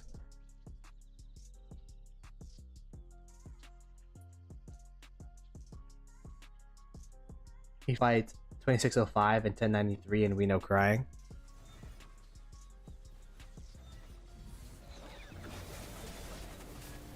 I mean, the quality of the 60 GT 2049 marches is just so daunting to fight against that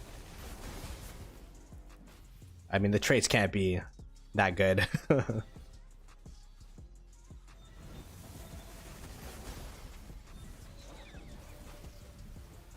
Yo, Mules is a rally lead here? I didn't even know that. That's crazy.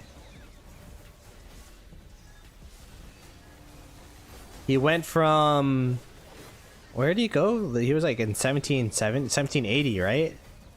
The 1254 to 960 rally lead. That's crazy.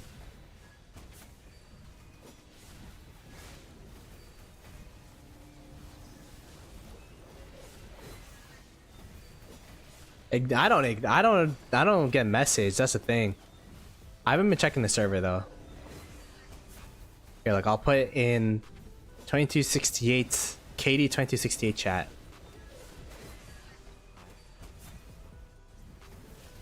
There you go. I'm in. I'm back.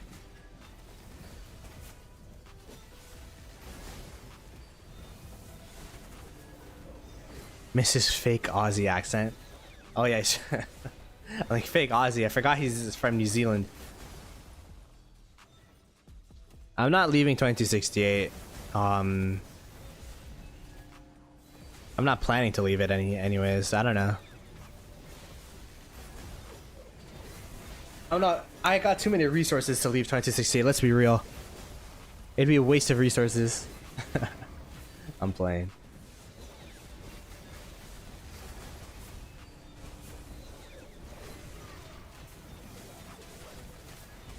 Tag me on the server? Where?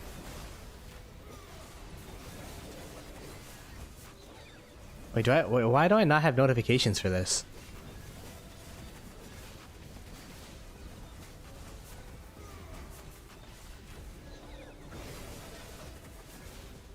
Is it officer chat? I haven't seen officer chat in a minute.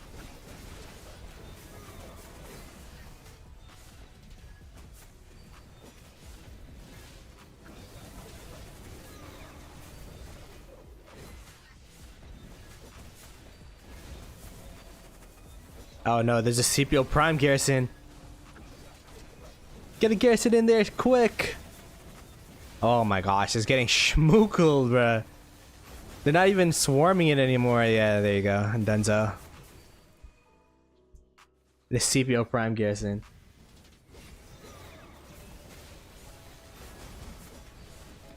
I mean, Nugget, Nikki, Panther, and Bus Driver. They got something cooking, I think, probably. R4 chat? This Discord server has too many chats. That's the problem. Where's R4 chat? Kingdom Officer chat.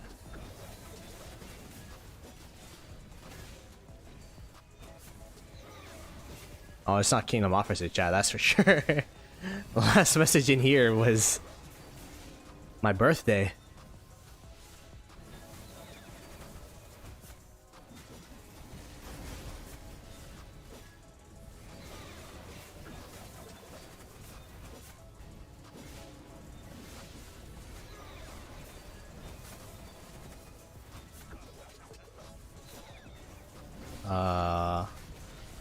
You guys are talking about plundering cities.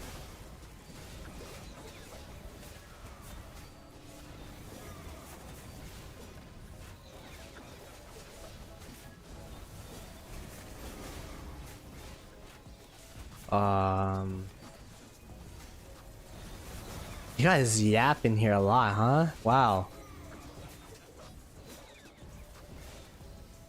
I'm missing out. What the heck? My hand's getting tired of scrolling, low-key. Oh well.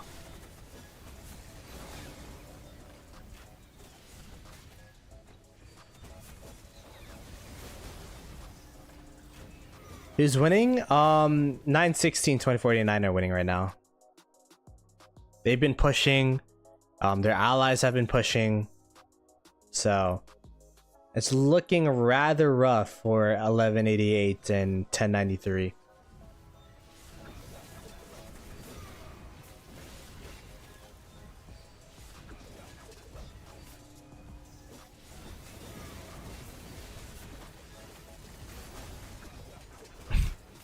Oh, someone's hitting a city right here. Oh, that's not smart. Swarming another flag. I think this is a draw. Oh no, there's a Ashurbanipal with I couldn't even see because it got swarmed down so quick.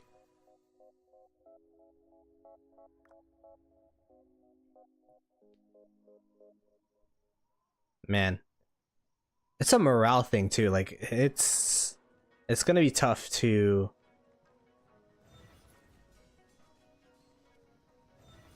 keep murderballing up into sad faces, I guess. You know what I mean? I think that was definitely a problem when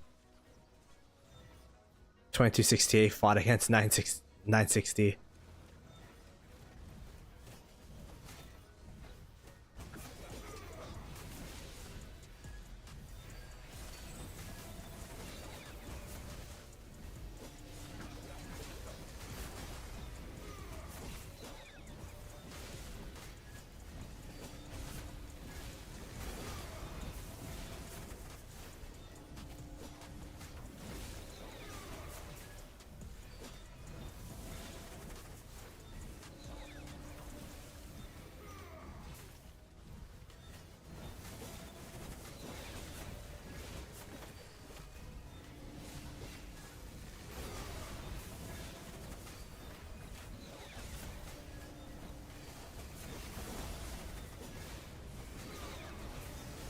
The city skin in the bottom right, this is their Grand Prix city skin.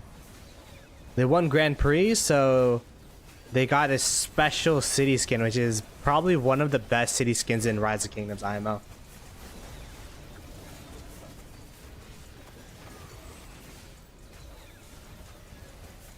Better to wash off. Yeah, my computer could explode on your behalf. And Ben, they are hitting these cities over and over and over again. The buffs, it's like training speed and defense, but I'm pretty sure they're probably hiding like what's that new paintbrush thing where you can use the city skin, but then you change the effects of it to a different city skin. They're probably doing that. Hey, that's good, Benji.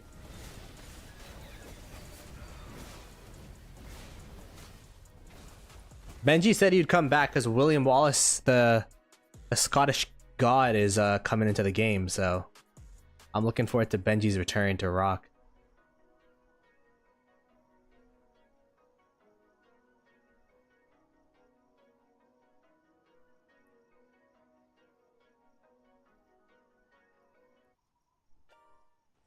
Stonks.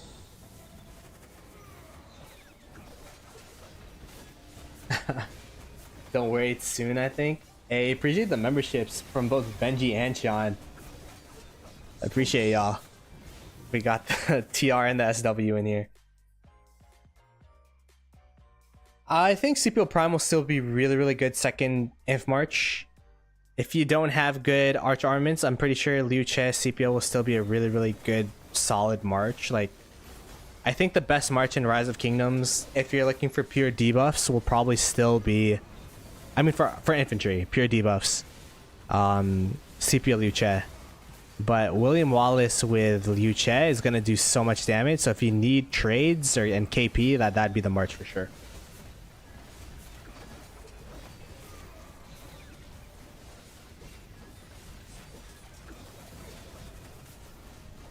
What's the 1616 552?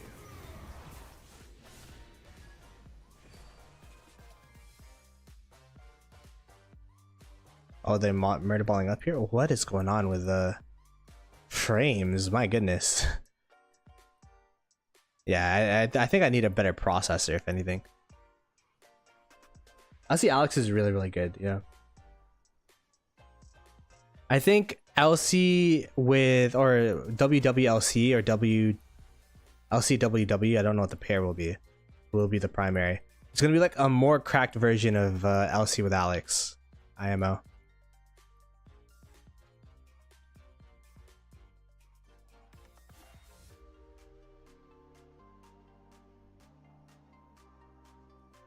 Yeah, 89 GT, they're doing their thing for sure.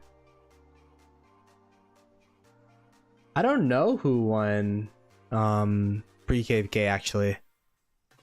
Anyone know?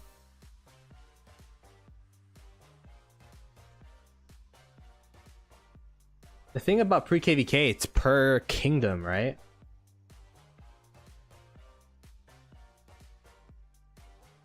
Oh, 93 won? Okay, that makes sense.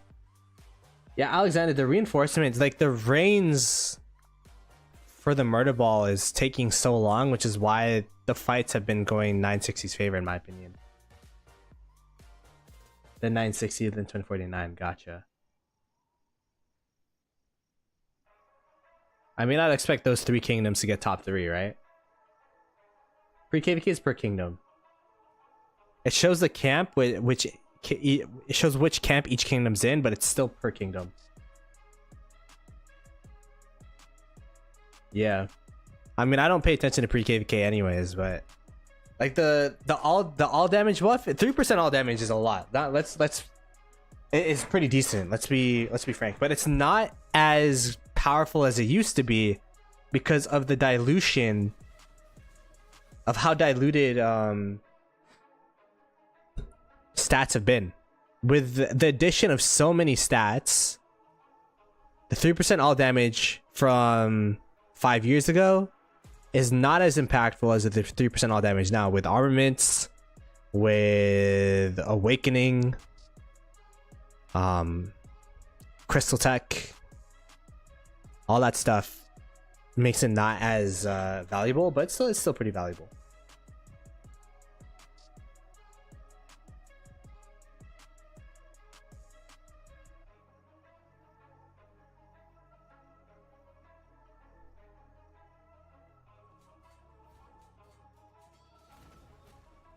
I mean, 1093 is if they come back from this, that'd be like a pretty big comeback in my opinion. 960, did they take the pass yet? Not yet. They have not taken the pass yet. Although it looks like they're going to pretty soon. And the thing is, if they take the pass, there's so many cities from 1093 behind this pass. Like, they don't have the teleport space to play around here. I guess they're now building out these lines, so there will be that.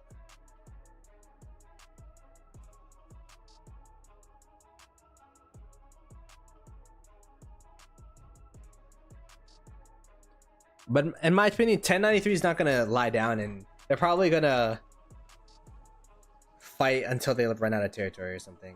Like, I don't think they're gonna surrender anytime soon, because they're so high above Imperium bracket that they need to draw power. Actually,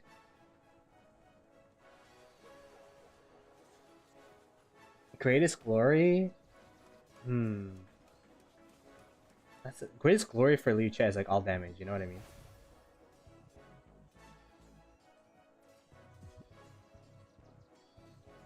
In chat, what do you think is the best in slot for Liu Che? Is it Greatest Glory and Ring? Greatest Glory and Horn? Like, which one do you replace?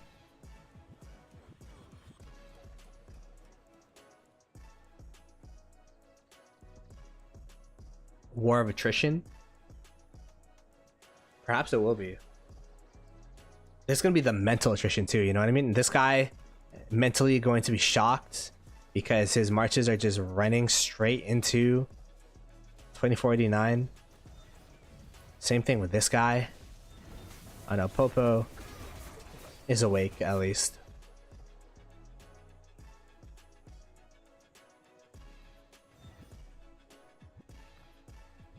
Greatest Glory with Ring for the extra damage, because yeah, I guess Horn you could potentially overrage.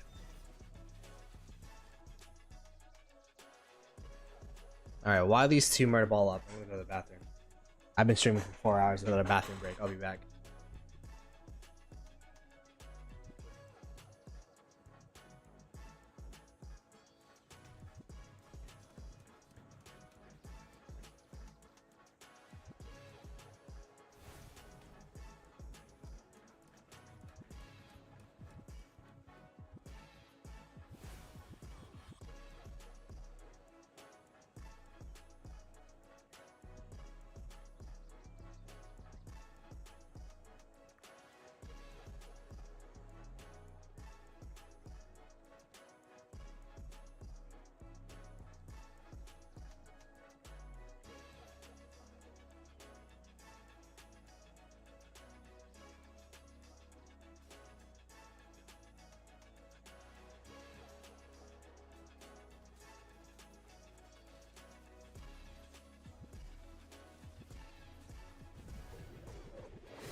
Alright, are we back? You think Autarchs is also because low sea kingdoms in this KvK not fighting much? So what happened with Autarchs? 960 has been winning. We could do a little bit of a map review here. 960's allies. Oh, wait, are we? What are we striking? 1188 is actually pushing back here, huh? A little bit at least. But they've been getting burnt off on this bottom part, which was the win condition. If they're able to burn off WIB, that would have been really solid, but they weren't able to. And now they're getting counter pushed.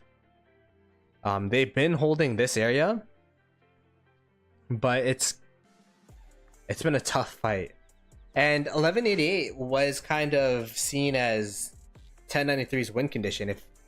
If the 1093 could hold off as 1188 continues to push, then that would have been good. But now that 1188 is kind of stalemating, if not losing to 1846 and 1818, and 1093 is losing to 960 and 2049, it's looking like a rough KvK or Kingsland for the 1093 ally side. At later danger zone, how was my experience? To the bathroom, bro. Wallace will be out. Man, that's a good question.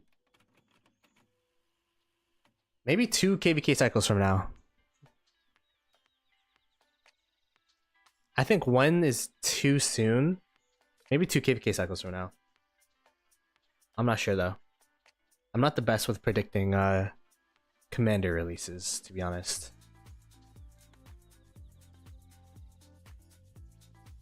Let's see. Thank you for the chords, although out of love context, but we will be taking a look regardless.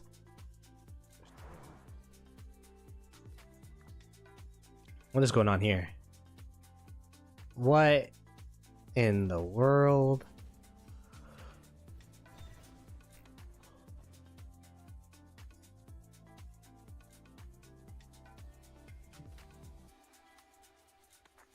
These guys are so deep into the territory, actually. What the heck?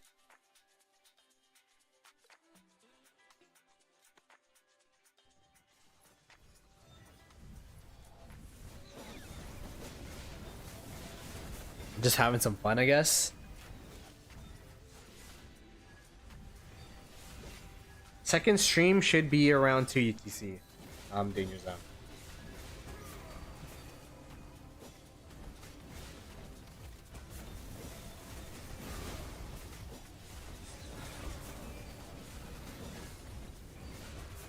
This is pretty crazy to do when your bottom side of the map is burning and getting free built on. You know what I mean? But I guess they're having some fun. Are they even burning the flags here? They are burning the flags here, so at least getting some objectives done on this side. But did these guys engage yet? Nah, just murderballing up, chilling. Yeah, it's probably not EU friendly, sadly. So, the next couple of days I won't be streaming EU friendly, sadly, because of GoFest. It's gonna be 10 to 6 my time. So,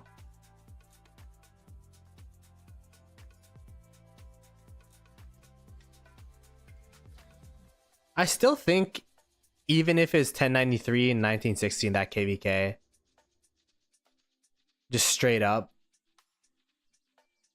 1093 would have won still, but it would have been a bit more contested, or 960 wouldn't have been as drained, quote unquote.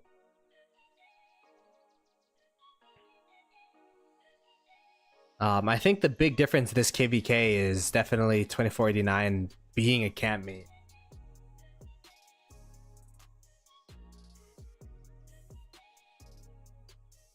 Like 2489's a huge kingdom in terms of just sheer fighting power, you know what I mean?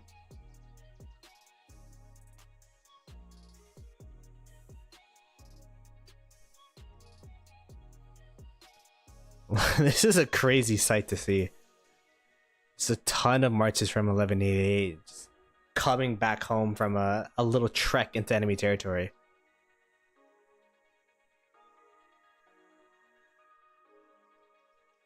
Oh, 6th among imp power. The name of the alliance in 2605 was SW.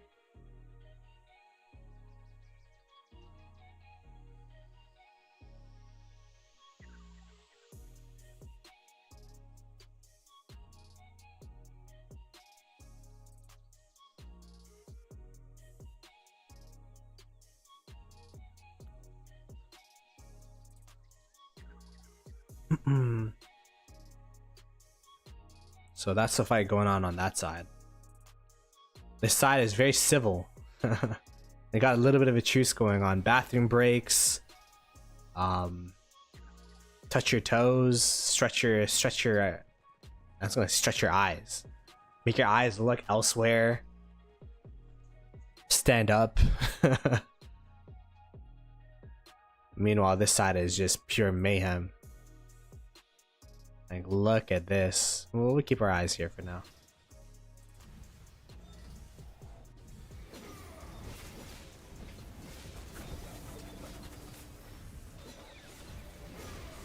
There's water here.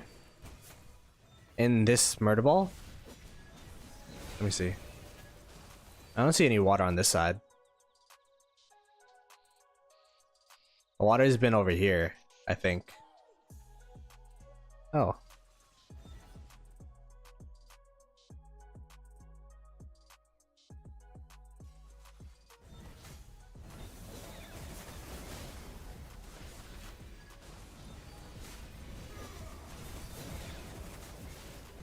Let's go ahead and keep looking as daybreak here. Yeah, this is all daybreak actually. The 960 2489 side is winning so far.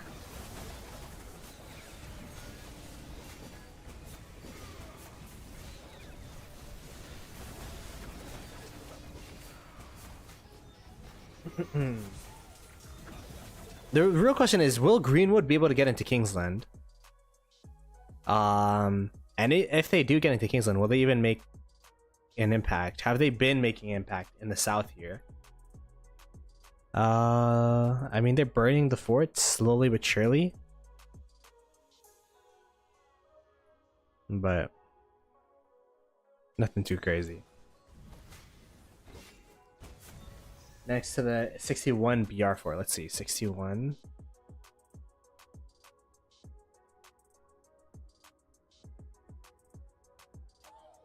Where are they? What?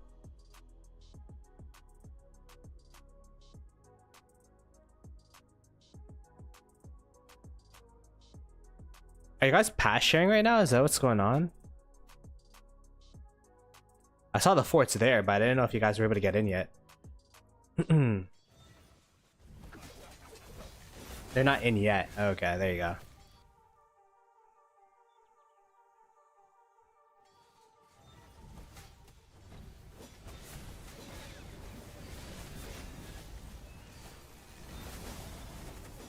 Oh yeah, this KvK has been... I was kind of expecting 1188 to not really demolish, but to be the aggressors in this this bottom side. But 1818 and 1846 showing that hey man, we're two Imperiums to be respected, you know. 1188 is really strong, but 1 versus 2 Imperiums, the 2 should win, and they've been showing that, you know, they are 2 Imperiums versus 1 right now. Greenwood is bottom left, and they did not get a pass into this Kingsland, so they've been watching outside. 1188 I feel like should have gone into downtime a while ago, although maybe it is the, you know, in terms of the Asian downtime, but perhaps some of them are just staying up.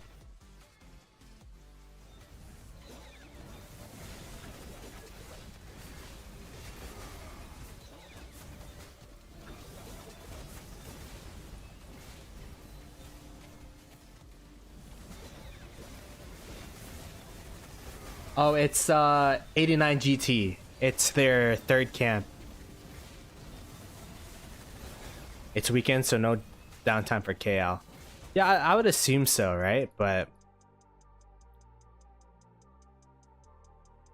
I mean, if this is not their downtime, then it's looking pretty rough for them, because they are free burning on this bottom side and not making grounds on this top side.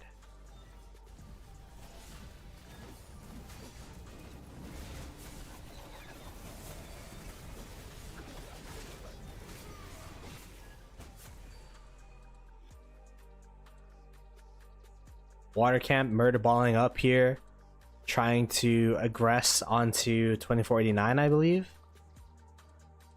And 2489 is up here. Oh, they're building a flag. Ooh, okay, okay. I will keep our eyes here. Pretty ballsy flag build here, trying to create and open up another touch point for them.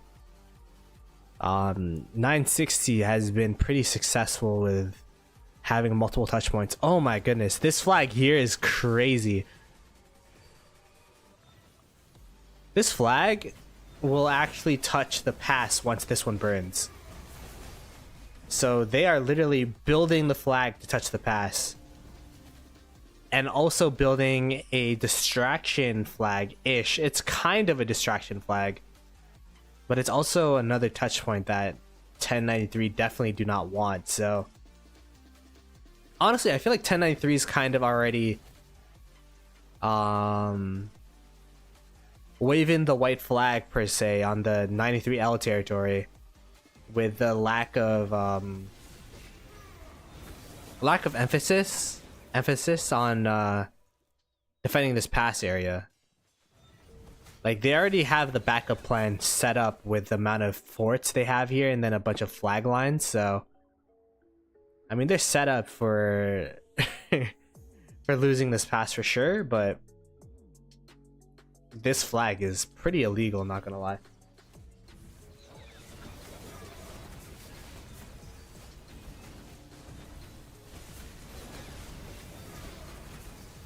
The pass on the left is gray because 1093 took it, but they're no longer touching it right now. So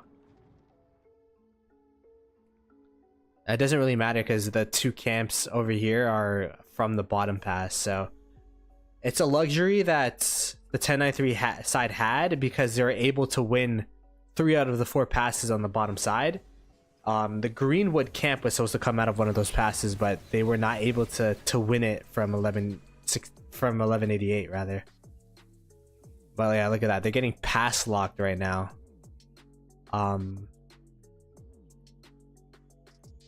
And these guys down here in murderballing, trying to clear out this building flag. Honestly, this flag is probably under some heavy fire. This might actually not build.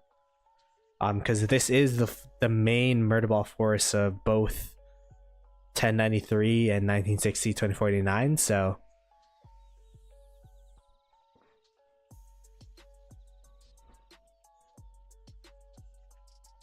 what do you guys think in the chat? I'm not gonna put a poll, but in the chat, who do you think is gonna win this Murderball? 1093 or we'll call them 89 GT?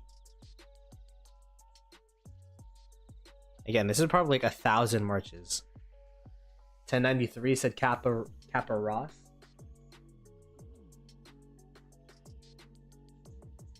1093. I'm seeing some 89 GTs. Got 2 89 GTs from Lemon and number 61. 89 GT is great. I mean, they've been killing it, but in this 1v1 Murderball scenario, I feel like 1093 has been more favored if it's like the full force of 1093, but who knows? Their reinforcements right now are actually getting cut off from the pass, which is, you know, one of their main reinforcement streams.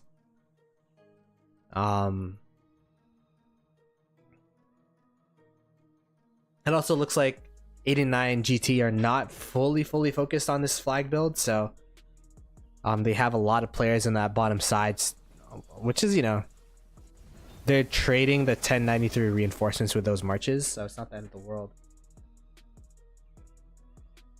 Are you watching dot mode gaming? Because if we watch it off dot mode, then it's harder to distinguish what's going on.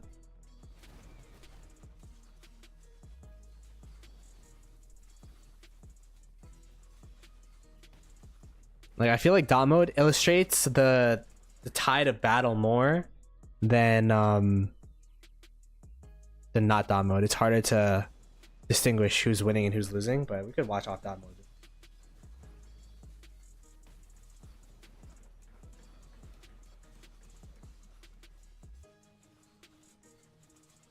Wonder if they all have 7 marches. I'm pretty sure the 960 2049 people are expected to have 7 marches, and then 1093 I expect them to have like 5 to 6 per player. I mean, the whales definitely have 7, but I'm just averaging out, you know, like all of their accounts.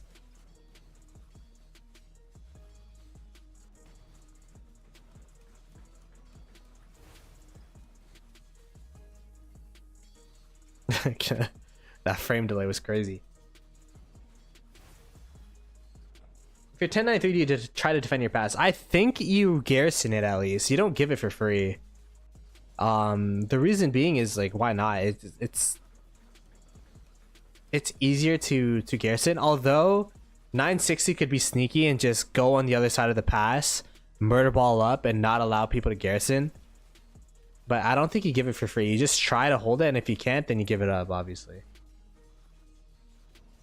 Alright, Flancasto, appreciate it.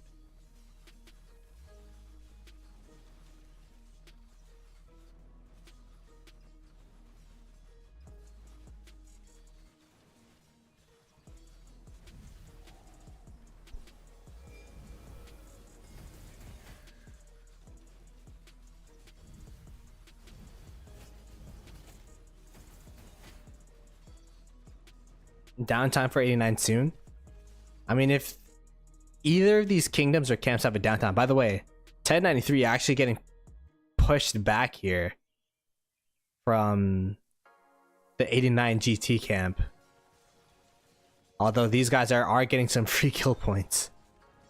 Look at the amount of people swarming these cities, it's crazy.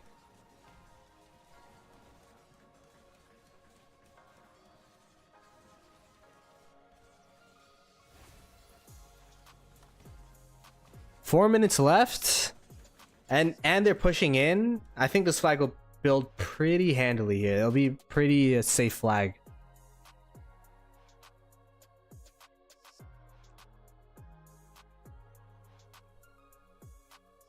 How about this top flag?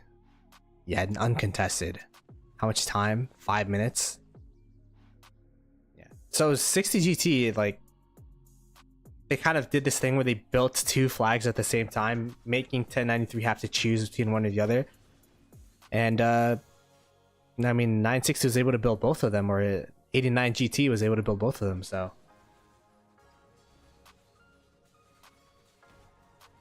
you hear Arvix talking on Discord. His house is huge. His voice is echoing in the background. Oh my gosh. ARB, thanks for the, is that 4 pounds or 5 pounds? Really appreciated. Who do I think will win this KvK? I think 960s or 89 GT is gonna win this KvK. Just with the way things are going right now, it's looking really rough for the 1093 side. But that's just for now. You have to give it a full 24 hours and then you get a full scope of each kingdom and each camp. But I mean, 1093 is burning out against 89 GT. Can't believe I'm saying that unironically now. And then 1188 is burning against 1846 and 1818. So if both sides are losing, then you're gonna lose the KvK, if that makes sense. It is not 1093's downtime, I think. 1093 don't have a downtime, but it's not the less active time either. Like, this is pretty much peak activity. Well, not peak, but no, it should be peak activity. I guess the peak would be the actual past opening, but we're not that far away removed from that, like 5 hours since past opening. It is peak or near peak, yeah. Lore, I'm assuming that they're mostly European, North American, and that right now is peak European, North American time. Although I'm sure they have some Australians, some New Zealanders, some Asian time zones as well, but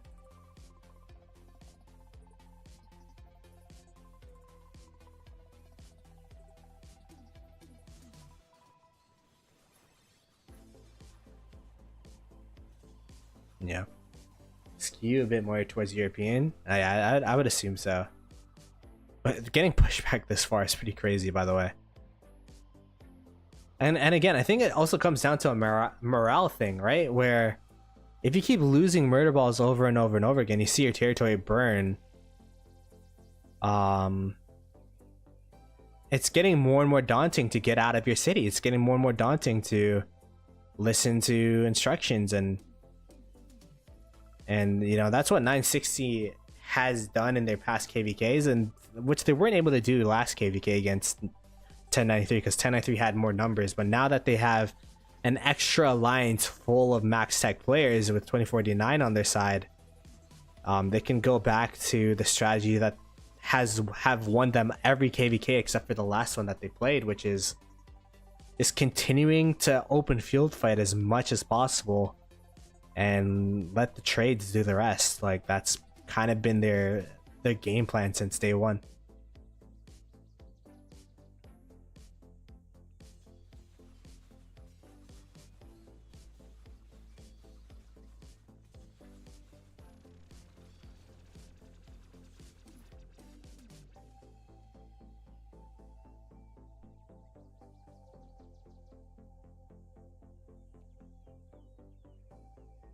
But it does look like, you know, 1093 are starting to come together. They're starting to regroup a little bit here.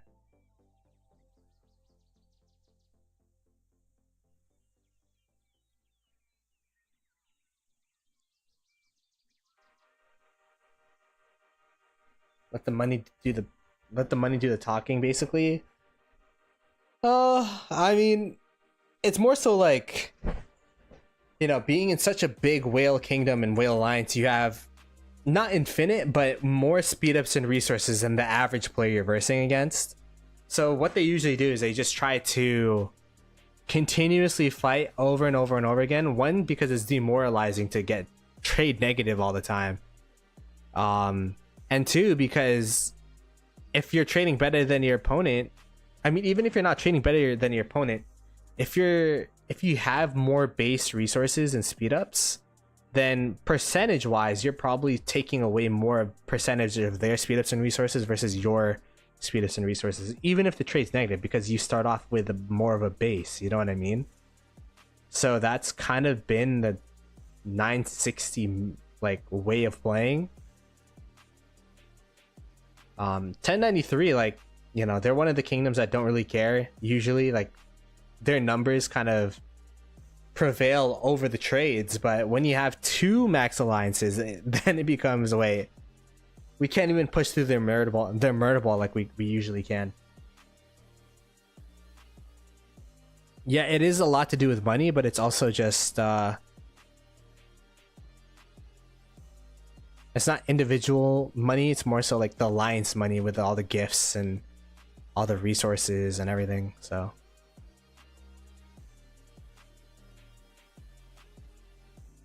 is Osno 80 billion? Let's check. He's at 74.2. So he actually didn't gain as much as last KvK. I don't have the Attila talent tree on me at all because I don't have Attila. But I'm sure you could find it in is Cavalry Stable still doing well? I haven't been on that in a minute. I mean, at the end of the day, there are pay to win elements in this game. So, yo, thanks for the chords, by the way. This is pretty interesting.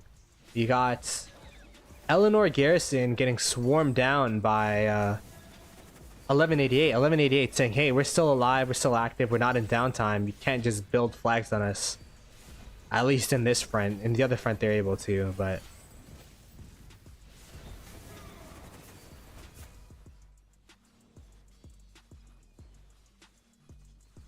There you go, flag burns.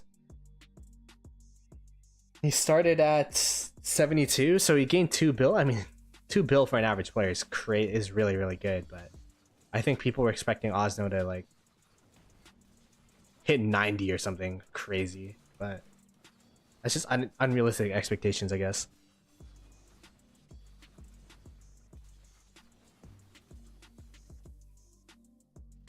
Oh yeah, they're able to push them down. This bottom side still being given up by 1188, so 1188 getting ready to. Looks like this is going to be the front that they decide to hold on. They have outposts being built on this area. So that shows to me that they're trying to bunker down and. Whoa, what's going on here?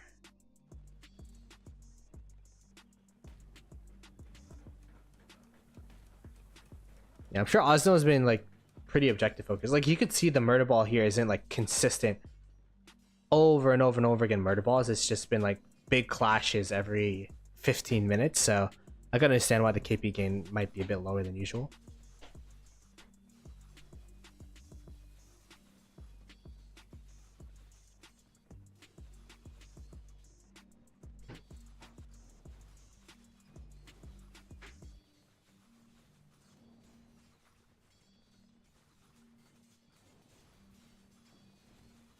Oh wow.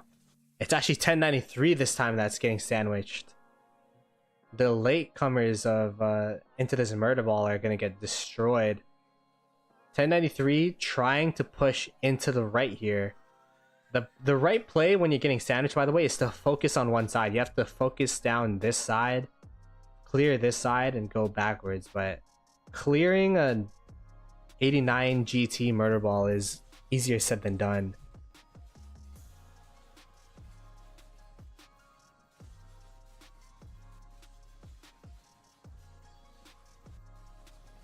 This is going to be a rough one. But I mean, they are pushing pretty hard though. Look at the amount of sad faces coming out from the 89 GT Murderball. Pretty much listening to the strats, I guess. Yeah, I'm shot calling for them low key. I'm in their VC. But yeah, this Murderball on the right here is pretty much getting decimated, but the Murderball on the left is starting to catch up.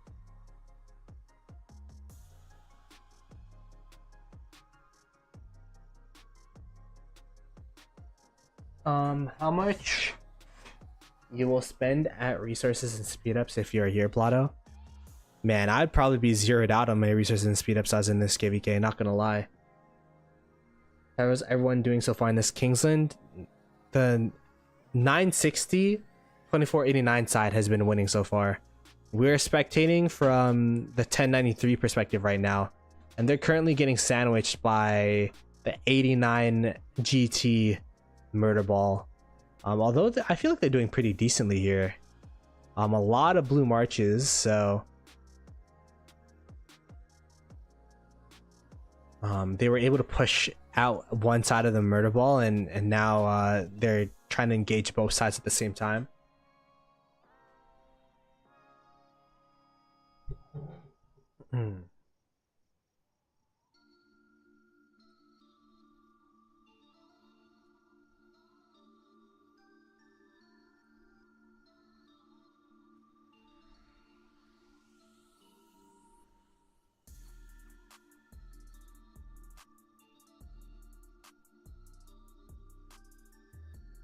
And it just ended up from a sandwich into a straight up frontal Murderball here, where 1093 is going to be on this left side, left and upper side, and then 960 is going to be in the bottom and right side.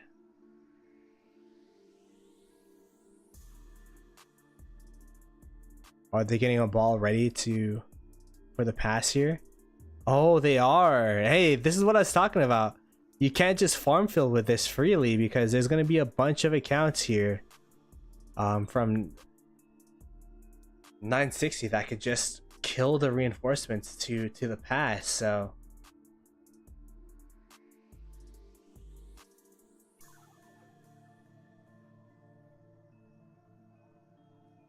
.960 already rallying the pass 5 hours into Kingsland. It is the closest Kingsland pass though, compared to any other map, but still it's pretty impressive. We could go ahead and, I mean, that Murderball is going to persist. We could go ahead and take a look at this pass over here.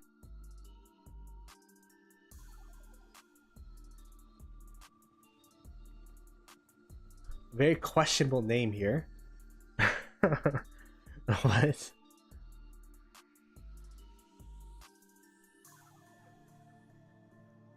If they take the pass now, I mean, they don't have that much territory on cities on this territory that are... they have a couple actually.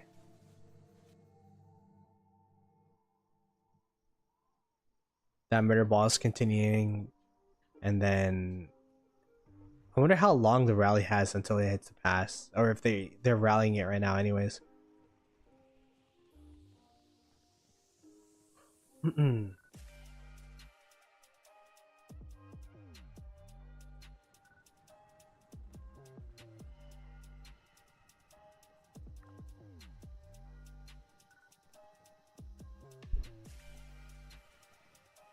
I haven't heard of anything about that, so I'm not gonna address that allegation of them teaming up and asking Lilith.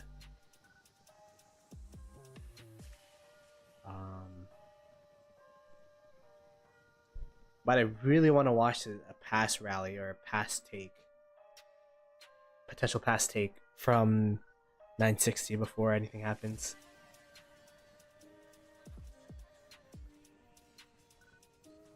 The Murderball outside of Kingsland.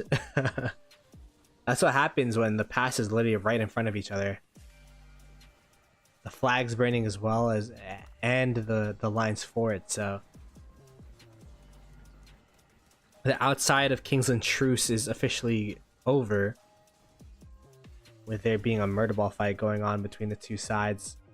I actually think the 960 side will win this. Look at the sad faces coming out from the 1093 side right now. A trash teacher gaming? Yo, appreciate it. Yeah, so let me know if the pass is getting rallied. And what's up, yo? It's been a minute. Let's see the chords. 6, 3, 1, 5, 4, 9.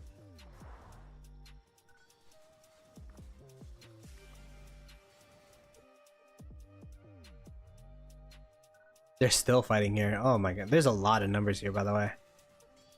I mean, shout out to 1188 for fighting against the two Imperiums pretty valiantly.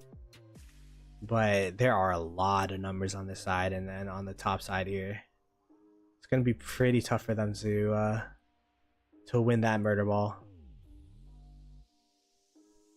This Murderball is pretty much in the exact same spot as we left it at.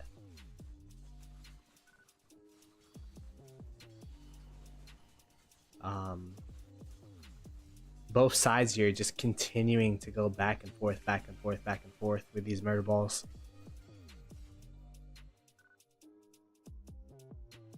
As there is no rally on this pass as of yet. But I think they're probably going to clear the reinforcement marches outside of the pass and then rally the pass is my guess.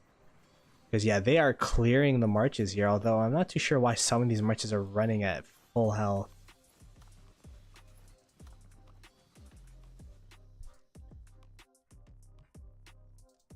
Perhaps just wanting to refresh regardless. Got plenty of time now that 32-65 and allies took. Oh, damn. Isn't that who's Ekram? Familiar name.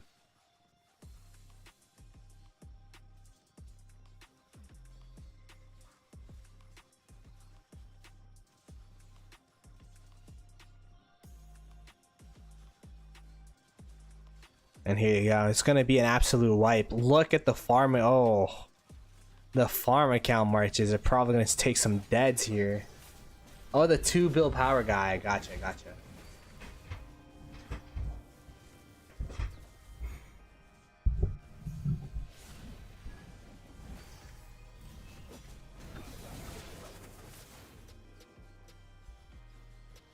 Zoned out is pretty funny when you're getting swarmed down for being AFK. It's a pretty ironic name.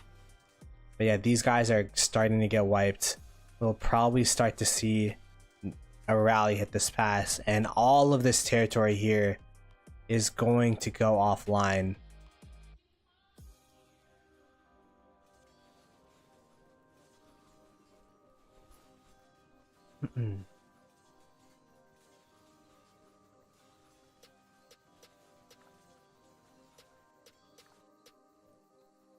Surprised the rally wasn't launched actually. As the Murderball collapses into here. It's funny because this is like the one situation. Oh wait, there's some people from 1093 here. The reason why I'm saying it's funny because they could swarm this pass with 6 marches, which is not usually what you see, but because they have units in the inside and the outside of the pass, you could actually swarm this with 6 marches. It's pretty funny. There's the rally. Here we go. But I feel like it's a bit late. I mean, these guys up here should come back and try to cover this murder ball up. Make sure no one could fill this pass. They do have some marches, but they do have people covering the marches there. These are probably going to be some farm accounts. So they're going to be filling with farm accounts for this.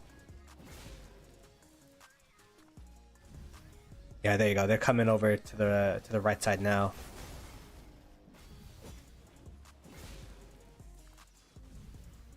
And they're gonna just swarm this rally. They're swarming the rally right now.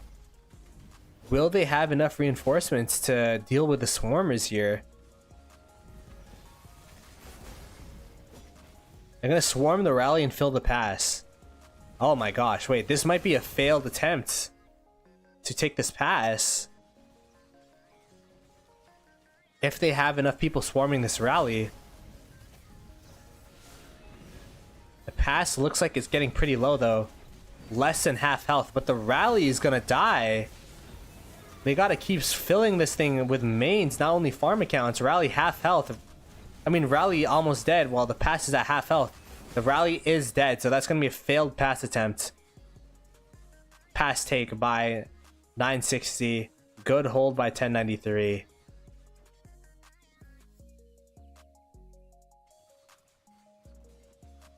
And 1093 live to see another day with this pass.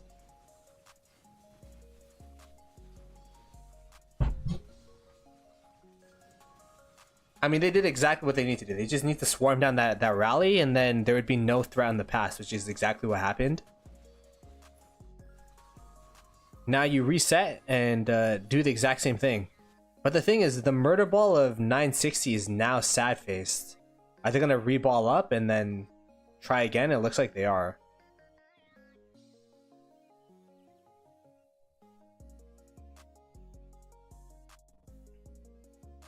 The pass is a decoy.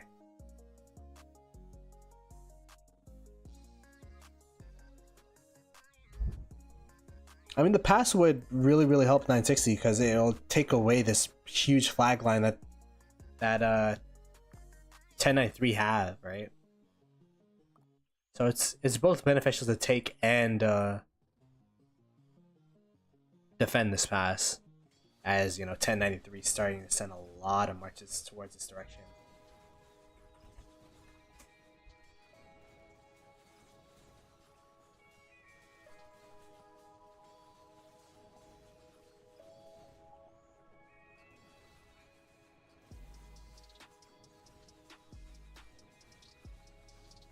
Man, this KvK, it's super interesting because 1093 is doing their best and they're able to win certain objectives when they need to, but there's always something 916 2049 is doing elsewhere in the map, which has been the biggest difference. Like, they're probably burning 1188 on this side, which they are. They're probably burning water camp on this side, which they are not. Oh, they're getting burnt by water camp. My bad, my fault.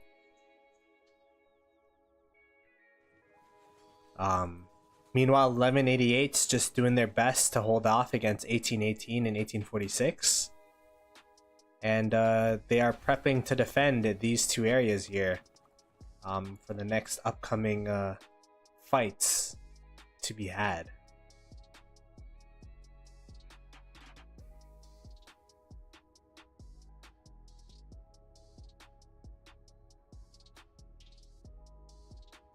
Uppo should be hard to burn. I can choose to keep it full. Yeah, in theory, right?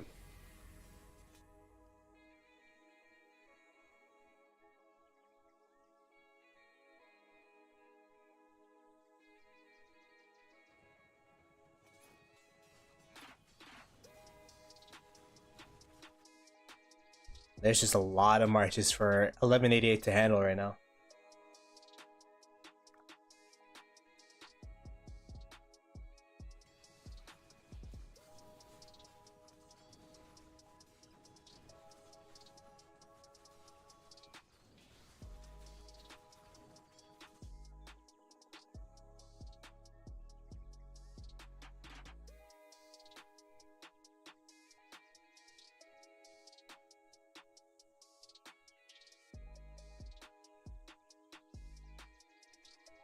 The Garrison Captain can die. I think that's a different KvK. Lord Com. Who's winning the 1960 Twin 49 side's currently winning. Their allies are winning this side, and they're winning against 1093. At least for the most part. Yeah, they're winning against 1093.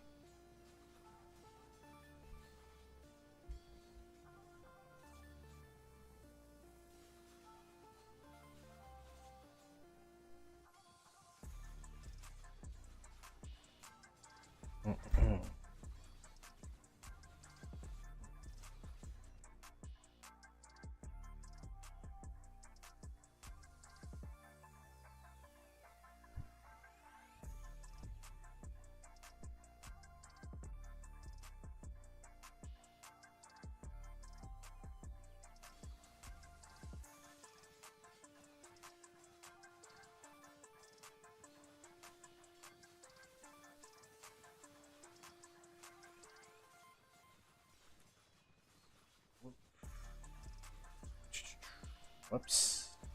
Oh, luckily I'm game capture, not display capture. Whew. That could have been bad.